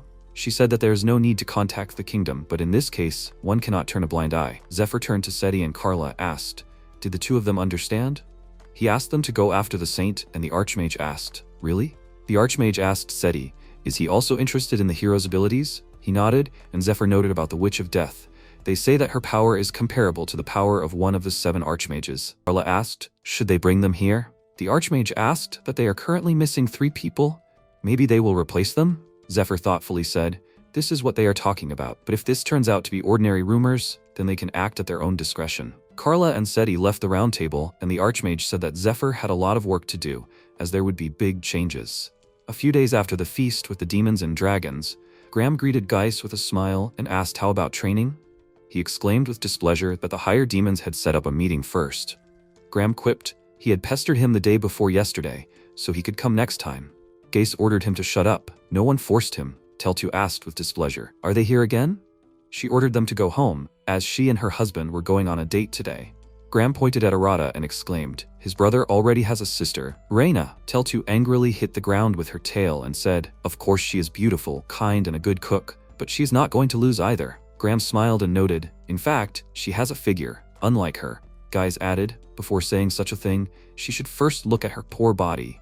Teltu threw herself into the protagonist's arms and asked him not to listen to them. Graham sarcastically said that she could only rely on her older brother. Geiss asked if she really had no warrior's pride. Teltu exclaimed angrily, that's not the point. Arata clapped his hands and ordered the 3 of them to stop. He asked them not to say anything that could deeply hurt someone's feelings. Graham awkwardly scratched his head and said, since that's what he asked. Geiss agreed with him and noted that they were acting childish. The protagonist smiled and pushed her forward, telling them to make peace. He took her hand and extended it to Graham, who looked at them questioningly. Geiss, perplexed, said that they had never been close friends. Arata looked at them with a crazy look and asked, does that mean they don't want to get along? Grimm shook Telt's hand and thought about how his eyes weren't smiling like bottomless lakes. The protagonist pulled her towards him and Geiss called out to him. He asked if he wanted to introduce them to his sister as soon as possible. Could he come to their village? The protagonist thoughtfully said that he didn't know he had a sister. Graham exclaimed in displeasure that he was a despicable sly fellow. Geiss asked what he was talking about. It could be said that the dragons had been friends with this guy for a long time, so it would be fair to introduce him to the other higher demons. Graham pointed his thumb at himself and told him to come to them. He would gather all the young races of the ancient dragons. Geiss displeasedly ordered him not to imitate him. Graham sarcastically threw out that it seemed to him, and if he wanted to introduce his sister, he would gather everyone. Geiss exclaimed angrily, this fool is mocking. Arata cut in between them and said that he would definitely visit their villages, but that he had already made a promise to this girl today. Teltu looked at him happily, and Grimm and Geiss apologized to him. Arata extended his hand to her and said that it was time for them to go. They flew up into the sky, and Teltu happily said how glad she was that her husband kept his word. He thought about his goal, to arrange a great feast for all the races living on this island. He was very happy with Graham and Geiss's offer, but first he needed to fulfill another promise. The next day, Katima happily said that they were finally going to her home. She was happy. MC apologized for being late, and she said that it was okay, because she was patient. He turned to her and asked what kind of people these were. The Elves? Katima thoughtfully answered that she did not expect him to ask again. For starters, the Elves believed in great spirits, and among them there were also higher elves, like her. They are very powerful because they are blessed by the great spirits. In other words, the great spirits are the most powerful and amazing beings on the island, and the higher Vaz that are connected to them are the best. Arata thought that with such behavior, it is no wonder that they cannot befriend the divine beasts. Raina asked, what are the high Ervils? Kachima said that they are like her. She asked, so they are something like the highest level? The protagonist asked surprisingly, the highest level? Raina said that she will explain now. It seems that the elf people have a royal family. They are called high elves. Arata exclaimed that he heard about high elves, so they just worship different spirits. If the elves and elves have a similar system, does that mean Katima is a princess? She looked at him and asked, what kind of face does he have? Isn't she beautiful in every way? High elves are given the power of a great spirit at birth to protect other elves. Thanks to this, even ordinary elves can live peacefully on this island. It really does sound like a ruling dynasty, although perhaps they should be called warriors. Arata added that in that case, the place where they live must be amazing. Katima added that they are a mountain people who worship the great spirits of fire, earth, and darkness. They climbed the rocks, and she said that there was only a little left. MC thought about how he and Katima could walk this road for a long time, but for Raina, it could be a hard road, just like back then. He remembered how she was tiredly exploring the island. Arata turned to her and asked how she was. Could he carry it if she was tired? He looked at her in surprise, and Raina asked, "Did he say something?" The protagonist awkwardly waved it off and said that he just thought the road was long, but she was cheerful. She exhaled heavily and said that she had been living on the island for several days already, and her muscles were not what they used to be, and her control of magic power had also improved. The protagonist looked at her questioningly and asked, "What does magic have to do with it? Does she mean strengthening the body?" Raina agreed with him, when suddenly Katima shouted that they were already there. Arata came out from behind the rock and looked around the Elf city in surprise. He admiringly noted the houses right in the rocks, which meant that Katima and her relatives lived here. She happily spread her arms out to the sides and introduced them to the Earl village. They believe in the great spirits of fire, earth, and darkness, so by settling in the rock, they feel even closer to it. Katima suggested that they visit the elder, and they agreed. Raina asked where the elder's house was. Katima pointed to the house, which stood on the very top of the rock, and she said discontentedly that she was an ordinary person, so she would die if she fell. Arata asked why she was looking like that. Raina said that she just thought that he would not die if he fell. MC asked, maybe it's enough to consider him non-human? The Ervil villagers came out to see who had come to visit them. Katima explained that the Ervil were a humble people, and they were curious, but they were afraid to approach. She was brave and could approach anyone. She could even come to Arata's house whenever she wanted. Katima looked at them and asked what kind of looks these were. He asked if she was talking about a humble people. Raina noted that it took her a moment to understand what she was talking about. She called them to follow her, and said that she would go first. Suddenly, Katima started climbing the cliff, when the protagonist saw an indecent sight and immediately turned away in embarrassment. Raina ordered him not to look at it, and he explained that it was an accident. She remarked that it was amazing that she could quickly climb such a high cliff. Arata smiled and said that the Ervil were not called the people of the mountains for nothing. He picked up Raina and said that he would take her with him then. The protagonist asked her to grab his neck with her hands, and thought shyly that she smelled so good. Raina became embarrassed and called out to him, saying that if he continued to remain silent like this, she would feel awkward. Arata tore his gaze away from her and asked, "So are they flying?" Raina pressed herself against him, and after a while they found themselves at the top. MC said in surprise that the house was so big, it was obvious that an elder lived here. Katima called out to him with displeasure and said that she was deep in thought right now. The protagonist asked why. She replied that she had been told that relationships between men and women should be more modest, but they were not shy at all. Arata looked questioningly at Raina and put her down on the ground. Katima said, "Just think, doesn't Raina know?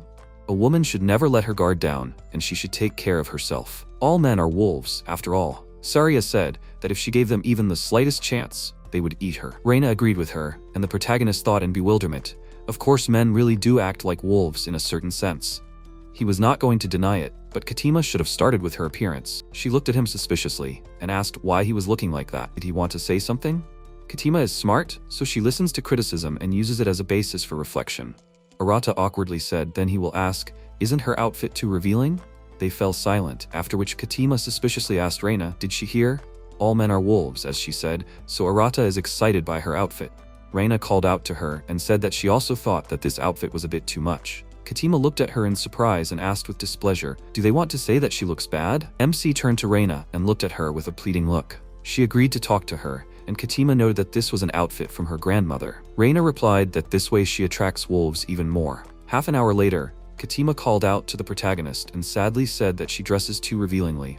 Arata awkwardly said that it was not easy for her to accept this. Raina calmed her down and added that clothes can be different, depending on the situation and environment, so it is not her fault. Katima asked, "Does that mean she's not bad?" Raina exclaimed that she has nothing to do with it, and the protagonist supported her. He suggested that they better greet the elder, and after a while they entered the courtyard of the house. Katima said that he was probably in the next room. She noticed an old man nearby and called out to him. She brought them. Arata looked at him in surprise and thought, this old man is just sitting there, but the pressure he creates is not inferior to the power of divine beasts. So this is the power of the higher Elf? Katima looked at the elder questioningly and asked, "Is he sleeping?" She ordered him to get up. Since she brought guests, the old man frowned at them and immediately fell asleep. Katima put her hands on her hips and said that it was useless. She asked to be patient with them until he woke up. Arata asked in surprise, "Is she the elder's granddaughter?" Katima agreed and happily noted that she was an important person. MC thought that she said something like that on the way, but he did not think it was that much. Katima added that she was actually adopted and they were not related. Raina asked about her parents and she answered that they died when she was little. The protagonist thought that she didn't look sad and asked if she was bored. Katima said no, and Arata thought he doesn't know what Katima feels, but he can understand her a little. But when he got here, he was all alone, and then he met Raina, Luna, Eluga, Telta, and Wilhelmina. Now his everyday is filled with fun, and it looks like he has a family without blood ties. Since then, he has never felt lonely. Surely she had such a family too. The protagonist asked if she likes the elder. Katima agreed. He has always treated her well, but Saria is a little scary. Raina asked what she is like. She said that she is very active and is already quite old, but as if. Suddenly, Saria called out to her and she jumped up and asked them to wait. She would take a little walk. Katima ran forward when suddenly Saria appeared behind her and began to run after her. She caught up with her and arched her back in displeasure, asking what she was thinking. Wandering around and not coming back, is she crazy? Katima asked her grandmother not to arch her back like that. Raina and MC watched them in surprise. A few seconds later, Katima was lying on the floor without strength, and Saria shook her hands and noted how pathetic she looked. She turned to Raina and Arata, asking if they were the guests. Saria introduced herself and asked them not to look at her appearance. In fact, she was a little older than them. Katima said that in fact, she was an old woman, when suddenly she stepped on her with her foot. Arata thought that she looked like Katima's peer. Saria smiled and asked what they were surprised about. For the Elves, this is a common thing, but looking at their elder, he has lived for a very long time. Katima noted that he is already several thousand years old. Saria added that he rarely wakes up, so she will tell everything for him. She pointed at Raina and asked if she was his girlfriend. The protagonist awkwardly scratched the back of his head and said their relationship was a little different. It was better to treat people like her calmly. Saria was perplexed and asked if this was true. She called out to Katima and asked if she had already staked out his claim for herself. Katima asked with displeasure, what was she talking about? Saria smiled contentedly and asked when she would find another guy like him. She ordered her to deal with this issue as soon as possible. She was a girl after all, and she wanted to babysit her grandchildren. Katima exclaimed that Arata had Raina. Saria noted that she didn't care. If she was a full-fledged woman, then she needed to be ready to take a great man, even by force. Saria grabbed Raina by the chest and exclaimed, otherwise with such breasts, he would quickly overtake her. Raina awkwardly called out to her, and Saria added that they were big and elastic. Arata turned away and Raina asked her to stop. He sighed heavily and ran out of the room, apologizing. He said he would be back when they were done. After a while, Arata stopped at the edge of a cliff and said it was dangerous. He would never believe again that the Elves were a calm race. MC noticed dragons in the sky and said that they were flying here when they first came, but compared to Teltu, they did not look so stern. In fact, he is not sure about their strength, and he knows that Eluga and Teltu are strong, and Phoenix and Wilhelmina are even stronger, but among the monsters that are on the island, he can hardly tell which of them is stronger. To him, they all seem the same. Maybe this is not very good. He understands that Raina is strong among people, but he does not know what kind of creatures she can fight.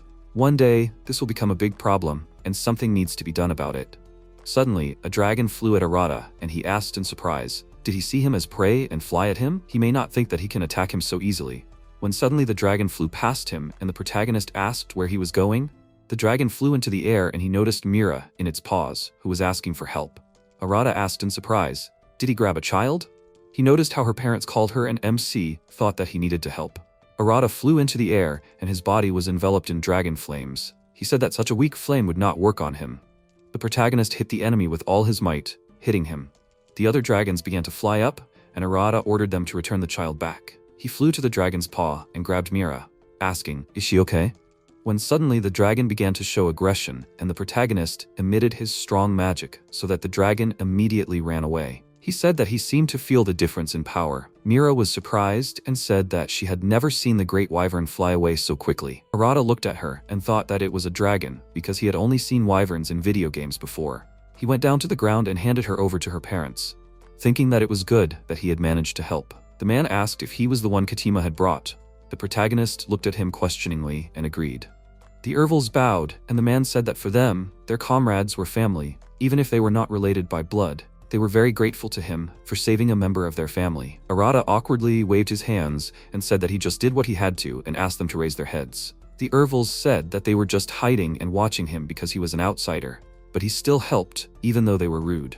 MC said that he understood everything and that it was difficult for them to suddenly accept people from the outside, so he was not offended. That girl, Raina, with whom he came, was of the same opinion. The man noted that since Katima brought him, he expected to see someone rude, but he doesn't seem bad. Arata smiled contentedly and thought about how they hid because of him and what she was doing here. Mira grabbed him by the hem of his shirt and, with a smile on her face, thanked him for saving her life. He stroked her head and said, most importantly, that she was okay. Katima called out to Arata and said that the elder had woken up. The protagonist looked at her in surprise and thought, what's wrong with her face? Did something unpleasant happen? The protagonist ran into the room and asked Rain what happened. He looked questioningly at her, embarrassed and pleased with Saria. Arata awkwardly thought about how he had stepped away for a while, but he was afraid to even imagine what was happening here. Raina angrily asked him not to ask about it, and they finally came to the elder. Katima asked them to stop talking and sit down already. Raina and Arata sat down in front of the elder and thought about the tension. It seems the conversation will go about something heavy. The old man fell asleep again and the protagonist asked. He heard him snoring. Did he really fall asleep? Katima shouted in his ear to wake up and the old man looked around in confusion. He asked, is it Katima and why shout like that? He might get scared. She asked displeasedly, what can I do if he constantly falls asleep? The elder asked, what is she talking about and why stay awake if the danger has already passed? Arata asked about the danger. And Katima answered that she was told that there was some kind of danger, so she called him. The old man asked, does he understand that it was he who saved their child? He must accept his gratitude. Arata asked, is he talking about that wyvern? MC briefly told what happened when he ran out of the room. Katima listened to him and said that was why so many Earls had gathered around him. Raina looked at him suspiciously and asked if he had already gotten into trouble again. Katima smiled and said that it was admirable that he had managed to defeat the great wyverns. Raina asked if they had been flying here since they had just entered the village. Were the Elves really under threat all the time? Katima said sadly that they hadn't seen the great spirits for a long time, because usually they always looked after them, appearing in the village from time to time. But it seemed that the wyverns' attack today was due to the fact that they hadn't been here for a long time. Arata asked if they usually didn't attack like this. Katima answered in the negative and noted that they sometimes flew here if they were behind their relatives, nothing more. The elder said that the Ervil tribe believed in the great spirits of fire, earth, and darkness, and that they were watching over them so they could continue to live a peaceful life. Katima said that the wyverns should understand the consequences when they came here. They almost never attacked in groups before. Perhaps something bad had happened to the great spirits. Arata thought that this was the first time he had seen Katima look worried. All this showed that the great spirits were indeed an important part of the Ervil tribe's life. He asked, then why not find them themselves? It would be better to meet them and find out how they were doing so she could calm down. Katima worriedly said that going to the abode of the great spirits was too scary and she could not. Arata said that in that case he would go. The old man said that one should not go to the place where the great spirit lived. It was very dangerous. Katima said that they couldn't just send him away, because the great spirit would wake up on the wrong side of the bed, could get angry and kill him. Arata thought that he would be fine, because his body was so strong that even if the great spirit attacked him, he would not die. The elder said that in that case, let him find out how the great spirits were doing. After a while, Arata climbed the highest cliff from where he could see the entire city. He asked, what a magnificent view. Does the great spirit of the earth live here? Katima asked displeasedly. Usually he is here, but why should she go with him? The protagonist asked in surprise, what is it? After all, he needs a guide. Katima wondered, what if the great spirit gets angry? She did not want to be hated. Arata looked at her suspiciously and thought that the spirit who was able to unite one species on this island, full of the most powerful creatures, would be angry over such a trifle. He asked her not to worry, as everything would be fine. Katima said tragically that he was being too optimistic. Arata said, besides, it seemed that the great spirit of the earth was not here. What should they do? Katima said that since he was not here, there was nothing left for them to do, but move on. The great spirit of fire must live somewhere on the slopes of this mountain. They went down the cliff and came close to the volcano. MC asked that there was no one here either, so they were with the great spirit of darkness. They began to inspect the area and the protagonist looked into a deep cave saying that he could not see the bottom, so they would go straight there. Katima looked at him in fear, and he asked, what was wrong? Why don't they just use levitation magic? She answered in fear that magic cannot be used in the abode of the great spirit of darkness. Arata sat down on the edge and picked up a stone. Throwing it down, He waited for the stone to fall and, warming up, said that then they would get there the old-fashioned way. Katima closed her eyes in fear and said that she was terrified.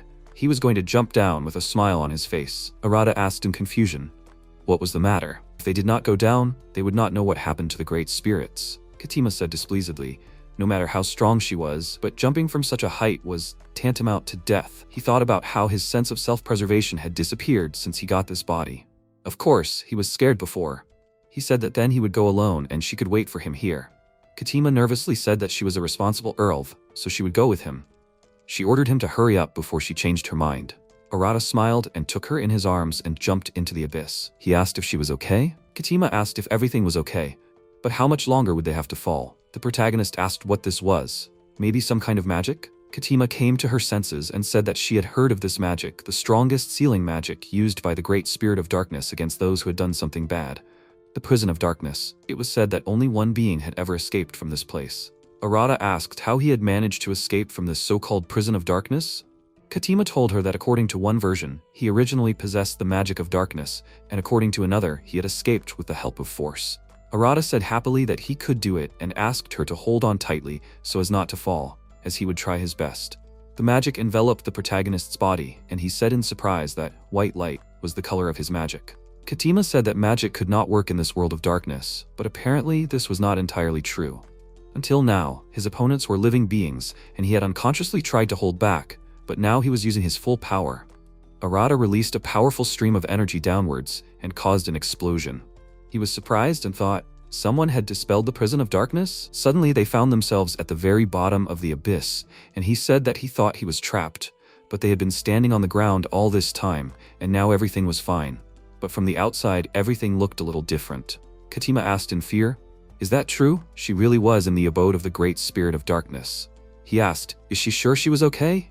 Katima answered that she was not sure, but at least now she could stand on the ground, and they had finally reached it. But why her?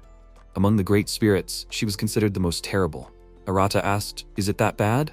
Katima said that the great spirits of fire and earth were friendly to the elves, but she had rarely seen the great spirit of darkness, so she knew little about her. Arata thought that they were just worried. She would not kill them, would she? He resolutely said that he would try not to hurt anyone. Katima looked at him with displeasure and said that she did not expect anything from him, but appreciated his efforts. Arata asked in confusion, is this praise and what next? She called him to follow her and went ahead. He asked, are they going in that direction? Katima answered that she did not know, but she felt the power of the spirit there. Arata felt it and thought, and indeed, a strange wave emanated from there, not like magic. He felt something so powerful for the first time. So this is the power of the great spirit? Katima exclaimed with displeasure that he should not under any circumstances show disrespect to the great spirit of darkness.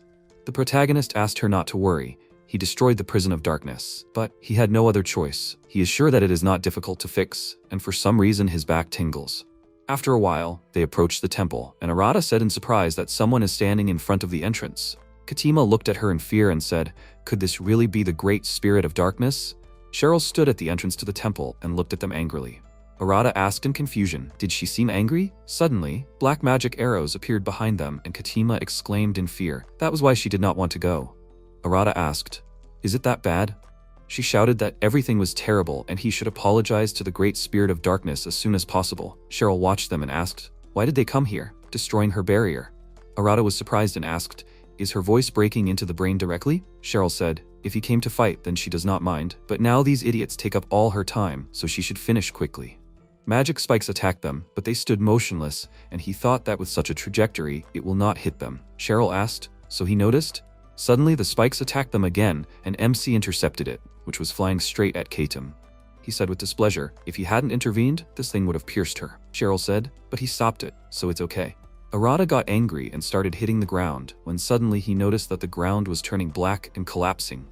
It was an ominous feeling, and it seemed like something bad was waiting for them, but in this case, nothing had happened yet. He exclaimed that he didn't come here to look for enemies, and asked to listen to what he had to say first. Cheryl was surprised and asked, this girl is from the Elf people, and who is he? Arata was surprised and asked, so she was ready to listen to them. Cheryl answered, she just thought that fighting was a waste of time and asked him to talk about business. The protagonist thought about how in an instant she had teleported them to her place. Magic of movement is a privilege of the gods and they, humans, are not able to use it. So said Raina, But the fact that the Great Spirit of Darkness teleports objects with such ease only emphasizes that she is one of the most powerful beings on this island. Katima apologized to the Great Spirit and said that the daughter of the Elves tribe was talking to her. Cheryl asked, "So what?"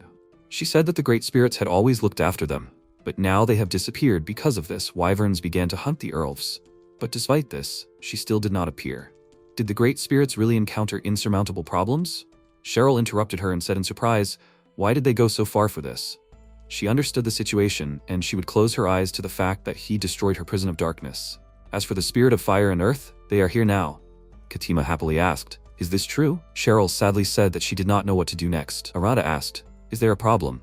She added that it would probably be easier to show and asked to follow her. They went inside the temple, and the protagonist said in surprise that there were so many things here that could excite the spirit of a young nerd.